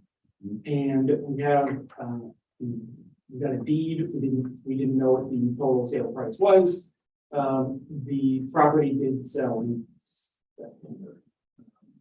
We've noticed this year at 150. If you look at our sales grid and our equity grid, both of them say 150 is too high. I think it should be about 130. And about 130 is what they paid for it. So I think it should be 130. And I'll just let you know, when you buy a piece of real estate, the best thing to do is plan for your taxes to calculate off your sale price. So I bought my house, and they were like, well, you know, you'll save the money the first year because it was still a big lot before that. Maybe you can do this, and that's. And I was like, no, we gotta just rip the Band-Aid now, get used to it. It's what I paid for it, and I'm still not on the roll for my sale price. So basically, I've over allocated, you know, every month. The reason is, it's gonna catch up to that so fast, like, within 8 years. I'm sure I'll be paying taxes on at least that, eat into that escrow. But, the previous year's value before a sale, it needs to be, it's really unreliable. But, the 150 is way too much. I think, we all bought it, and we paid for it, what it worth. That was 138, which is one. Yeah, I'm getting 133 and 131, and, last year it was 126, 920, and the bank lent 129, 200 on it. That's available. It's just my feeling of the day. I didn't get that for, I think it's like after ARB or something. Yeah.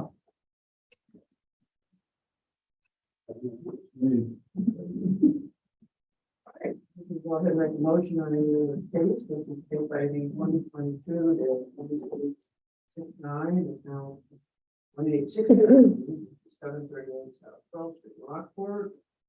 Addressing incorrect market and equity levels. Seeking of the appraisal review board in the district that currently noted value of $150,010. A second. All in favor? Yeah. Anybody opposed? Okay, ladies, I have two questions. You live here, It may get there. and it's not homestead. It should be. Have you applied for a home? I think, didn't we do that? Yes, I think we did. Okay. I'm sure we brought something up to. We should double check on the way out, because I don't see any exemptions, unless I'm. There wouldn't be any yet. because- You wouldn't see it yet. The application, hold on. They're showing an address of 732 and 738.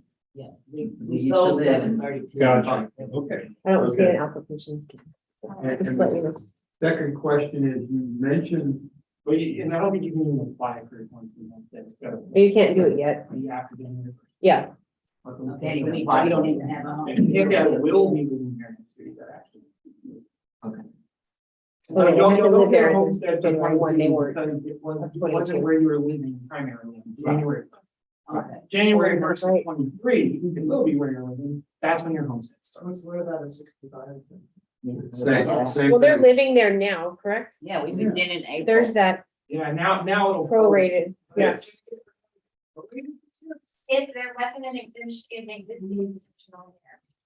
So there's something I want to check. We go, somebody lived there before, it was just, property. Yeah. And the second question, just to make sure we're wasn't some confusion, is you said the taxes went up. Are you, Yeah, we what were paid you looking at in terms of taxes? a bill. The bill from last year. The bill from last A lot of times people sell stuff, they go, well, we gotta cut up the tax bill, they literally just pull out their old bill. Right.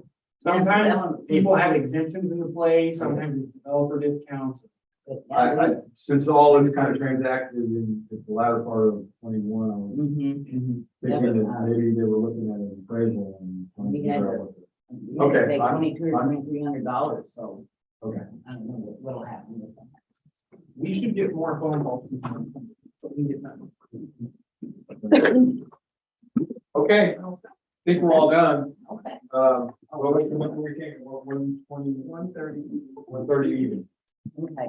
Now, that's, and we take it on and fill it You out. certainly can, or if you want to do it on your way out or whatever. Okay. All right. Thank you. David. Well, Have a good day.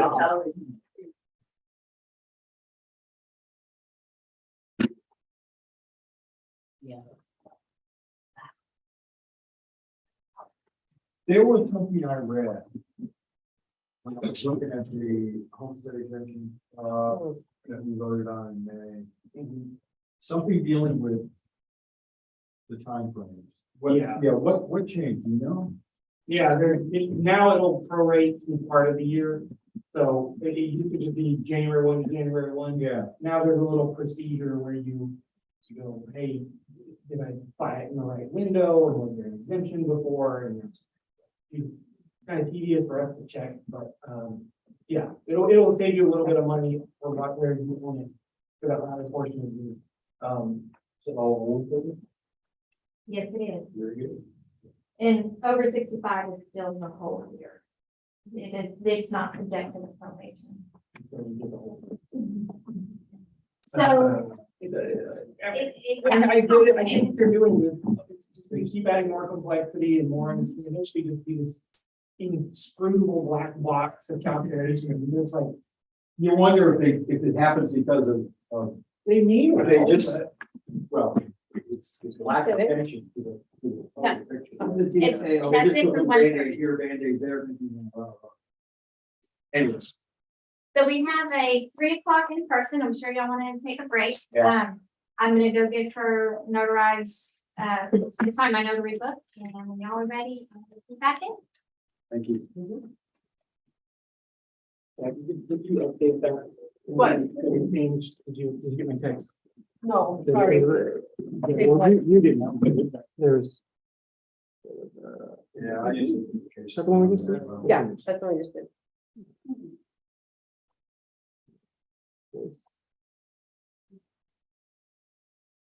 They changed their tune. Oh, really? Yeah, that was weird. I guess I didn't hear that. Sorry. No, that's okay. I didn't even catch that.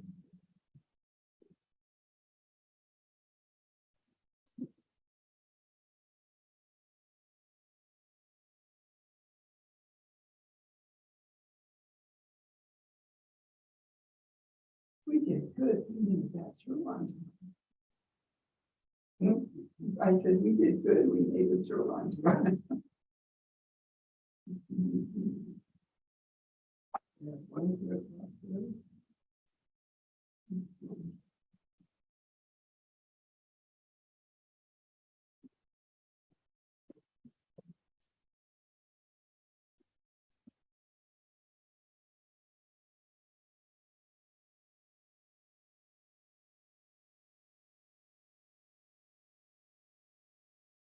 Oh.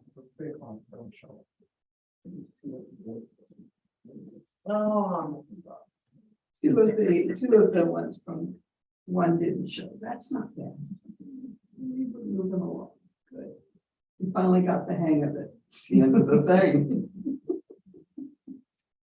When you come back, does it feel like you're starting all over again? Do you remember? Or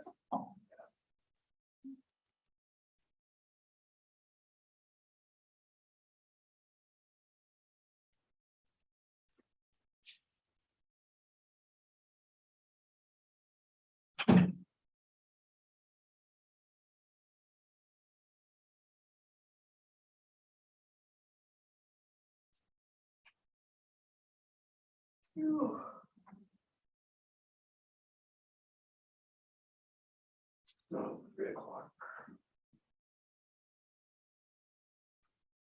There's not Only one person there.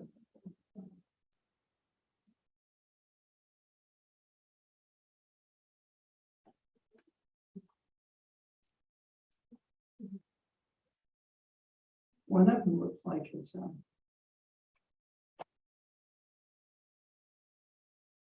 pretended by. Have you ever been to their place? I thought I recognized him. Oh, yeah, Anthony's Bed and Breakfast. It's over in South Rockport.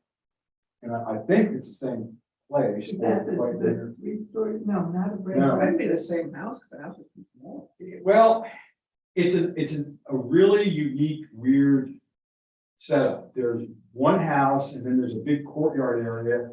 And then there's another house. And they at least used to live, and I don't know if They they sold sold it. it. Well, what's, It didn't show two houses on the property, did it? No. well, right, I don't know how it was split up. And I honestly don't know if they see to the one side of it, that house has several structures plus a pool Yeah. next to it.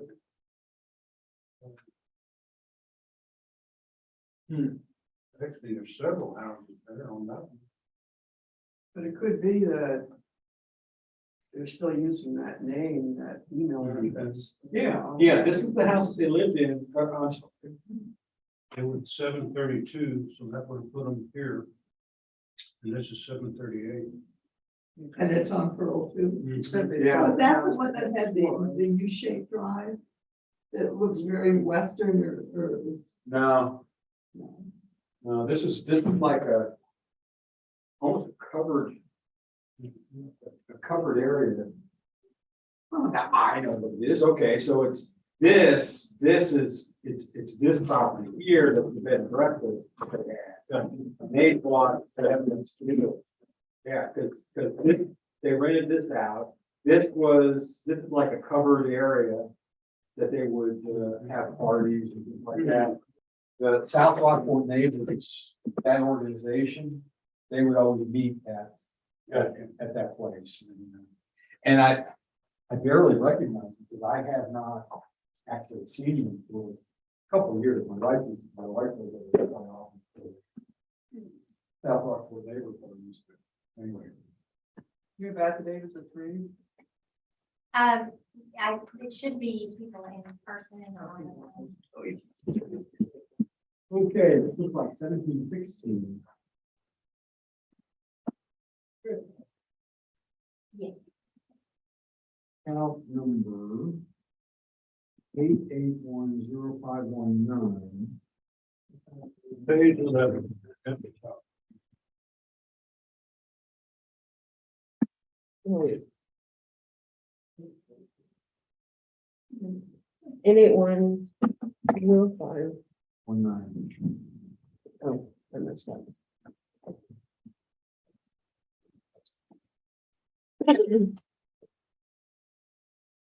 Yeah, she had to pick them up there. I don't see.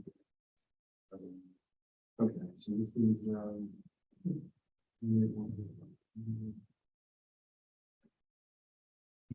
Maybe they retired. they had a rough code with COVID. Oh, I'm sure. I'd say, not they themselves, But just from the the business business, thing, yeah. dropped way off and. Yeah, bed and breakfast probably all there. That's all myself.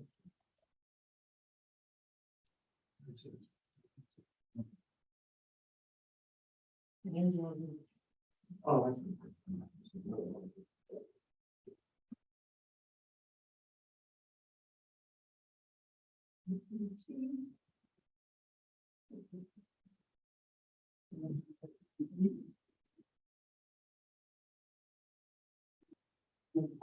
Go ahead and call Ms. Perkins in. That a clear bit. Yeah, I don't know.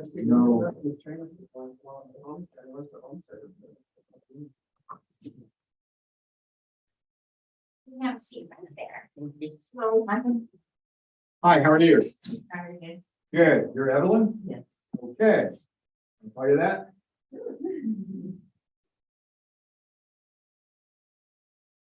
Okay, Evelyn, I have some administrative stuff to run through before we get into the specifics of your case and hearing.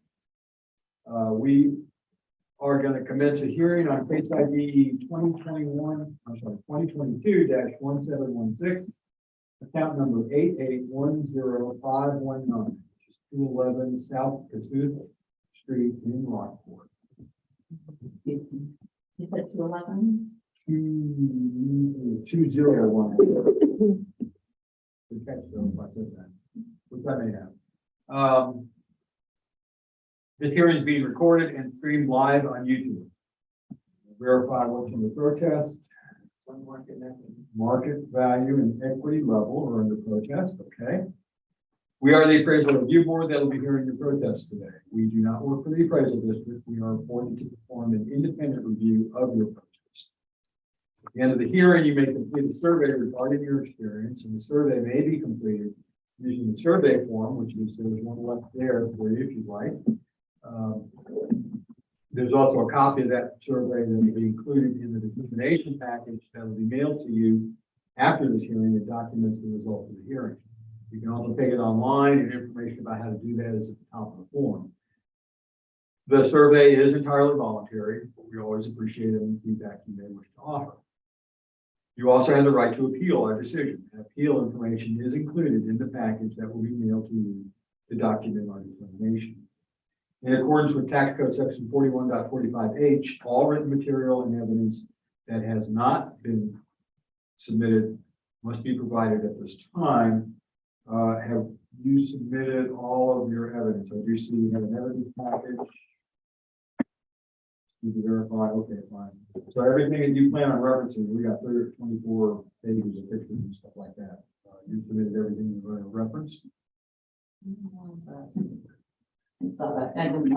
Well, and that's fine. Just need to make sure that. I think that's enough. Oh, that should do it. Probably.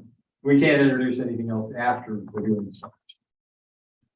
The ARB members who are considering the protest have not communicated with anyone about the protest and are signing affidavits to that effect.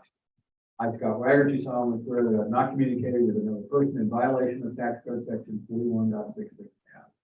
I, Kathy Hoffman, do solemnly swear that I have communicated with a person in violation of Tax Code 41.66. I, Joanne Ferguson, do solemnly swear that I have not communicated with another person in violation of Tax Code Section 41.66F. I'm on the county, solemnly swear that I have not communicated with another person in violation of Tax Code Section 41.66. Well, testimony from all witnesses must be given under oath, so we ask to swear in at this point. I, Evelyn Perkins, do solemnly swear or affirm that the testimony I shall present to the appraisal review board for the Aransas County Appraisal District is correct. I, Eamon Burke, do solemnly swear or affirm the testimony you shall present to the appraisal review board for the Aransas County Appraisal District is true and correct.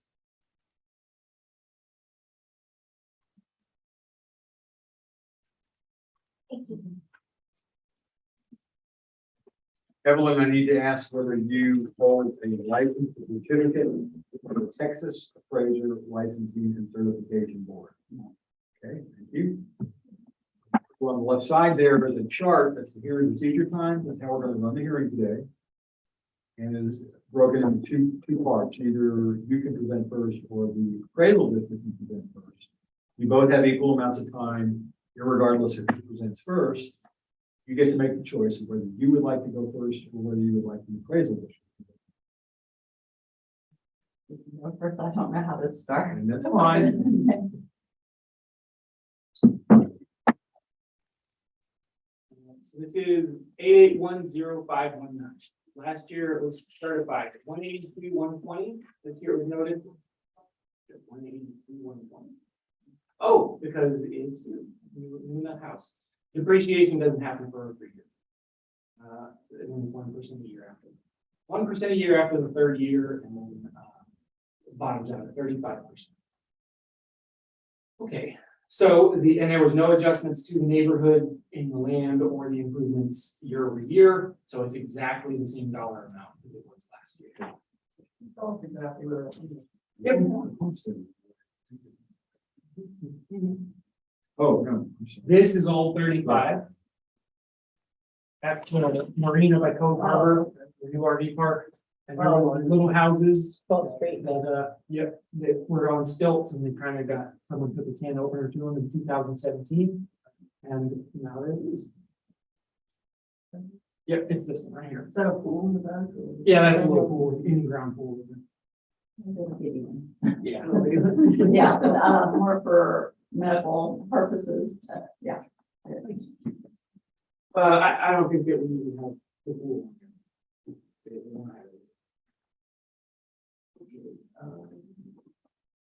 Pools have a limited amount of they add less to your property than the cost. Okay, so the sales grid is going to be really tight because there's a reason this is this neighborhood. This neighborhood got adjusted substantially 2 years ago, or 3 years ago, it was 3, because there was a bunch of sales activity. So the median indicated value based on sales is 182,375. Right on top of our number. There are sales of stuff, but they're just what we would expect from them. So, nothing happened. The equity grid, the value shown there is 204,573, so we're below the median on that. The equity test. And, but, you know, by and large, this was the same values it was last year, which is fine, but is that a good value for this year? Based on the sales we've seen, there was nothing to do in this neighborhood to raise it or lower it or anything. So happy to hear anything that you have to say about it. We have 7 minutes, and we'll talk about whatever you'd like to, regarding the case. No, the only, I guess, difference in like our street, and I'm not sure if when you say neighborhood, like it's our street or everything in that area. I'm not sure what's considered a neighborhood. So a neighborhood is just a general area. There's a method. A neighborhood is an area where the properties within the neighborhood share the same physical, economic, geographic, and social boundaries. Or no, not geographic, governmental and social boundaries. So a thoroughfare would mark the boundary of the neighborhood, a city limit, a river. It's very informal. A neighborhood is very informal. Okay. Sure. Okay, so I guess really the difference between, you know, my house and my street, I guess, compared to all the other homes in that list that is also provided, is that it's the only street, with the exception of a couple that I either couldn't locate and I notated that, or they look like they're under development, like maybe an investor bottom, I don't know, but it looks like it's being built or going to be built on. We have no paved road, no street. We have no stop sign. Our culverts are not maintained. You know, you can see the flooding in those pictures. When it rains really bad, I can't even get out of my house in my car. Where is that? That's Across mhm, the street. uh-huh, Is that permanently there? uh-huh. What is it? The fireworks dam. No, which one? You got it. The one up. Oh. You go on. Oh, okay, no, that Not that. the first page. The first page. Yeah, that's the fireworks dam, and it's there permanently. Yeah, they have a Conex thing there for storage, right? With an elevated septic tank that overflows, and we get the nice aroma from every now and then. So yeah, we don't have the paved streets, we don't have the street signs, nobody maintains those culverts. Now there's a business, it used to be Burt's, they sold it to somebody that, I guess it's a welding company, I'm not exactly sure. But they have trucks coming in and out, you know, on our street, which is already a mess. There's a little meth lab at the end of our block, and they throw mattresses, they throw trash. Yeah, there's raids, and that's not the only one. There's been several raids. Anyways, and these are the notations I made. I drove by every single home on that list. And like I said, with the exception of just a couple, all the others had paved streets, street signs, stop signs, and the culverts were maintained. Sorry for my messy writing, but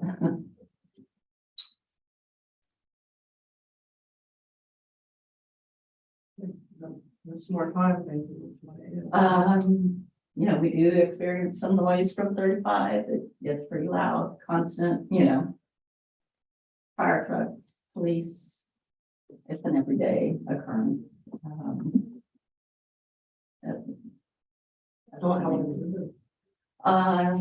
It'll be 10 years next year. It's always been. It's gotten worse. If anything.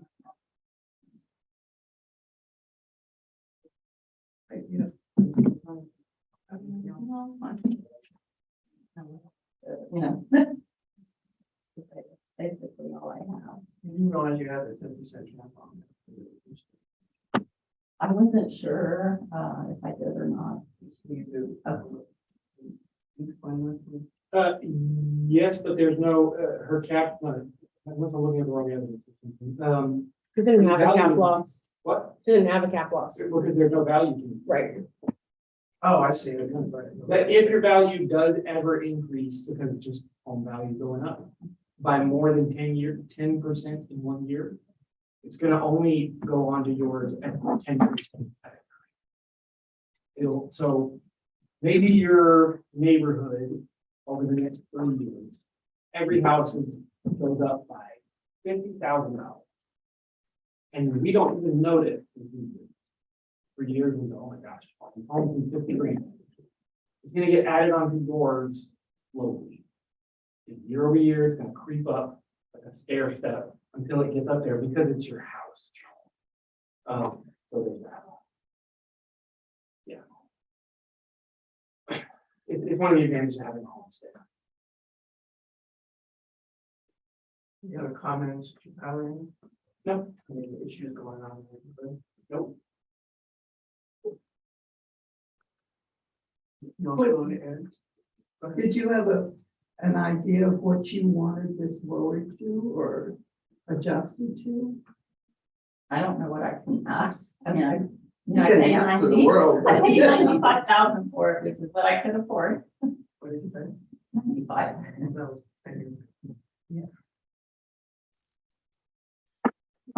So this house, the house that's there, it wasn't built 10 years ago. No, It was rebuilt. It was rebuilt after Harvey. Right. It's not like an extravagant home. Yeah, By I mean, we any have it means. as on our homes go on a scale of 1 to 7. This is a 4. So it's right, just sounds. It would fit in any neighborhood. It wouldn't look out of place. It's not bad. It's not good.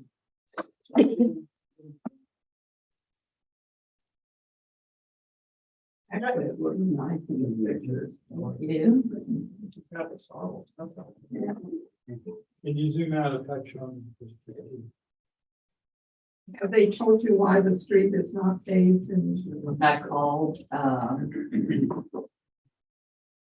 the road. And I talked to David Reed, I can't tell you how many times. And you're on the list, and this has been 2014. Why they're with this. Yeah, that's a. So which is not, Cassuth in that Cassuth. section? It's not. Yeah, so Cassuth doesn't completely connect. Right. And up here, there's Cassuth, and it's like the Cassuth you're probably thinking of. Yeah. And then this down here, this is also Cassuth and it's like grass. Oh my gosh. Well, that's where- And then right in front of the subject property, it's a dirt drive, basically, packed dirt. There you go. You know, you turn on 35, it's all right here. And yeah, this is low, it's all very low range. Out here. Just what, every time it rains, it's just, monster rain. It's pretty much every time it rains, I mean, like this last rain, you know, it goes away, but. You know, when we get several inches of rain, I can't leave my house for a couple of days.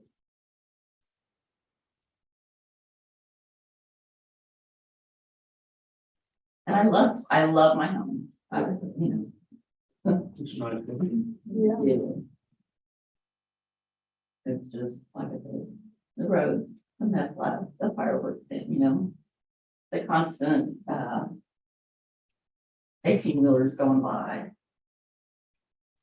Oh, they raised the net lab, they got removed. It's still there, it's gotten worse. It's gotten worse, believe it or not. I called the police about 4 or 5 days ago, and they said, we're gonna start monitoring, we're gonna drive by every day.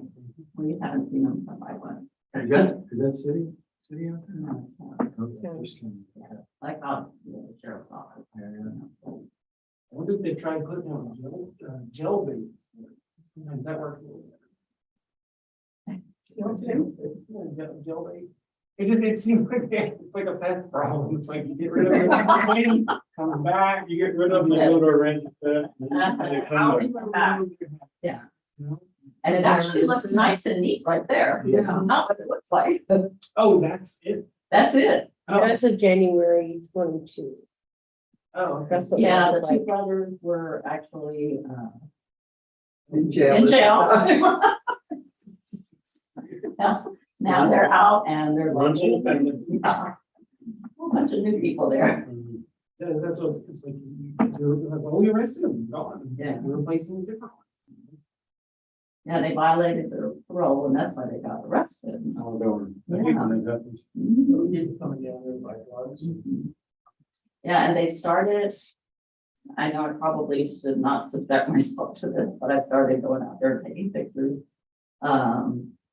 And I think they're on to me, because now they go either in front of the fireworks stand and park one of their vehicles there, or they ride their bike over to the bird sanctuary and make their deals there. So next I'm gonna find out who owns that bird sanctuary and. Aransas first. Aransas first, that's what it is. I could not remember the name. Thank you. Okay, anything else, Amy? Anything else you want to add? I appreciate any consideration.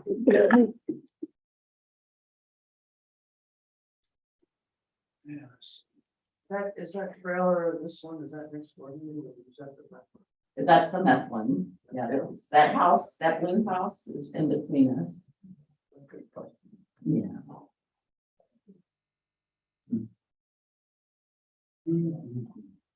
Oh, I love your decks. Those are so nice. Thank you.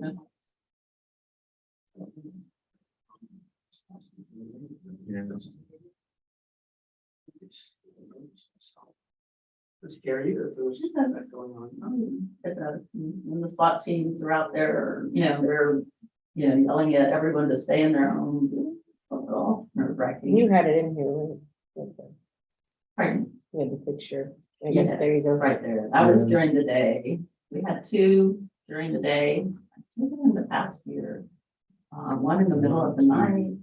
4, 5, at least 5 police cars. And that's just on one Even, side. even the white one and the black one, they're all sheriff. Mhm.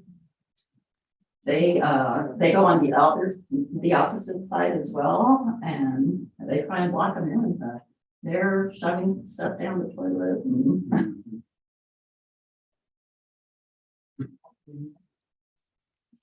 Oh. I mean, her opinion value was 150 on her form, and You would shoot at it slowly like that. But I don't plan. No, I understand, play and. Yes.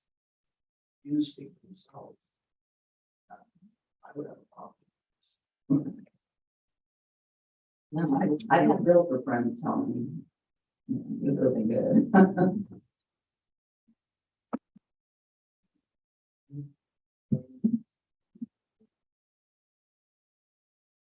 I don't know, I noodled on 165. And that was just partway between her opinion and That'd be good as that. Yeah. you got any ideas? I'm fine with that. I'd like to go to 150, but I don't think we can. I don't think we justify them. 65. I'm good. Something, yes. Replaced by the 2022, the 1716, account 8810519. 20117 Sioux Street, Rockport, addressing market equity values. It's the opinion of the favorable review board that the currently on the value of 118,120. 165,000. I'll second. All in favor? All right. Anybody opposed? Okay, Evelyn. It's tough for us to do these. As a chair kind of things. Yeah. I can pick your house up and put it in the Yes. Check their house up. Yeah, that's right. I'd much rather do that. want to stay where I'm at, I want to go out. Okay, I think we're done. You will receive a package in the mail. Okay? Thank y'all. All right. Appreciate it. Thanks for coming in. And you be careful, take a picture of it. All right.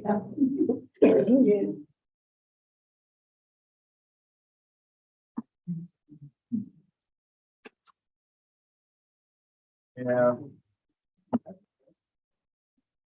Well, yeah, 10 years ago, it was a different picture. Yes, it was.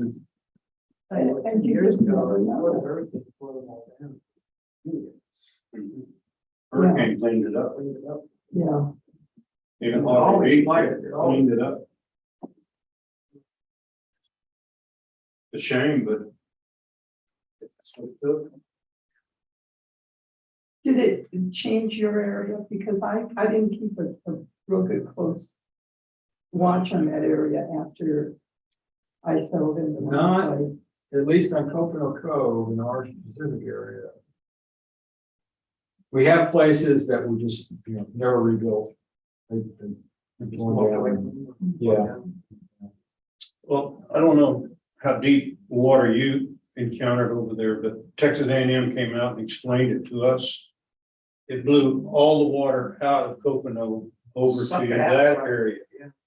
And once it got up there, that water came back at 75 miles an hour, 15 foot tall. Yeah, suck the water. Can you show the Nobody the had a camera. picto around Coconut Cove? My daughter's camera did it. To get the, what we have, and we could not figure out. That is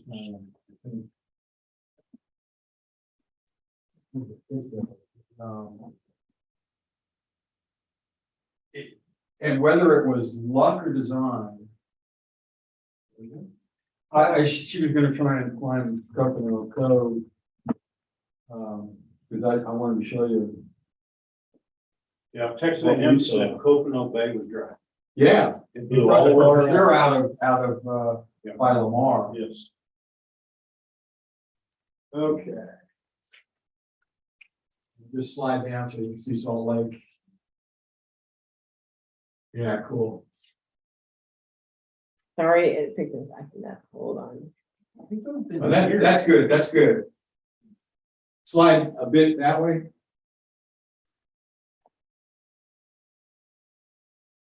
Here's Coconut Okay. Ridge. This is the Coconut Ridge, and this is the cove. We're actually, we're somewhere along here.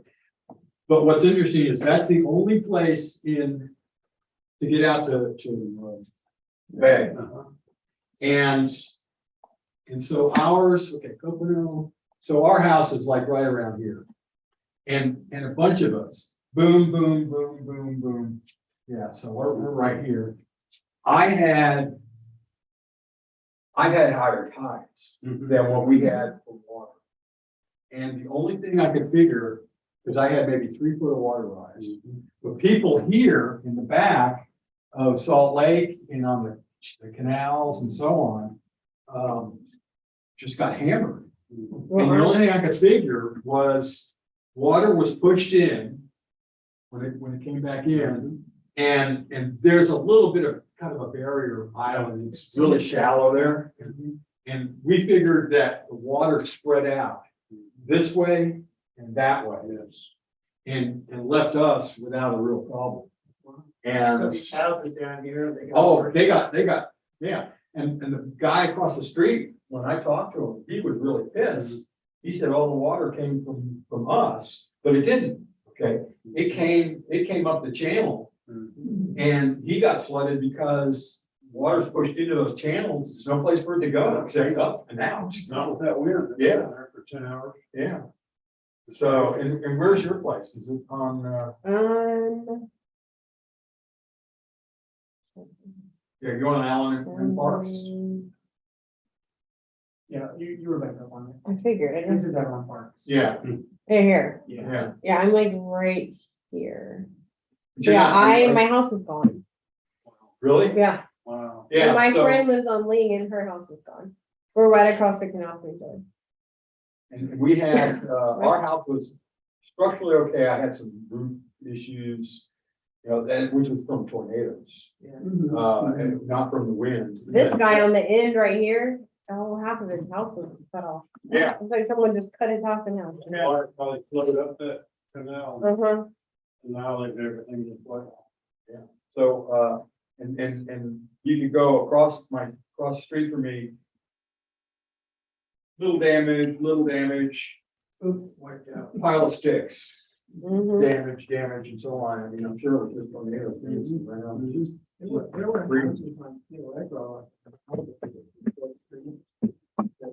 Here's now, here's phase going. Came in so hot, I thought, the wind, that it would hit like the house on the end of the street, like now, like. Took that house out and then blew all down the street. I mean, it's closed on that house. Yeah. Wow. That's where it was good to have one story out. With the two on each, one on each side of me, they were horrible damage. Mine, other than a tree falling on it. I want to go through it again. I don't want to. My house got hit by one of my neighbors. I say that, yeah. My house got hit by one of my neighbors. Oh, Car crash on homes. Came back and found my house with another house. George Strait's bus driver. Yeah. From Middle Point ended up on the canal. I think the scariest ones were the houses that were, two-story houses that were twisted. You know, they look fine, and then if you look from the side or an angle view, you can see that. I was wondering, I've never seen it before, so I'm like, maybe. Okay, well, not, See the. I'm not gonna make it right. I was just like, I'm glad, I've never seen point seven. maybe it's something I don't know. I think so. Yes, it is. Okay, so this is 1425, which is at the top of page 10. Account number 31527. He said. They don't have a fence. No, a fence. No. Rusty Drive. 31527. He said, they'll just reference ours. Okay, and this is online. You didn't have any evidence? No, he said he would just reference our evidence. Okay, that's fine. I think we're ready. All right. Mr. Carter? You know, we're like- You can have a seat right there. Hi there. This is Daniel Larkin. Daniel, okay.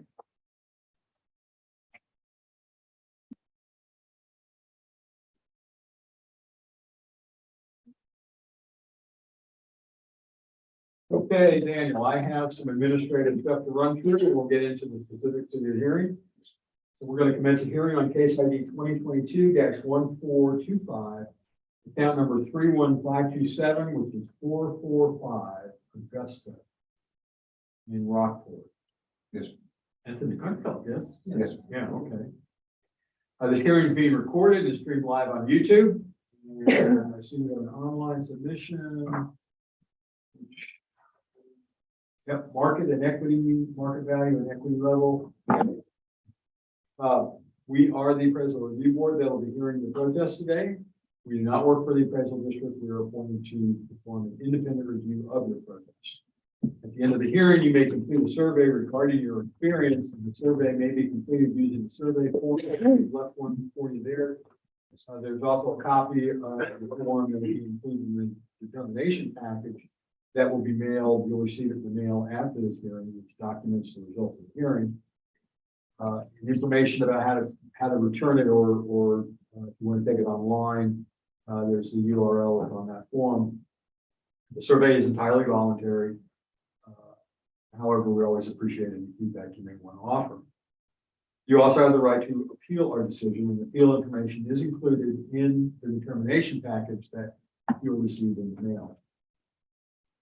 In accordance with tax code section 41.45H, all written material and evidence that has not been provided must be provided at this time. And I understand you're just going to reference information from the package you received from the appraisal district. And the information from the whole website, other properties also. properties that were not listed as comps. That were in there, Okay, but it's appraisal district information. then that was mailed to you and that you received, correct? No, this is also houses within my neighborhood that I've looked at, of similar built. Want me to understand that? in? Yeah. If you Let would. me scan What would be, those two were Oh. 38. that. Okay, so that's not part of it. Well, this is what I was received from the district. Right. Yeah. Okay, we just need to make sure that anything that you're gonna reference as evidence has to be submitted and made available prior to starting the hearing.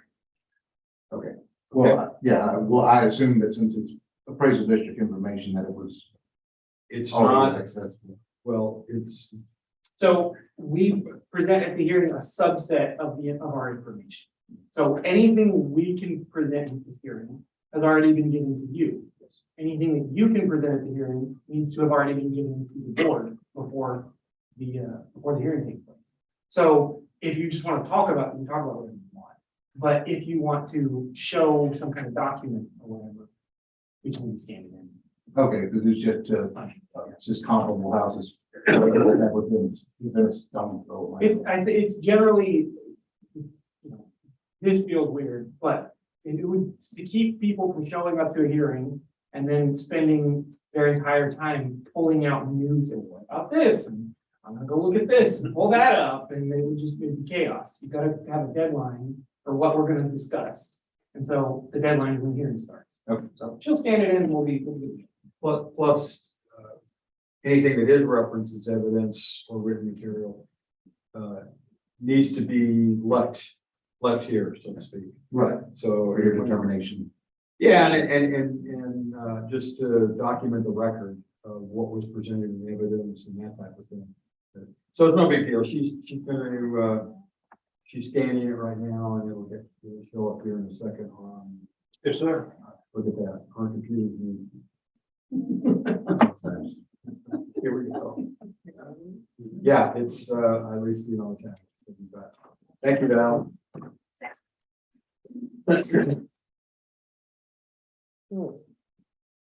Okay, the ARB members who are considering the protest have not communicated with anyone about the protest and finding affidavits Oh, okay, okay. to that effect. I, Scott Wagner, do solemnly swear that I have not communicated with another person in violation of tax code section 41.66F. I, Captain Hoffman, do solemnly swear that I have not communicated with a person in violation of tax code 41.66.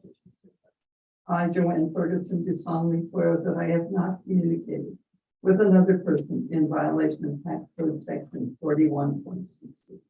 I, Ronald Can, do solemnly swear that I have not communicated with another person in violation of tax code section 41.66. Well, testimony from all witnesses must be given under oath, so Daniel would be asked to swear at this point.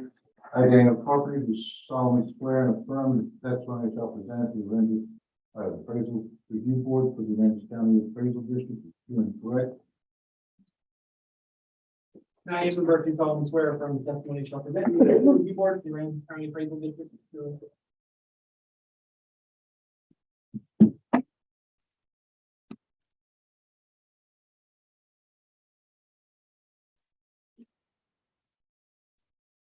Daniel, I need to ask whether you hold a license or certificate from the Texas Appraiser Licensing and Certification Board. No, I do not.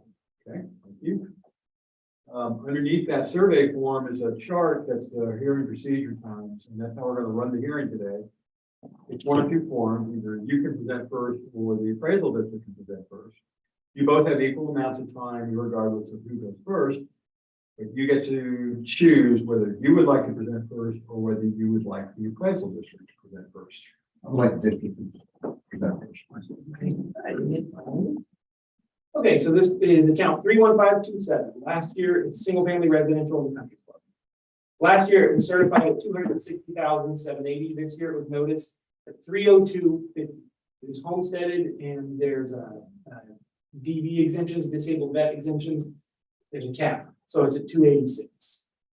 The property, it's a 5 MB minus. That's a brick home in the country club. It's kind of all. It's off fairway. Correct. It's off fairway and it's on the edge of the country club as well. It's going to be Yeah, but it's not on there. All right, look at the comps. This is on Augusta. It's 445 Augusta. The comps are 711 Waterwood, 413 Augusta. Oh, okay. 711, 413. Okay, it's not. 413 Augusta and 423 Augusta. These are all 5-class homes. These things look the same. Built kind of around the same time. One of them's been updated. Comp number 3's been updated. Their land values, 350, 300, 300. Yeah, I mean, the first one is a really close comp. The land is 18,000 square feet on subject, it's 11 on the sale. 5 MB, they're both 1,800 square feet, 2004, 1996. There's $6,000 of investment net on this, and it sold for $370. The indicated value for the subject is $363. The median ends up being $322. And yeah, the next one is very similar to also on Augusta. It's got a little more value than the, so take that difference out there. There's over $50,000 of adjustments at 300, 322. That ends up being the equity value is 287. It was noticed at 302. The equity value is not sales; these are other homes, and when adjusted to be like the subject, it indicates a value of 287,360. Should be adjusted to that.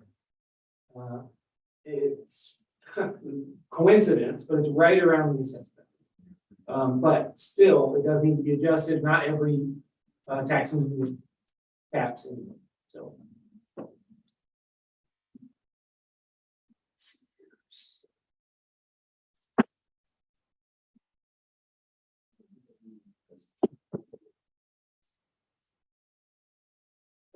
That would be our recommendation, would be to adjust it to 287.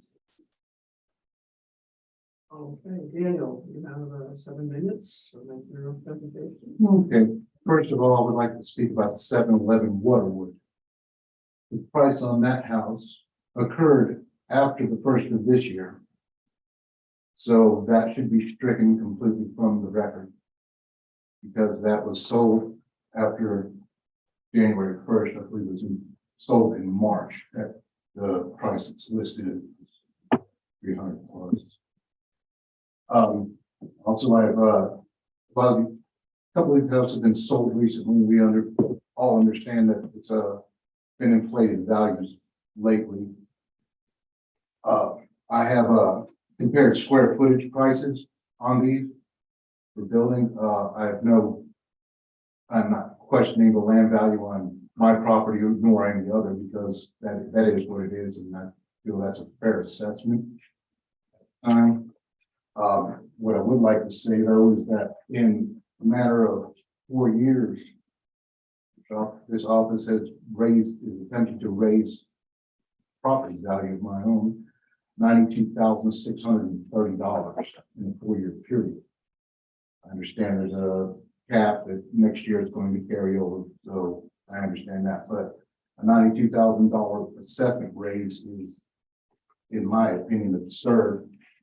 And for a house that's basically 4 years ago was worth 209, now it's valued at 302. Also, I have also looked at houses closer to my area, literally within stone's throw, and a house that is literally across the street, which is 438 Augusta, is valued at $87.69 a square foot. And then there is another house that is 434 Augusta, which is valued at $113 and change a square foot. It's trying to assess my property at $129 a square foot.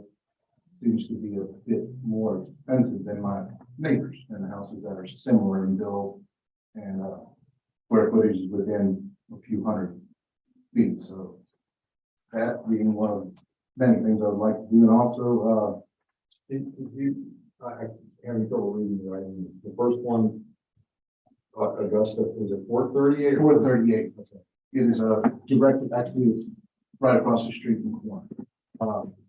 His square footage value is $87.69. What is the 186,000? That is the value of the home. That is the home itself. It's got, yes, not the land. I'm just bringing in the home values.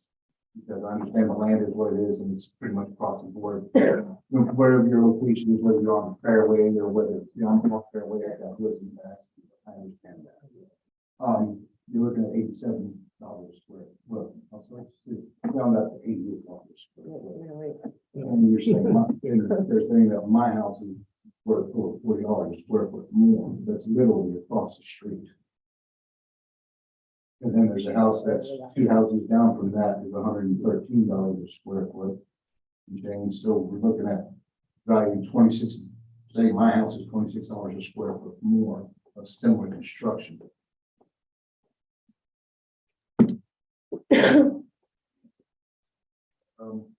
We're also looking at, like I said, 711 Waterwood was sold on 3/23/2022. That was sold 4 months ago, and using that value to try and assess my property value is against what I understand the rules are. Rules are that the property is assessed at the value from January 1st. The Waterwood was not assessed at that value on January 1st. It was sold over 2 months later for $370,000.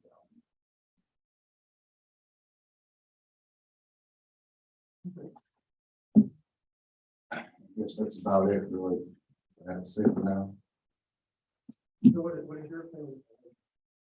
My opinion, if I'm not being irrational and saying that the house itself be worth 205.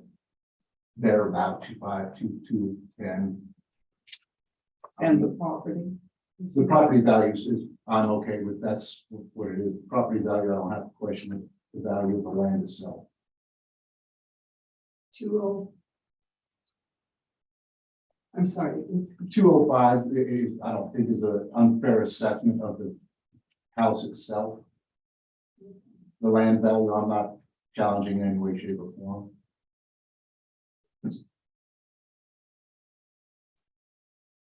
You want to add? No, ma'am, I believe that be off. We just, like I said, we can take 711 Waterwood out of the picture, that changes the whole perspective of it. And I mean, the fact that the house has gone up almost $100,000 in 4 years is quite difficult for somebody. I'm a working guy, I'm trying to raise my family there, and you know, it's to be taxed out of a place that I was born, that I've been raised at, and my family's gone generations here. My children, 4th generation here.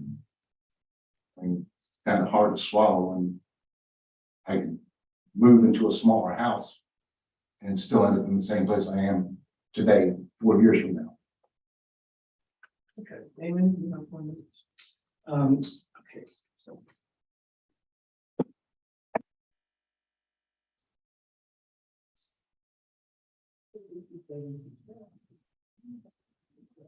$272,650 is 205. Right? 272. 272. I'm sorry, 272,650. Where did that come from? That's 205 plus. He said, is it 45? And that is a difference from our equity value of 14.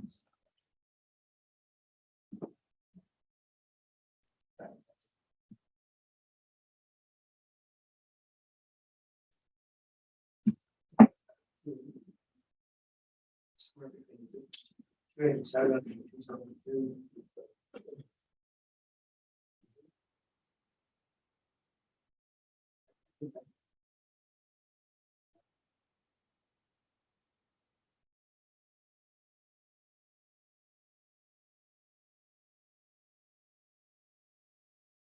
See,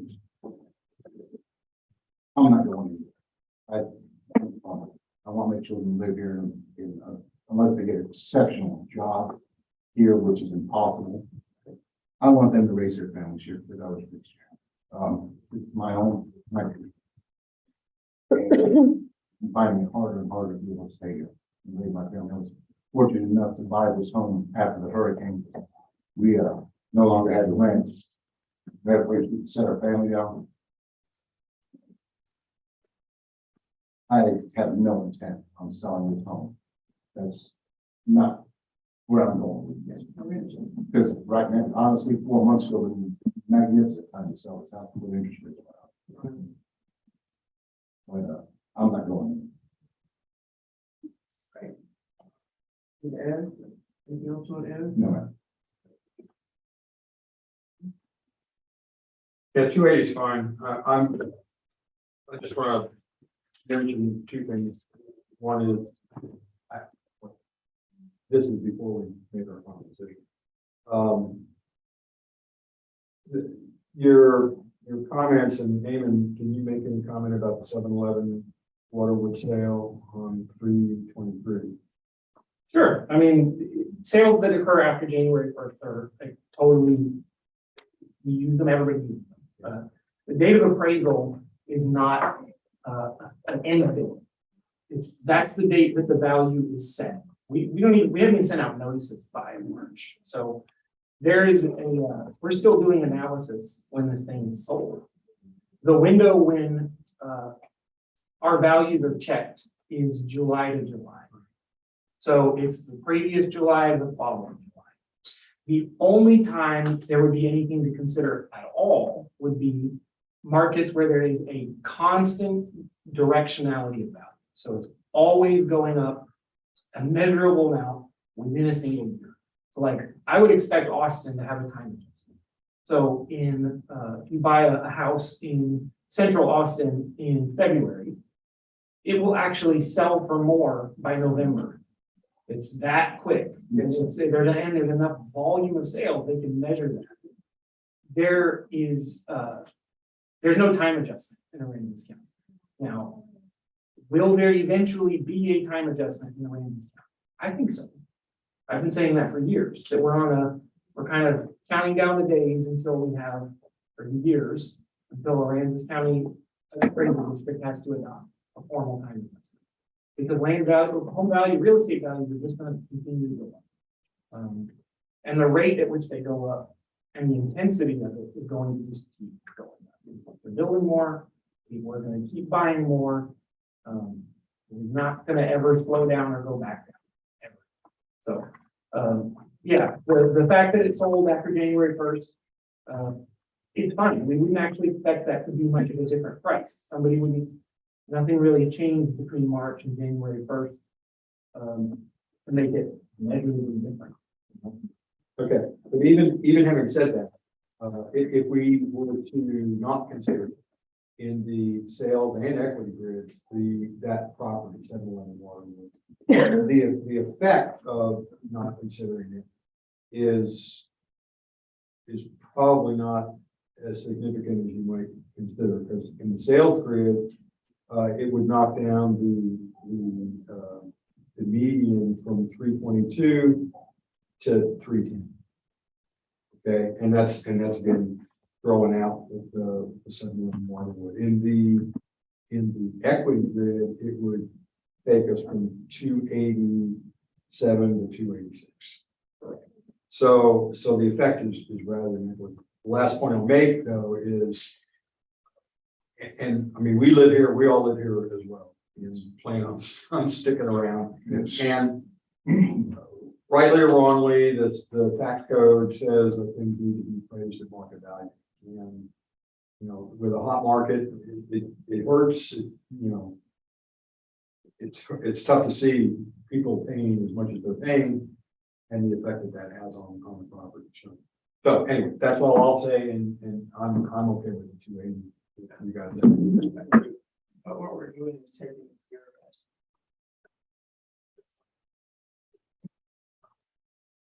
Taking equity value, which is 287, and you over 272, so we kind of link it between the two. Yeah. Okay. So the motion of case ID 2022-345, count 31527, which is 445 Augusta Drive, Country Club. Address the market and equity values. It's the opinion of the appraisal review board that we currently know the value of $302,050, being reduced to $280,000. I'll second. All in favor? Aye. Anybody opposed? Okay, Thank you all very much. okay. Okay, thank you. If you're not aware of it, I'm throwing a festival for the fifth, it's called Fifth Harvey. It'll be Fulton Fairgrounds, it'll be Fulton, yeah, Fifth Harvey, Fifth Rockford. Yeah. It'll be at Fulton Fairgrounds, on the 27th. We'll have bands from 10 a.m. Wow. to 8 p.m. It's all donation based going to the Aransas County Children's Coalition, Woods and Girls Club, and Chucky's Quest. We'll have some raffles, we have two barbecue trailers, that's our boil house. I got Augie to bring him something. He's gonna make some sort of gumbo. And just please come enjoy. And it's a charitable event. We're trying to get some money raised. Very good, thank you. Thanks. Thank you all. Y'all have one more. You too. Thank you. Have a good day.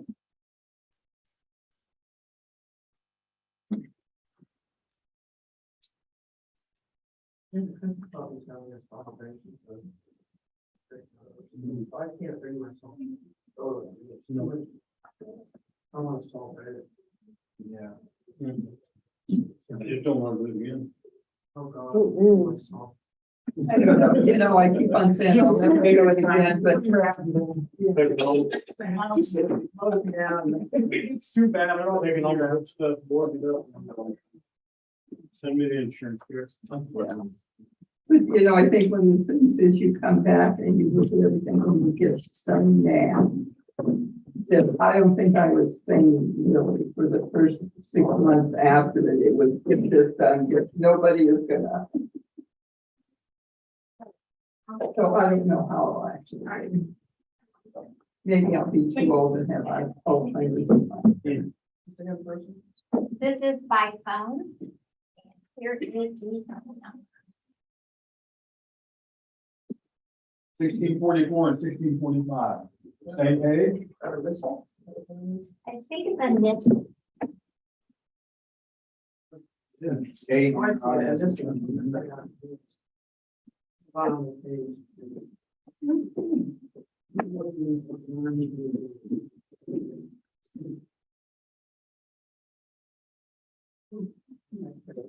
Yes, when I tried to put it all into one PDF, it seemed blurry. So I left it as the JPGs that she had uploaded.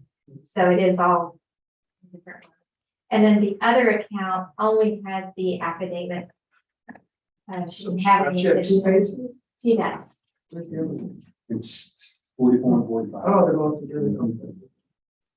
I know it's just too easy to make you One is an improvement, one's just. Yeah, different They're addresses. next to each other, Yes, across the street. I think across the street. Let's see, no, out there, You look up here, they're right next to each other. there's no beside up there. Mhm.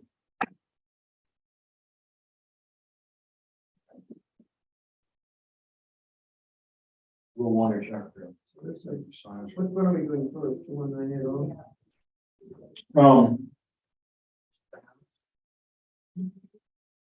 Yeah, we can ask her, I suspect she probably doesn't have a here, brother. I'm gonna say P1980. Oh, I got one. Say which? Oh, thank God. Looking forward to walking? Oh, yeah. I'll put it on this side. Oh,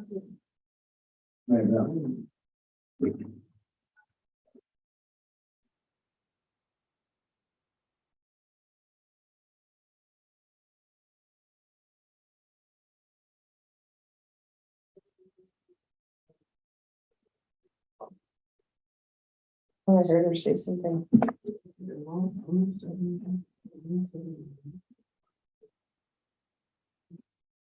Oh, there you go. Oh, is this, Anessa?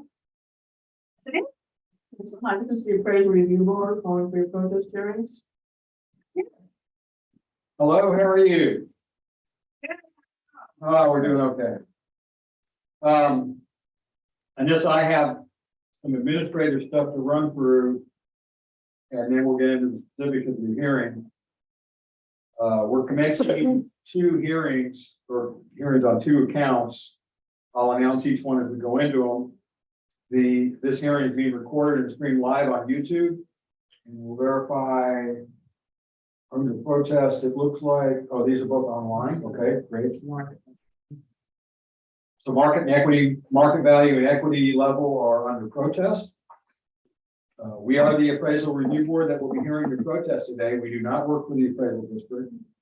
We are appointed to perform an independent review of your protest. At the end of the hearing, you may complete a survey regarding your experience, and the survey may be completed using the form that's included in the determination package that will be mailed to you after this hearing to document our results. You can also take it online, and information about how to access the online survey is at the top of that form. The survey is entirely voluntary. However, we always appreciate any feedback you may wish to offer. You okay? You want to take a break? Yeah, no, okay. Okay. You also have the right to appeal our decision, and appeal information is included in the package that will be mailed to you to document our determination. In accordance with tax code section 41.45H, all written material and evidence that has not been provided must be provided at this time. And I see we have 21981 is, oh, look at that. Okay. So we have a number of pictures, some pictures, and evidence on both of your accounts. You have submitted everything you plan on referencing for these hearings, is that correct? Yes. Okay, thank you. The ARB members who are considering the protest have not communicated with anyone about the protest and are signing affidavits to that effect. I, Scott Wagner, do solemnly swear that I've not communicated with anyone, with another person in violation of tax code section 41.66F. This is with respect to case ID 2022-1644 and 1645. I doubt you often solve this further, I'm not communicating with the person in violation of tax code 41.66F in relation to cases 2022-1644 and 1645. I, Joanne Ferguson, do solemnly swear that I have not communicated with another person in violation of tax code section 41.66F related to case numbers 2022-1644 and 1645. I, Ron McCann, do solemnly swear that I have not communicated with another person in violation of tax code section 41.66F related to case ID 2022-1644 and 1645. All testimony from all witnesses must be given under oath. Well, I am assuming, since we have a signed and notarized affidavit from you, that we're going to consider you to be under oath during these hearings. Correct. Okay, thank you. I am adverted to solemnly swear affirm the testimony shall present the appraisal review board for the Aransas County Appraisal District is correct. Okay, next I need to ask whether you hold a license or certificate from the Texas Appraiser Licensing and Certification Board. No. Okay, thank you. Do you have a copy of the hearing procedure times, which is a chart that should have been included in the information from the appraisal district? I think I can pull it up on my email. It's okay if you can't find it real quick. Okay. We'll talk you through it. Basically, the chart has two columns. One, if you present first, or the second is if the appraisal district presents first.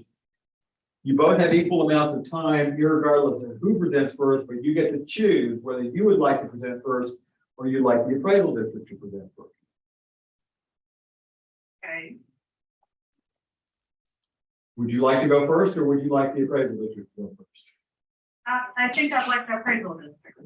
Okay, fine. And lastly, before we kick off here, there are two accounts. One is for 586 Mesquite Tree Loop, which is the improvement or the house and some property, and then the other one is 587 Mesquite Tree Loop, which is just land. Do you care which one we do first?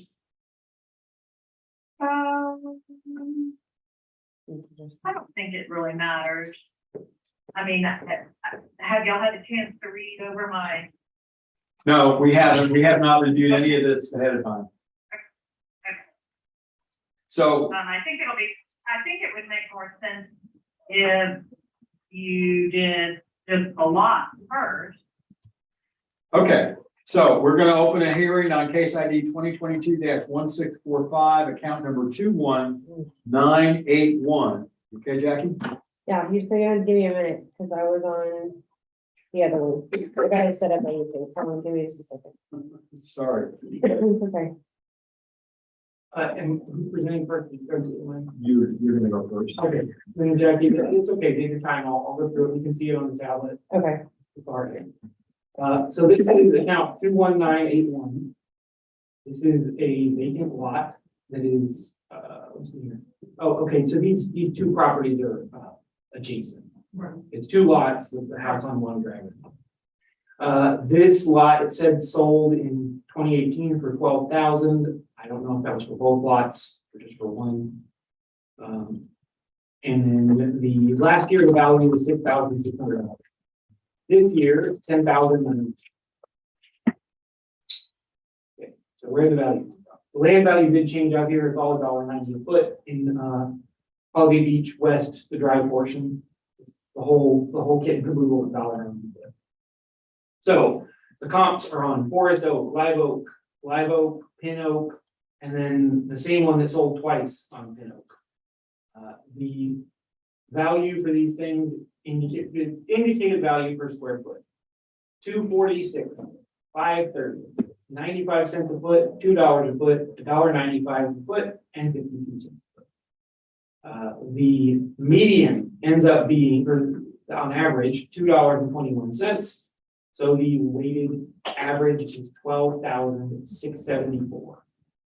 It was noticed at 10,910. Basically, these are very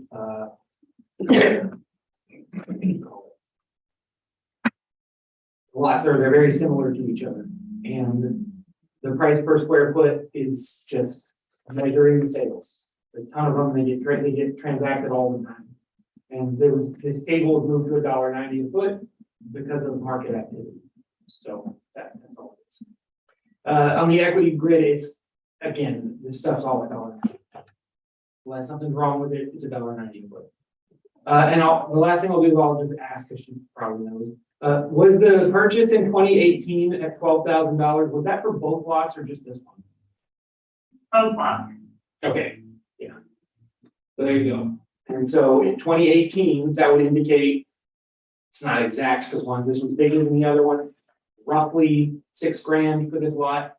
That's basically what it was. And now that number has just gone up in the last 4 years. That is it. That's where our value came from. Land table came. Okay, and that's, you have 7 minutes to make your presentation and ask any questions you may have. Okay, I guess I don't feel like the lot that y'all compared this particular lot to is comparable or are the same. And I have several reasons for that. First, the HOA has required, or COA has required us to, I guess, bolt that lot to our other lot. So it's all one commingled property now. And I think I included that in my evidence packet. And it's mainly because on that lot is our septic system. And it takes up about a quarter of the lot. The other thing is, it is in the 100-year floodplain, the majority of the property. And I also included from FEMA the floodplain map. So that lot is unbuildable, as you can tell. That's why we had to build on 586, because they wouldn't allow us to build on 587. And so you can see on FEMA's floodplain map where, a good portion of that lot is in the floodplain.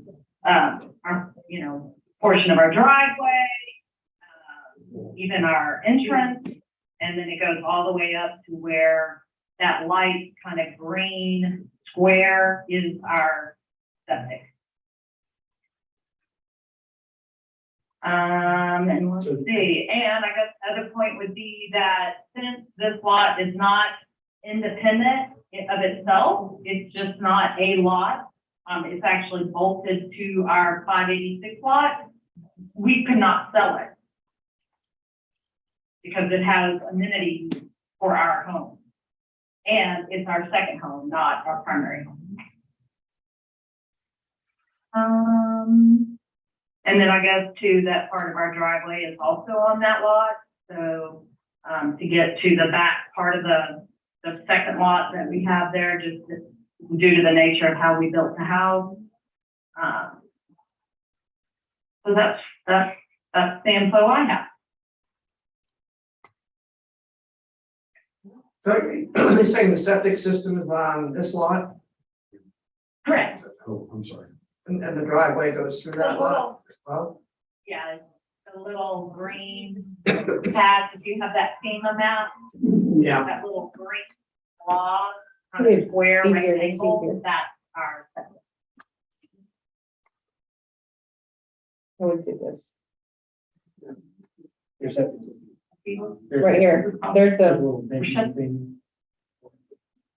Drain field? there it is. Yeah, the drain field, right? It's the drain, yeah, so the septic, the mound, it's a mound system. The septic actually sits to the side of our house. That you can almost kind of see like a straight kind of line in the dirt, I guess. And that actually is probably where they ditched it to that drain, that mound. But the actual tank sits next to our house. Okay. 22. Anything else you want to add? You have more time. What? That's what I'm saying. No, I mean, I'm just saying that I think the other lots that I looked at that y'all sent that you were doing your sales and market, again, they're individual lots that could possibly be sold and built on. I don't know if they're in the floodplain or not, but this lot is, and it basically makes it unbuildable. So it really is worth nothing. It literally houses our mound system and our part of our driveway. Okay. Anything else you want to add? Not for, You'll get some more time. And you. Hey, Jackie, could you pull up 21383 on Big Building?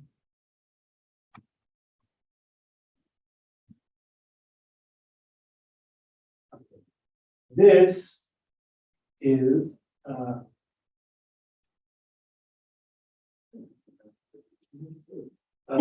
okay, so this was another thing that sold twice, and it's very much like the subject property. It's on a corner, that whole thing, and it's comps 5 and 6. 6 is from 2020, so it's a couple years old. This thing was bought for $5,200. That's 52 cents a square foot.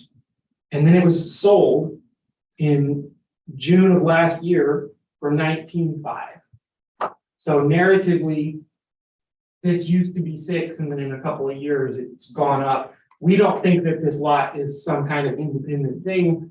They do go together, but the indicated value for the subject, if it was to sell like this thing just sold, would be $11,197. So I just wanted to let you know also that we don't think that this is like an independent lot. We're aware that this is a driveway to your house. It's like contiguously owned. We're not- if we Right. were to sell that lot, where would we move it? You would not, you shouldn't, and you won't. That's what I'm saying. But there, Yeah, it doesn't lower the value of your property though. I don't understand, like, just because it's your yard, they go with your house. The value is the same. We're valuing it with a reasonable assessment of reality. We're aware. We drive the county every year. I'm telling you, we're not assuming that this is some sort of independent lot to be sold off. We're So treating, the other lot that y'all compare to have a mound system and in the 100-year floodplain? Okay, so the 100-year floodplain would affect things like permitting and the cost to build, right? So if it's in a 100-year floodplain, you could have put your house. You actually could have put your house on the other lot. It's physically possible.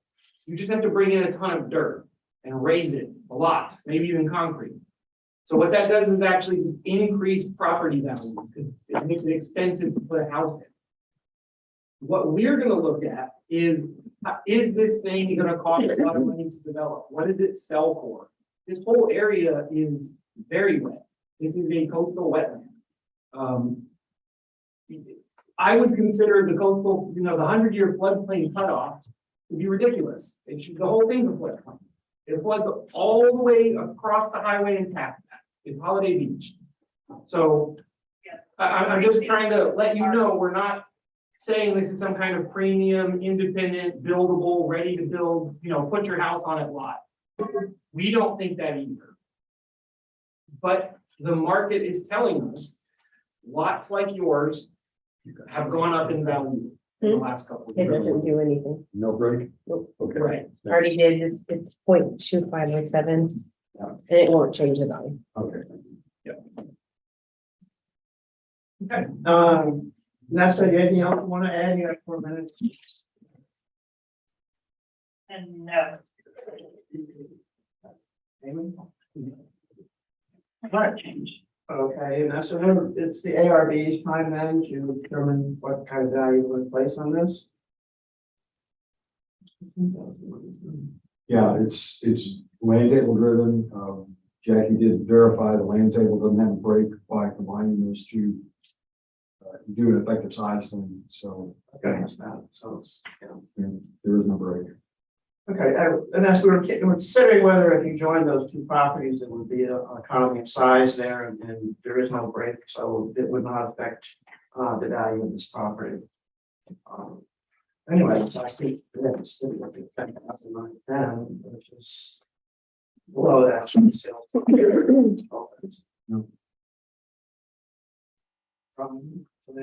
Yeah, I'm good. All right, I'm gonna make a motion on account 2022-1645. Also, that was case ID, which is account 21981.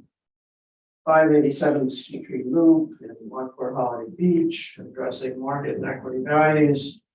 It's opinion of the appraisal review board that the currently noted value of $10,910 is scam.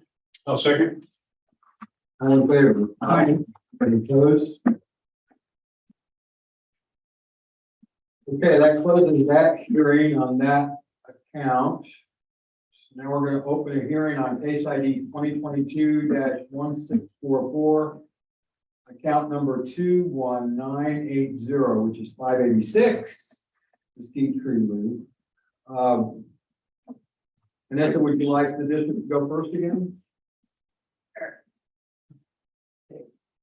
This is 21980. It is a house adjacent to the lot that we just discussed. It was last year, it was 93,480 was the certified value. This year it was noticed at 165,340. The house was built in 2019. The carport and storage were added in 2021. There's a note on here saying that the carport and storage were added on the basis of a site visit. We went out there and saw there's the carport and storage out there now that we did not have. The other thing is there was a neighborhood improvement adjustment. This also got the land table change with the previous lot. It's the same thing. It's $1.90 a foot. But the two things that made the improvement value change so much is the carport and the storage were added from nothing. And then the neighborhood improvement value, the adjustment had a pretty substantial change. It went from if you all care, it went from 145 to 200. So, yeah, it's a big jump. Yeah. So look at the sales grid. So we have 155 St. Charles Loop West. 3SS, it's 1,100 square feet, sold for 237. Indicating a value for the subject at 234. In West Glen Oak, sale at 192 to 4FB. It's also a new house. It's 10,000 or 1,000 square feet. And it's sold for 192, indicating the subject at a value of 181. We got Forest Oak, Mesquite Tree Loop. They're indicating 172, 164. The median's 177, 171. There you go. So I'm trying to see if any of these are worth spending any extra time on. I guess maybe comp 3. It's on 5,000 square feet of land. It's subject to 3SS. This is a 4+. So there's, some difference there. Kind of weird. They're very similar square footage, actually, within 10 square feet of each other, built within a year of each other. And it sold for 161. So that's why the neighborhood improvement adjustment happened. The equity grid indicates a value for the subject at 176, and it's being comped to other small homes and then some stuff nearby. But the equity on this is going to be, it's just a 3SS, it's not even depreciating yet. As goes the neighborhood, so goes this property. That's why the value changed. But it also, year over year, it saw a bigger change, but there was stuff added. That is all for evidence. And I think you have 7 minutes for your presentation.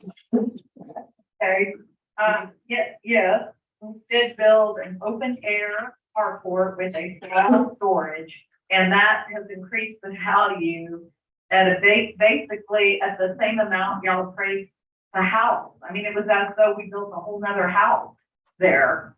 I think that's just a little excessive for what we put there to store a boat, basically. I mean, it's like a 3,000%. It's kind of hard to swallow. So I'm not sure how we can get that kind of evaluation regardless of what that neighborhood is doing. I mean, I'm sure there's others in the neighborhood after Harvey, they've had to clean up. And so here we sit because they've had to either get rid of their older homes that didn't fit and have to rebuild. And so, that's driving it. I don't know, but I just don't see how a carport can drive that. I mean, we should have just built a whole nother enclosed house next to it if it was going to increase that much. And I guess my question to y'all is, the homes that you did the comparison to, have they protested? And if so, were their values adjusted?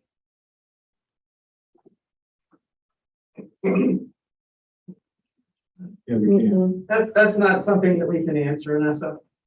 Okay, well, I ask respectfully for y'all to keep that in mind when y'all are looking at the evaluation.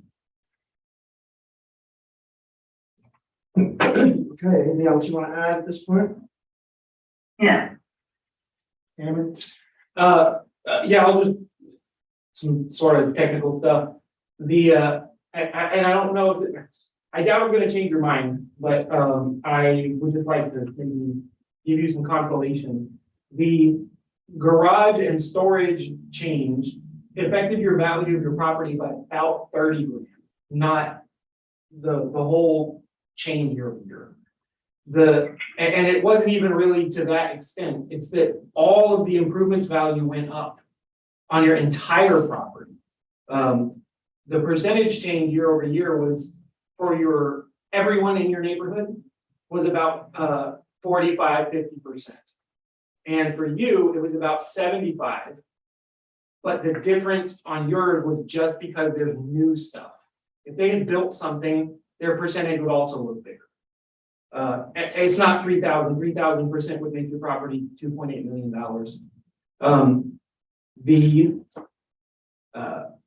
You're right. The people buying these houses to rent or for vacation, the cost of materials, the short supply of things, all of that is increasing property value. It's all of it.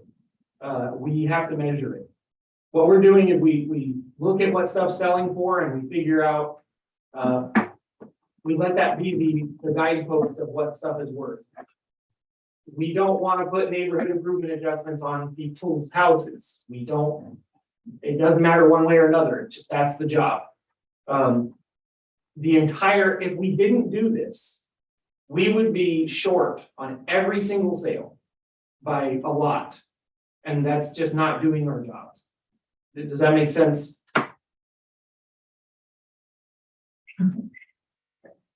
So I'm sorry, I hate to laugh, but I think this is our home. All those costs and stuff we've had to pay in the supplies to build that home. Right. We already have incurred costs, higher costs in order to have that, and we don't even live full time. Right. Yeah, we're just, we paid cash for it. We did it as we went, as we had the money. So we wouldn't have a mortgage on it. And yet all we do is get turned around, we get slapped in the face this side. I mean, to be honest, we're protesting our taxes here where our homestead is. It is ridiculous. And the home we're here is over 20 years old and it's gone up just astronomical. I don't get it. I don't understand that. I just don't understand. When things are aging, how do you keep going up? And how much can you get out of someone? Until eventually you just gotta sell it. Well, that's the thing. I do hear that a lot from people. The taxes go up, I'm gonna have to sell it. There will never, ever, anywhere, under any circumstance, anywhere in the state of Texas, be any property where the tax liability outruns the increase of equity in your property. Your value is actually going up. You know what I mean? If your taxes go up by $1,000 every year. But take out more every year in order to keep it. Where does it finally come to a head? You just have to say, I give up. It's just There's a time where you go, okay, time out. Yeah, it's just the budget of tax units. It's just how taxes are levied in Texas. And unfortunately, when you say, look, I spent all this money building this property, you're arguing your value up, not down. Well, it's just the increase of so are y'all gonna go down that much more when the wood and the nails prices all go down? Can I get that back then? Yes. Because you see what I'm saying? I mean, Yes. why slam everyone so hard, so much at one time? It's mostly the hurricane. Huh? It's mostly the hurricane. The rate of growth around here has been pretty high because of the hurricane. Yeah, and that was my point earlier. Yeah. Just because, Holiday Beach finally got cleaned up, God loves them, but the place was not the best, sought after place. Well, now it's cleaned up, right? There were rules put in place that you had to clean up your property once. That's why things are selling for more than they were before. If you remember when Amy was going over the sales and equity levels with you of other comparable properties, the average market sales price in your area for comparable homes was $177,171, which is about $10,000, $12,000 higher than your assessed value. And the average equity levels was $176,000, which is also, $11,000 above what you're currently noted at. So it's all driven by, as Annie's explaining, it's all driven by market sales. That's what stuff is selling for. If you put your house on the market, that's what you would expect to get for it. But what if we don't want to? Well, that's not the issue. That's not the issue. Yeah. In the Constitution of the state of Texas, it says that taxation has to be ad valorem. So since the beginning of Texas, you're taxed based on how much your stuff is worth. That's just how taxes work in Texas. And that's, whether you're planning to sell it or not. Most of us sitting at this table don't plan to sell our homes either, but we all live in Rockport and we're all experiencing the same. This has been a voracious year in terms of sales, all of them. an astounding year, actually. So, things are just selling. People want to be in Rockport. Yeah. For the county. Yeah. So, You know, and, you know, and then does that money get put back into the county? For us that don't live there full time, yet we're paying like we're full timers? yeah, yes, it does, but you know, the fact that it's your second home is your choice. So, anyway. Our time now, right? We're gonna move on with this, maybe we finish. All right, and then so we're gonna make a motion on your property, which is 2022-1644. Account 21980, 586 Peachtree Loop in Rockport Holiday Beach. Addressing incorrect appraised market equity values. It's the opinion of the appraisal review board. Currently undervalued, excuse me, $165,340. A second. All in favor? Aye. Opposed?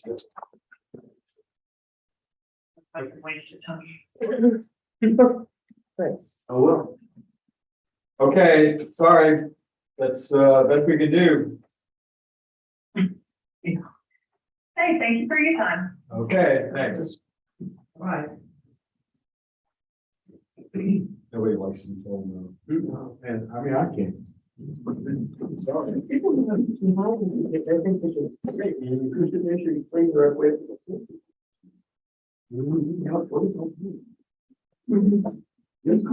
Oh, I just checked because I saw some other BPPs on here, but, I think that's it.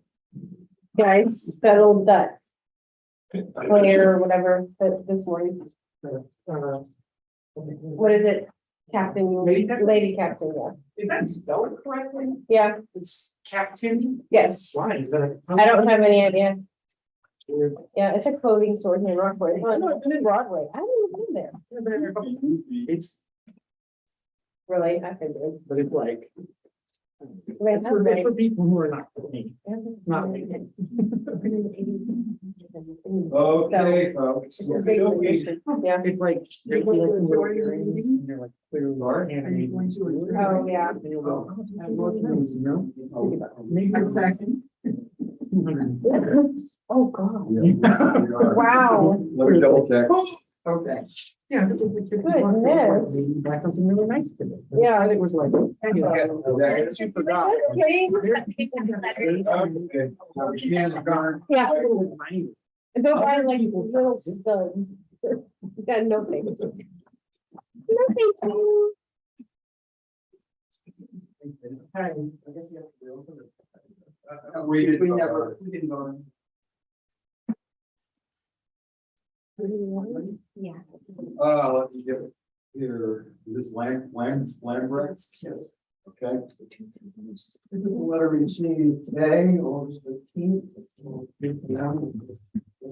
Hour ago. Its property ID is 25466 and 8818148. It's from J. Lambrecht at satexas.org.com. That's for residents here. Here, sir, by the way, for notification, formal hearing date, time, rejecting the offer I received from your representative over the phone. After a lengthy discussion of some value discrepancies in bulk water and waterfront units on the condo complex. This has been some time ago. I was waiting on formal date and time for the personal property value associated with the unit. I received an email reminder today at approximately 3:15 p.m. of my meeting that was somehow scheduled for today at 3 p.m. I had received no correspondence notifying me of the date and time of the hearing. We've been in Rockport since August 1st until last Wednesday, and was hopeful I would have received something allowing me to take care of it during that time. Contacted the appraisal district for 3:15 today, and indicated the correspondence was sent to me dated July 28th pertaining to this. I have 2 adult children living at home, and all my mail received during our time in Rockport was collected by them, and there was no letter received during our absence. I cannot say what happened. I did have a close neighbor recently that had not that food on a ring doorbell. I can't say that's a possibility, but cannot say for sure. Your appraisal district representative directed you to initiate this email to respectfully ask if you would be able to hear both of my protests. As this is the last week you will be meeting. If I am now away from Encore, I will hope to be able to do this in a Zoom meeting or on my phone. I would hope you would consider my request and grant me these due to extenuating circumstances surrounding this. I appreciate your consideration. Sincerely, J. Lamrett, 2292 North Hilton Beach Road, number 704, with his telephone number. Yep. So we have information that this was mailed to him on July 28th, is that correct? Can you go into the, Daryl, and look to see when it's usually like a letter generated for the notice? It's called a notice of appraisal, hearing or hearing, notice of hearing.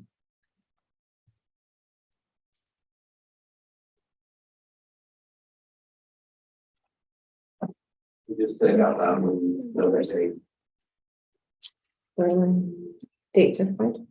7/28/22, date mailed 7/28/22. And what's the address it was sent to?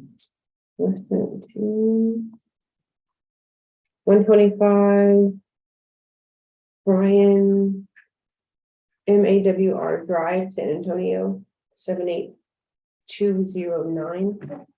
Oh, I guess it was, if I'm reading this correctly, he's been here since. Oh, it's probably August 1st until Right. Bill on July 28th, so. Yeah. It went to his San Antonio address. There's that right there. Let me look. Yes, Here. that's where it was mailed to, just like that. Yeah, it was mailed just like that. That's the mailing address of record. Yes. And he was here. What have been used, I'm just taking it back. but, Right. How many years has he owned, or he or she owned? Go to deeds and sales. 2009. So it's, They've had the same mailing address now. And it's not homestead. He was expecting to see that, he had. I think what he's saying is that he had two adults sort of at home, which is that one, I assume. Yeah, that was in the, may indicate that there was no receipt. Pertaining to. He said he could send the proof about the theft for his neighbor if he wanted it, and then he was concerned because his mail there should have been a lot more mail than there was when he returned back home. He said that orally to me. Well, that there had been thefts from the mailboxes in the area, that's apparently. Or at least the neighbor. Yeah. Well, he's within the 4 days, isn't there? I mean, it was to be today. It was at 3:00 today. It's on our 3 o'clock. but the 4 days for any reason? No, for Good good cause, cause. just to consider. Just for good call. Just for good cause. Sorry, question is, this is good call. And I know that our reminder system, if they put that thing, it goes to an email, is that right? Yeah. So if we go to email history, What would that be? The- ARB inquiry right down here. And so it shows that, yeah, let's see. Oh, I guess it was maybe just on the other one that he done, right? Email and create. Oh, when a hearing reminder, so 8:10 a.m. Email, a hearing date reminder went out today. Where did it go to? It Yeah, went with the email to his on email there. address. When people sign up for that, they have to provide a valid email address. So I was just checking, and it apparently went out at 8 this morning. His hearing was at 3. Correct, he was on the 3:00 dot. He said he received the email at 3:15.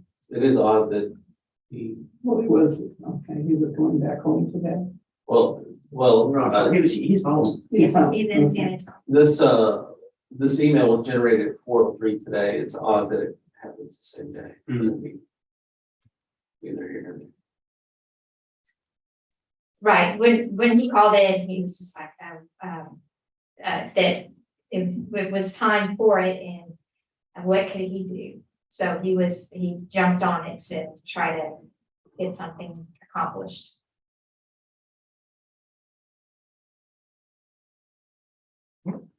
I have no problem with this, it's not the best. Respectfully, this is not a good cause at all. I totally agree. The district's position is, this is not good. Well, if anything was here, you know, is it anything to do with setting a date where this is not your address, because that's part of the set in the past.